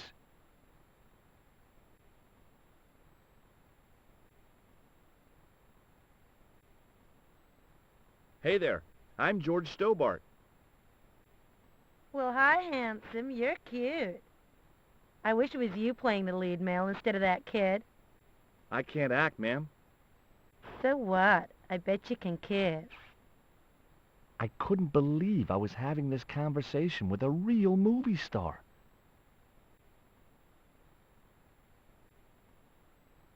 What part are you playing? Pirate Babs, the ruthless and passionate lady buccaneer. It's a great part. I get to kiss a lot, and I kick ass. Like the boots?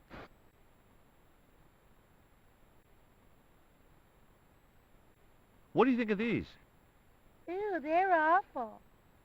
You have no idea how much you've just gone up in my estimation. What's it like sharing the spotlight with an actor who's young enough to be your son? What do you mean? Take a look at this ancient Mayan artifact. That's just a hunk of stone with a picture scratched on it. In a way, I guess. You don't happen to have seen anything similar, have you? No. I found this reed in the swamp on the other side of the island. Oh, yeah? Yeah, and I used it to shoot a poisoned dart at a wild boar. It was a real-life drama, not just a scene from a movie. Right. She was having trouble with the whole real life is not a movie concept.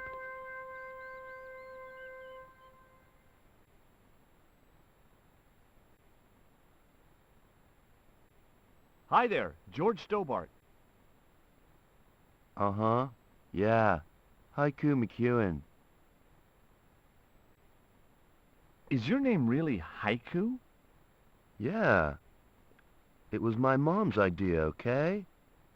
When I was born, I was so small and perfectly formed I reminded her of a Japanese poem.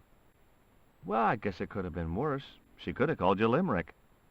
That's my middle name. Did you always want to be an actor?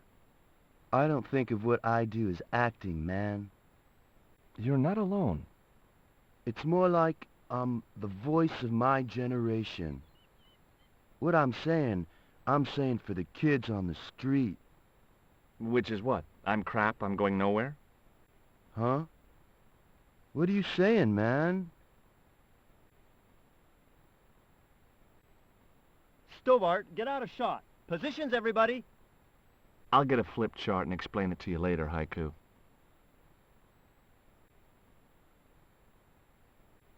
Haiku, baby, are you ready? Okay, man. Which scene is this? You've been captured by Silver's accomplice, Pirate Babs, who's fallen in love with you. Okay, people, top of page 76, Sharon. What about my big speech? It's been cut. Everybody ready? Up to speed. Quiet on the set. Okay, let's make magic. Oh, please. And action! Why didn't you forget that dumb old squire and his bunch of merry men? Can't you see we were made for each other? I know, but Squire Trelawney saved my life, Captain Babs. Why, if it hadn't have been for him, that giant octopus would have made mincemeat out of me. But right now he thinks you're a traitor. He's locked you out of the stockade, Jimbo. That 20-foot high wall with spikes might have kept out Silver's men, but it ain't gonna stop me. Oh, Jimbo.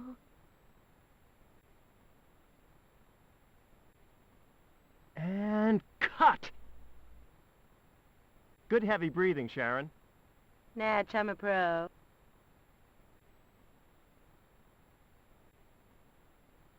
Did you get the heavy breathing, Flash? Did I ever, boss?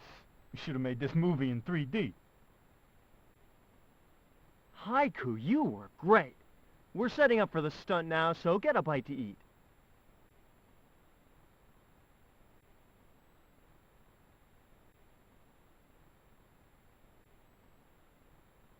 Savage, on set, damn it.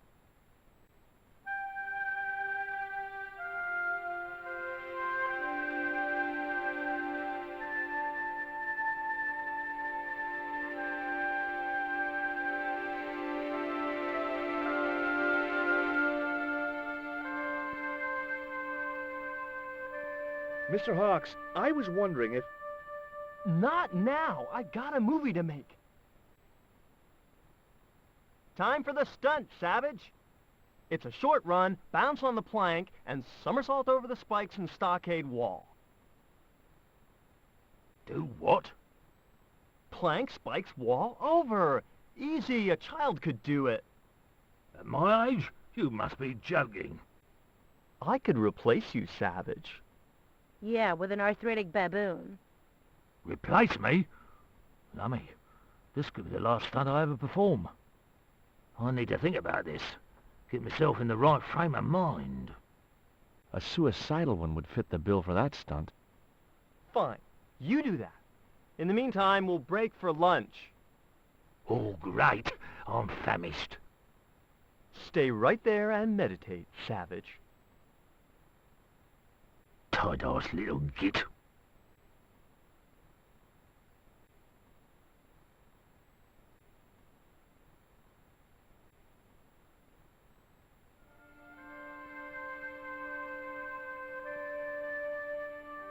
The bun was so stale it felt like a small rock.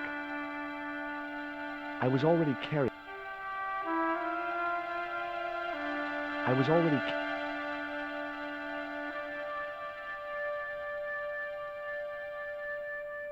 I didn't...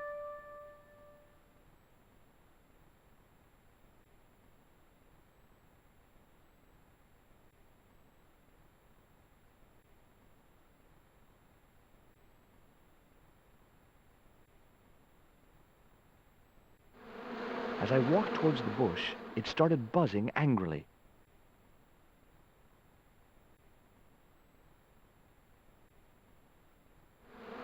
Now I knew why that bush was buzzing. Hornets. I wasn't going near that bush.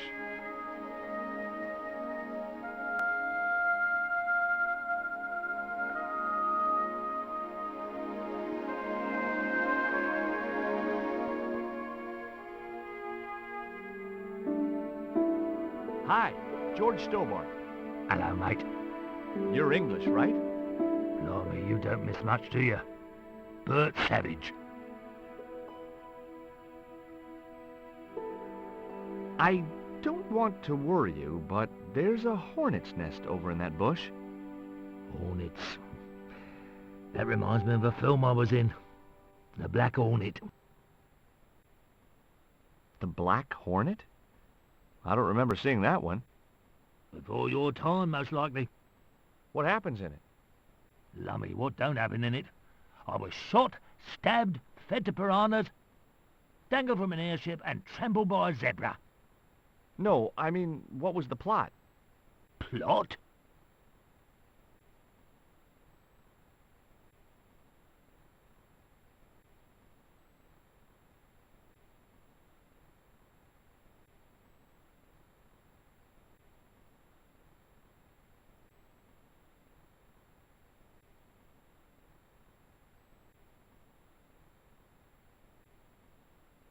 What have you got there?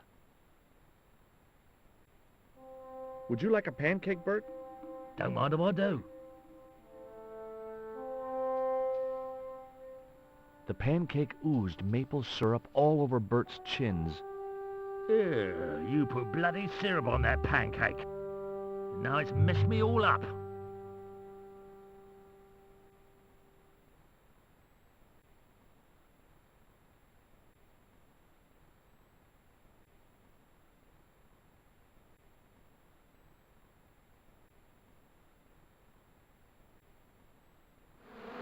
Those hornets were not pleased.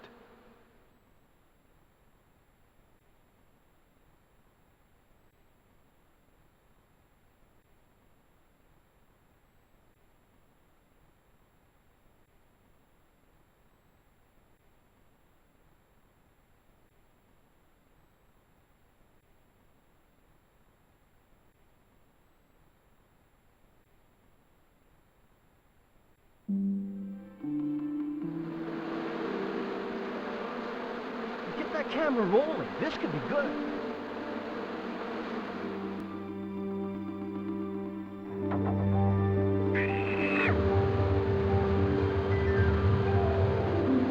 Cut and printed. That was brilliant, folks.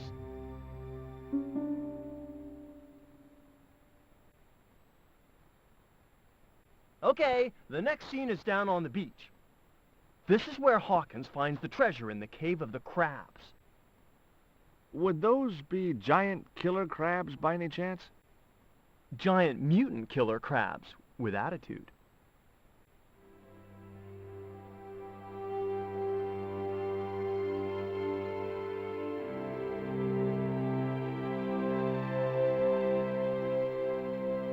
There it was, the rock I'd seen from the camel's hump. Now that I was close up, I could make out a small cave near the top of the pillar.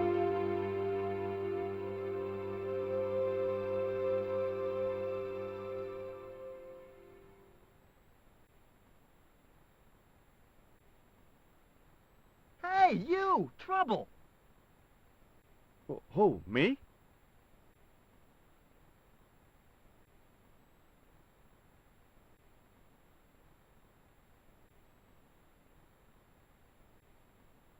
I want you to stay right where I can keep an eye on you. I'm not one of your lackeys, Hawks. I go where I like. Not here, you don't. The movie company has rented this island for the duration. You're trespassing. Do as you're told or you're gone.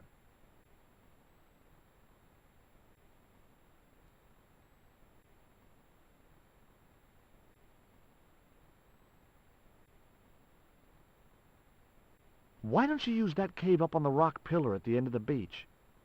We don't have a stuntman anymore. Hey, I'll do the stunt. I appreciate the offer, but if you fall, you'll sue us. No, I won't. Everybody hear that? I heard it. Good enough, we're covered. Got any experience? Death-defying leaps, desperate fistfights, getting caught in explosions, you name it.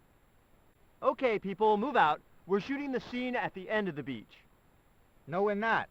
The camera's still bogged down. Shoot, I forgot about that. No go, Stobart. We'll have to use this cave after all.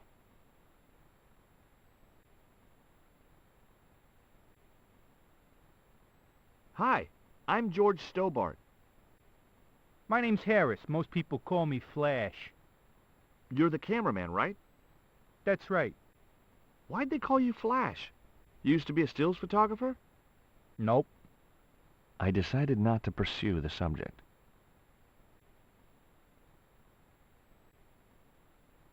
What do you think of Haiku McEwen? What's to think? The kid will have earned more by the time his balls drop than I'll earn in a lifetime. Good luck to him.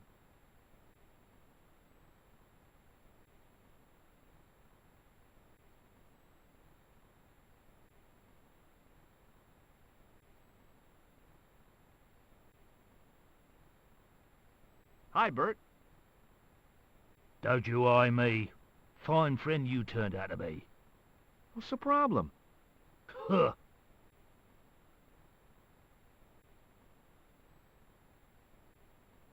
How long have you been in the movie business? Flipping years, mate. Absolutely flipping years. I was in the army before that. Thought to myself, you've been risking your bleeding neck every day, why not cash in on it like? So you became a stuntman, just like that? Nah, course not. I had to do the training first. What training does a stuntman do? First they told me to stand in the road. Then they run me down. Straight up. Drove at me with a car. I couldn't believe it.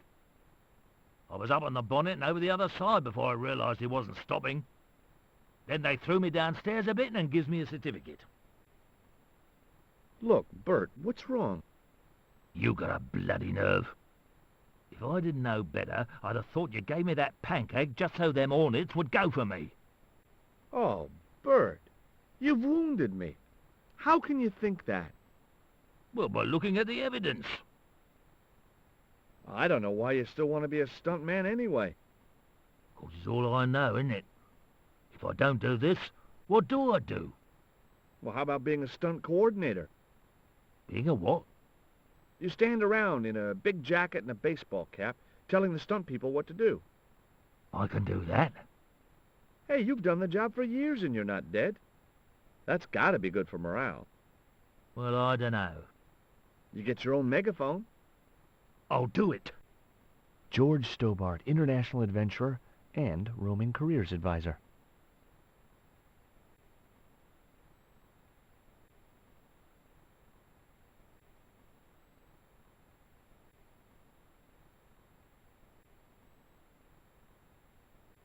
Flash? Yep.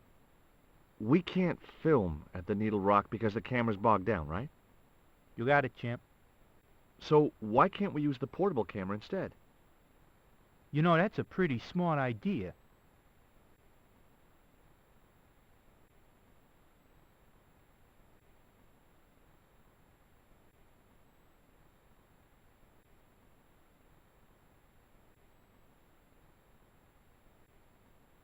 I've been talking to the cameraman. He's got a portable camera. So? So you can use the cave in that rock pillar at the end of the beach. That's a dramatic cave if ever I saw one. We ain't got a stabilized harness for it. The camera'll wobble. Did D.W. Griffiths have a stabilized harness when he made Birth of a Nation? You're right, damn it. Hitchcock, Wells, none of them needed one. For crying out loud, Sam Raimi stabilized his camera on a plank. Props, get me a plank. We're gonna wing it. Hot dog, we're gonna do a cinema verite pirate movie. George, get to wardrobe. We're gonna make you a star. On my way.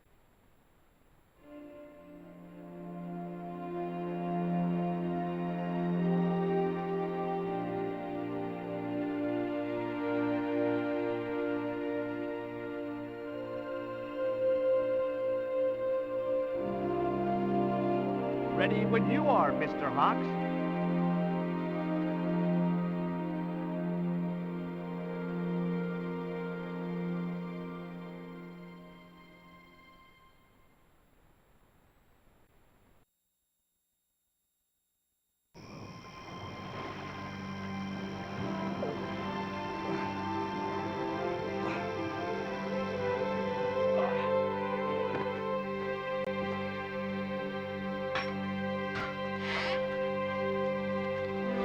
It was the stone which Ketchum captured from the Spanish. The Eagle Stone.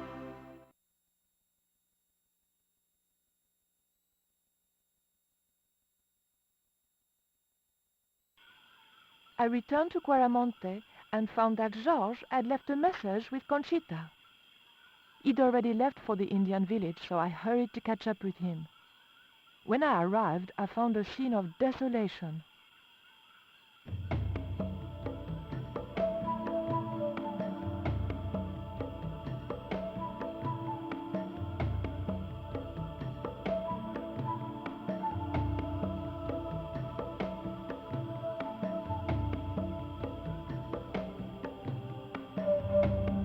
These sunglasses are George's. George, where are you?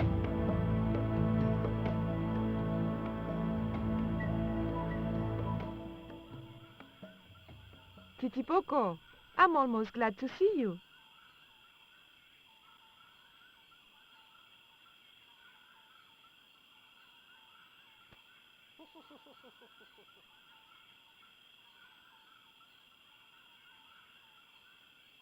You little asshole. What happened here? Are you responsible for this? Ah.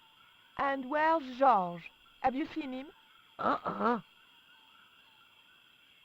He was pointing to the remains of a burned-out hut.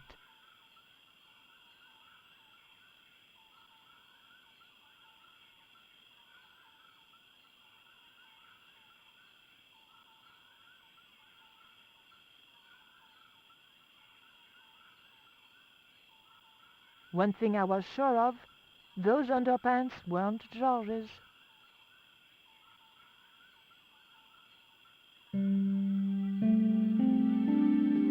Maybe Georges can make use of these.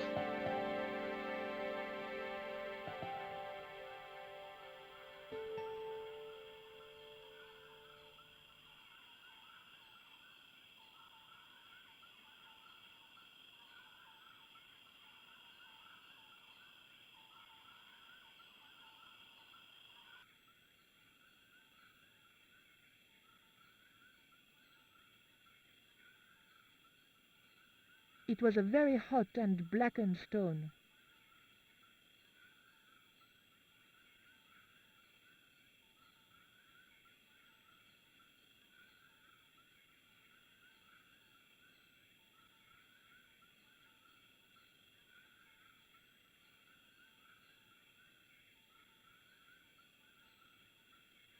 The water could have cooled the stone if I could figure out a way of getting it into the barrel.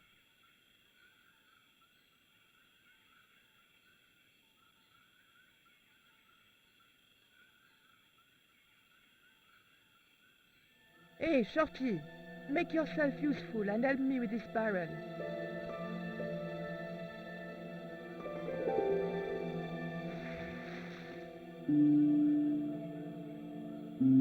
Thanks.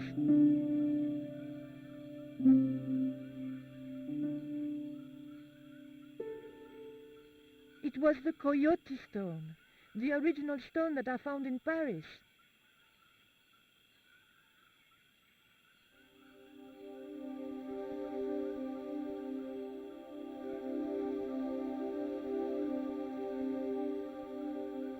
What is it?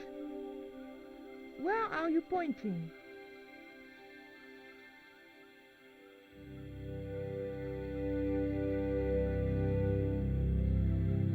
The ground was covered with ashes.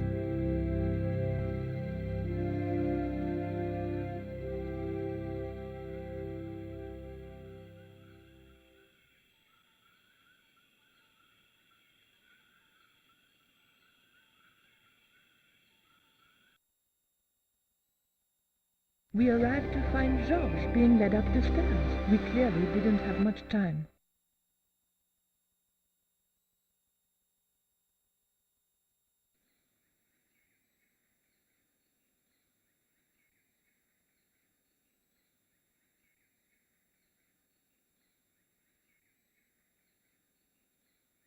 The scaffold gantry went all the way up the pyramid.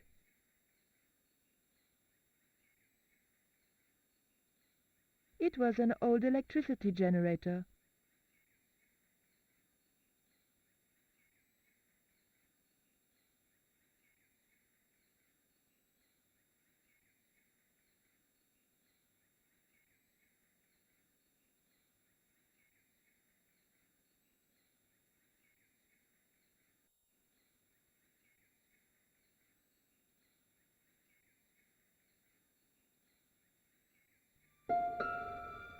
Hey, señorita! Too late. I had been seen.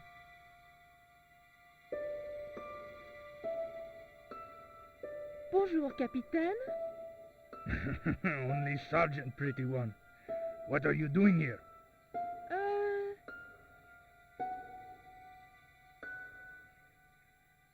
Snuggles said I could come here with him. Snuggles? Oh, I mean the General. We're, friends. May I go up the pyramid? We have strict instructions not to let anybody pass. Oh, but I've told you who I am. Surely nobody would mind. Well... Oh, please, I'd be ever so grateful. I tell you what, I'll ask Pablo if it's okay for you to go up. If Pablo saw me, I'd be dead. No, it's not worth the bother. I'm not really that interested in their stupid pyramid anyway. Well, okay. It's men's work up there anyway. I'll just run along and play around here, okay? Okay, you do that.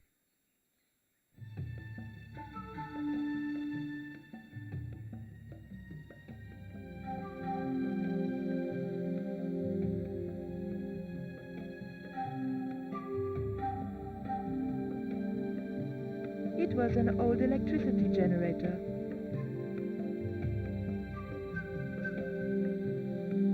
It looked like a fuel line.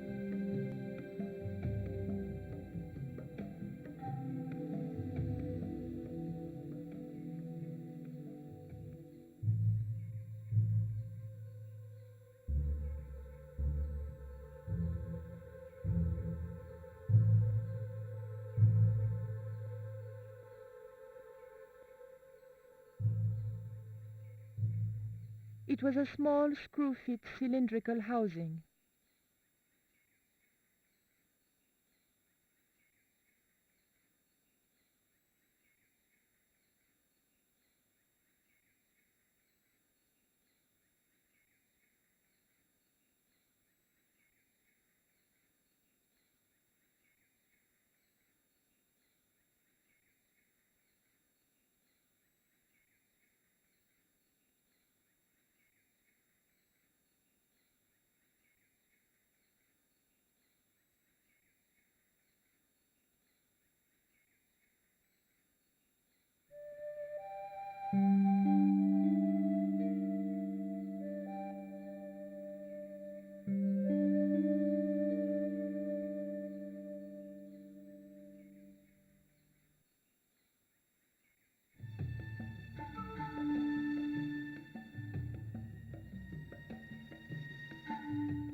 Titi Poco, I have an important job for you. Take this rope to the top of this scaffolding and throw it over the top. Rope.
The button didn't seem to do anything.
The engine looked like it was supposed to power the lift.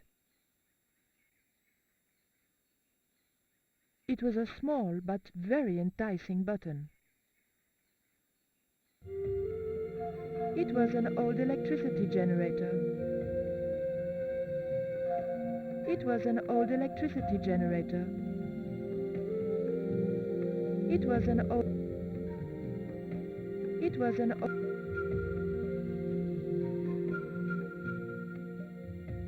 It was an old electricity generator.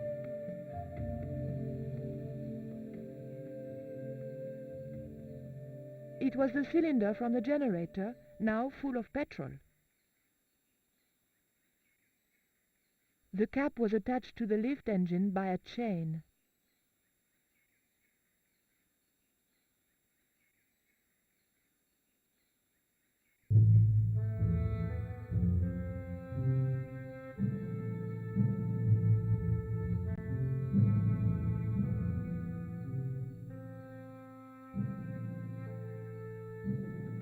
The motor spluttered into life.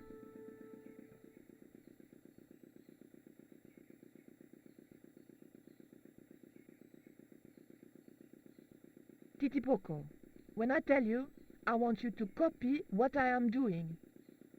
Copy.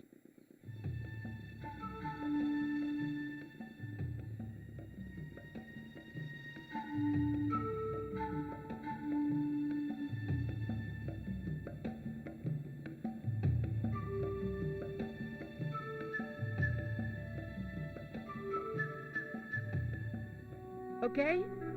Copy.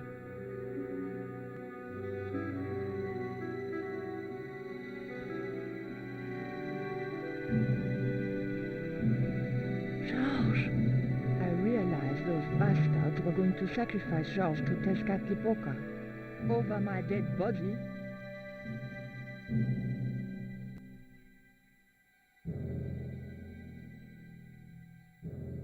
Thankfully, Georges was the only one to notice me. Where are they? The eclipse is about to happen. Patience. Your mother will be here soon and Karzak will be close behind. Just keep the Yankee covered and leave the worrying to others. Yeah, Raoul. The maniacs were going to sacrifice Georges. Shut up, Stobart. Just shut up. Calm down. He's no threat. Hey, Raoul, why don't you do us both a favor and shoot Pablo? You're very funny, Stobart. I haven't forgotten Marseille. When Karzak cuts your heart out, I'll be the one laughing. I'll bet I'm not the only one due for the chop around here either. Hey, Raoul? I'm warning you. Raoul was a bundle of raw nerves. I hoped Georges wouldn't push him too far.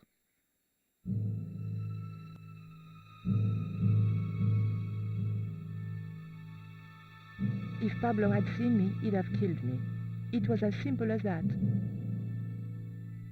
I might have been able to talk the general around if Pablo hadn't been there.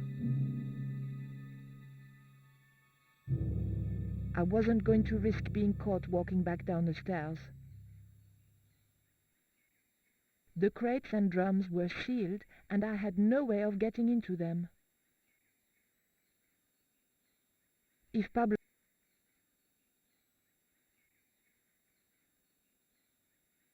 Karzak and his pet vermin had got Georges tied to the sacrificial table. I had to come up with a plan, or he was as good as dead.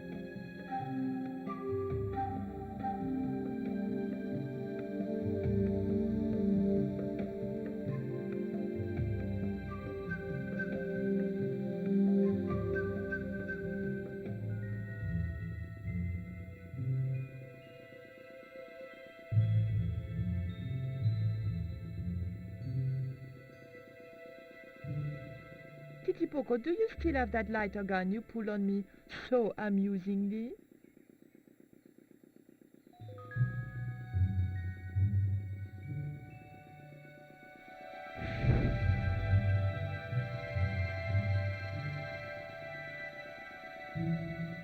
What's going on over there? Do you need help, my pretty? Nothing's wrong.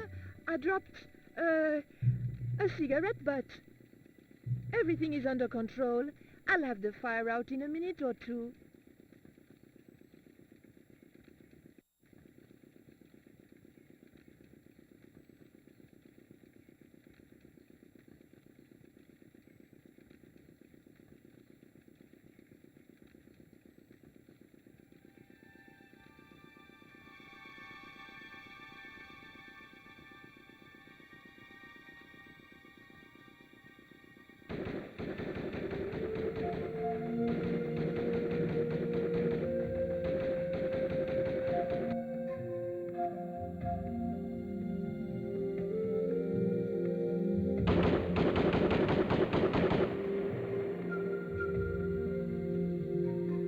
What's that?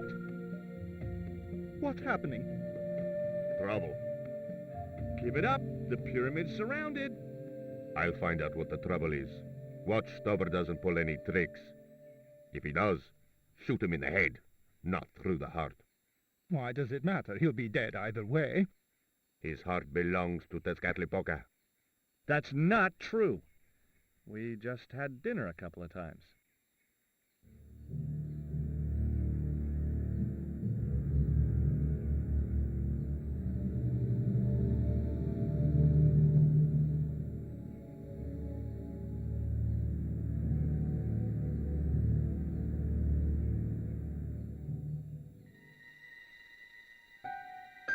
Drop the gun or I shoot. Please, don't hurt me. Don't worry yourself. My finger isn't loaded. Nico, what are you doing here? Firstly, I'm going to set Georges free, and then screw up Karzak's scheme. No, I can't let you do that. Karzak has promised me power. Raoul, wake up. The only thing Karzak has on offer is death. You may want to ask Oublier. Except you can't. Karzak murdered him. You're lying. Oubier's in Europe. Sure, he's in Europe. In London, on a mortuary slab with 2 bullet holes in him. But Karzak promised. When he frees Tezcatlipoca, we'll all be granted great power. Listen to her, Raoul. Karzak's insane. I don't know. I need to think. You've let your mother do your thinking for you up to now. You need to think for yourself. Your mother and Karzak think alike. There's only one expendable member of the plan left, and that's you. Mother would never betray me. Oh, I'm tired of trying to reason with you, Raoul. Titipoco. Watch this man, and if he makes a move, shoot him with your gun.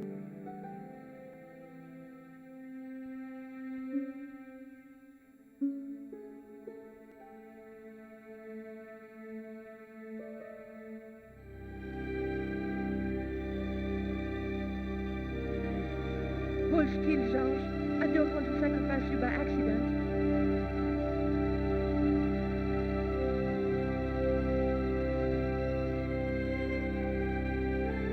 You have no idea how glad I am to see you. They were going to cut your heart out. I think I can guess. We can save the happy reunions for later.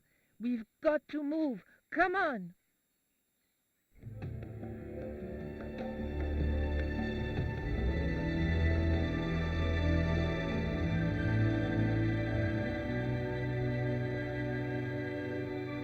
We're safe. This is a dead end. We're toast.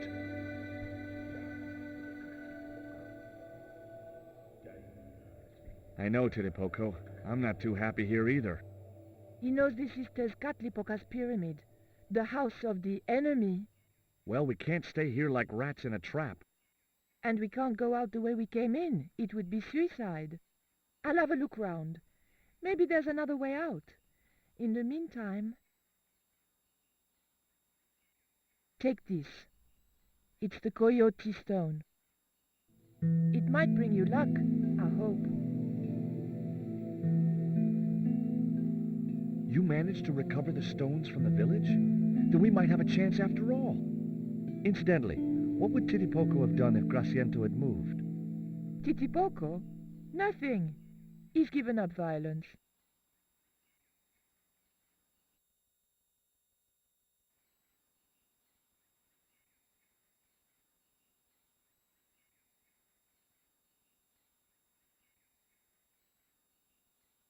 The lever was made of stone.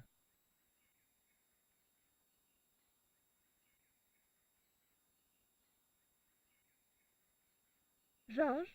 Yeah? There was nothing I wanted to talk to Georges about just then.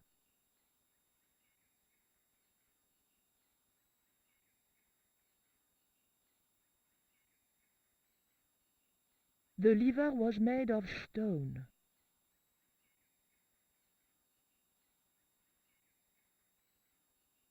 Oof! The lever was very difficult to move and appeared to do nothing anyway.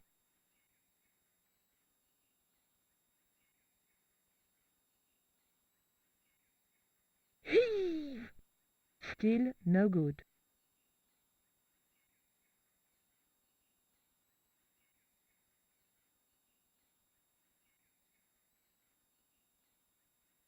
Georges? Yeah? Georges, I can only pull one lever at a time, and I think we need to pull both together. Okay, I'm up for that.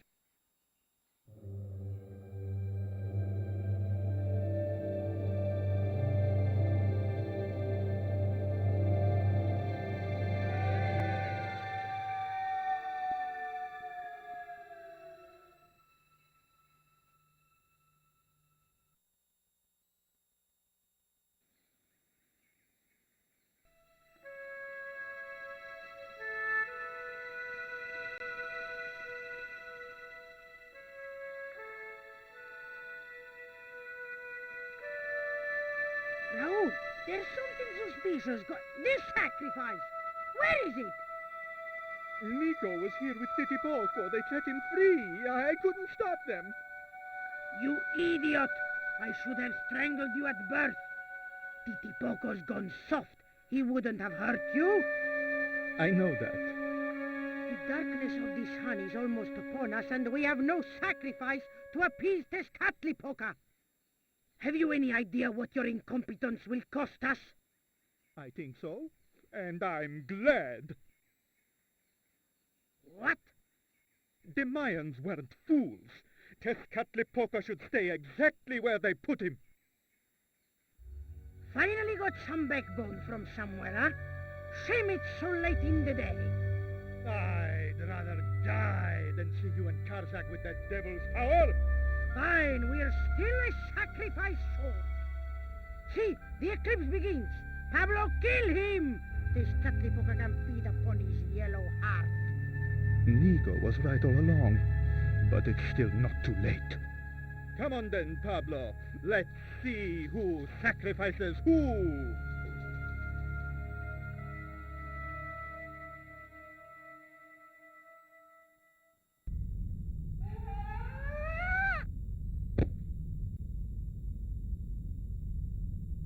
What place is this? I was in some sort of strange room. Tiles and dials. The priests who designed this place must have known how to use them.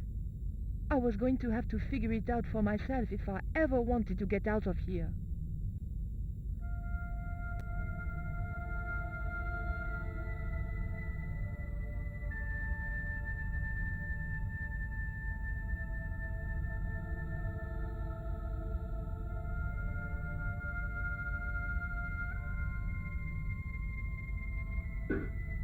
The tile moved slightly.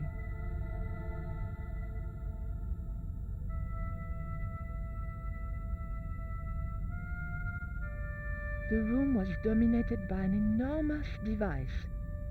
Decorated with the usual Mayan motifs, it held two great discs, each covered in glyphs.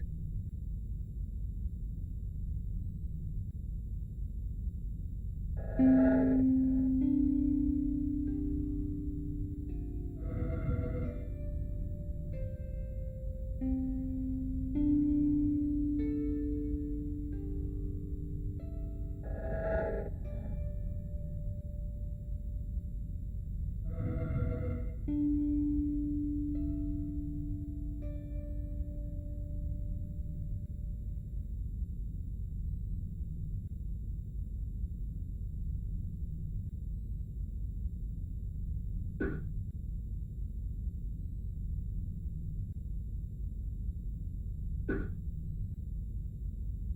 dial moved inwards and clicked home.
Et voilà. George once told me that there's an act to finding secret doors. I think I'm beginning to get the hang of it.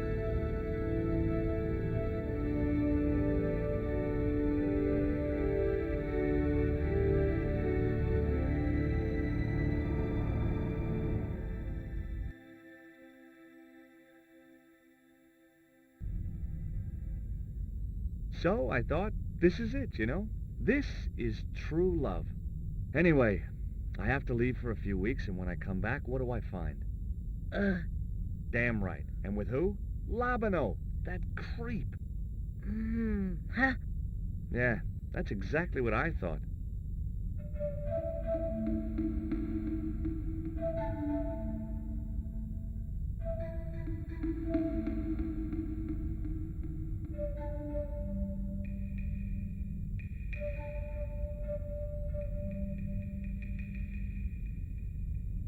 Oh, heck.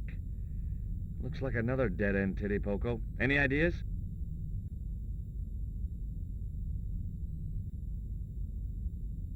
I was hoping for something a little more constructive. Never mind, I'll have a look around.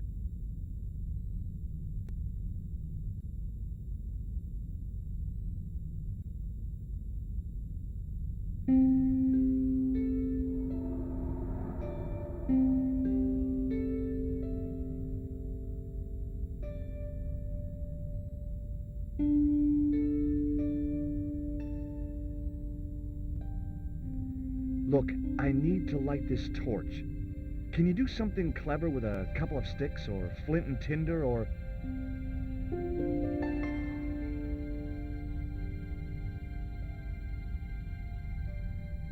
or a cheesy novelty cigarette lighter, as it turned out?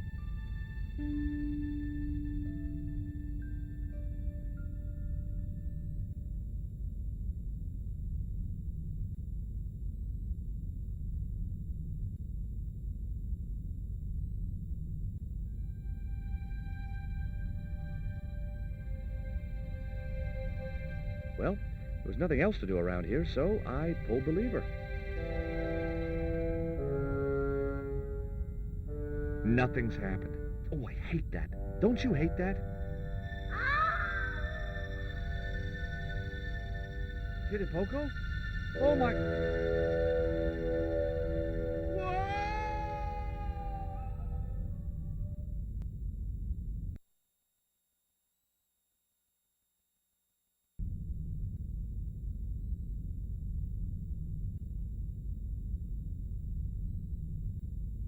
Great. I had no idea where I was, no idea where the others had got to, and time was running out to stop Karzak. Still, I wasn't dead yet, so it wasn't all bad news.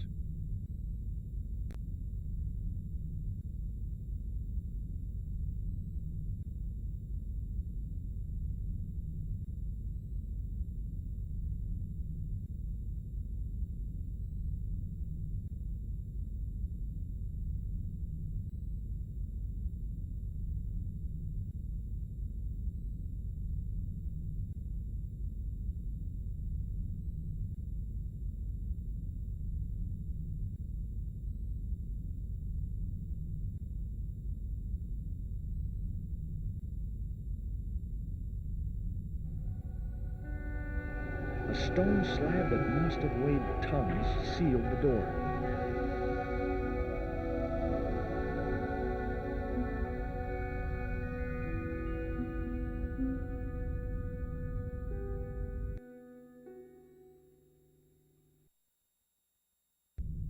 Charming.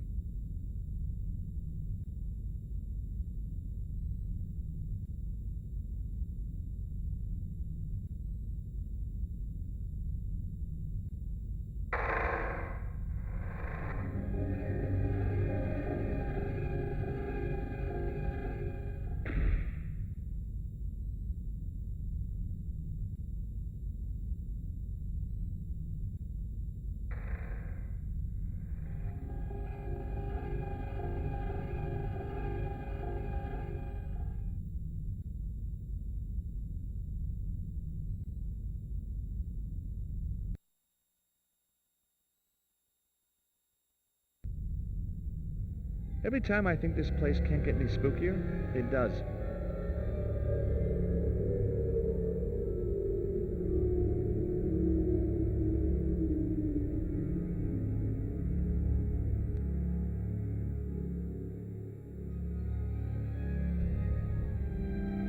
Yes, finally! I'm out of here.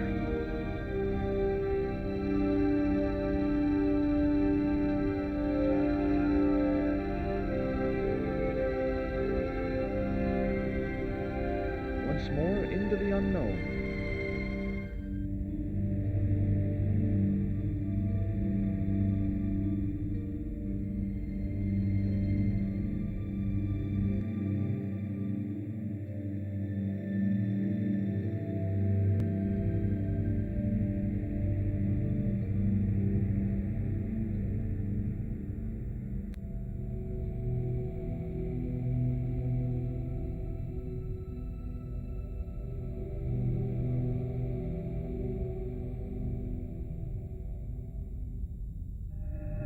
Cool. Onwards and downwards, Mr. Stobart.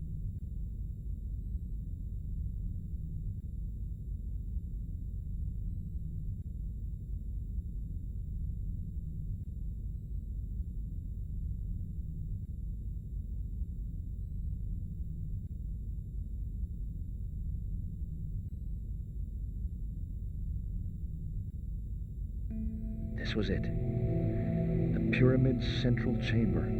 Its dark heart. Once before in my life, I'd stood in front of a door and thought, this is it. If I go through there, I'm going to die. I'd been wrong then, and I hoped I was wrong now. This was the door that led to the central chamber and the smoking mirror.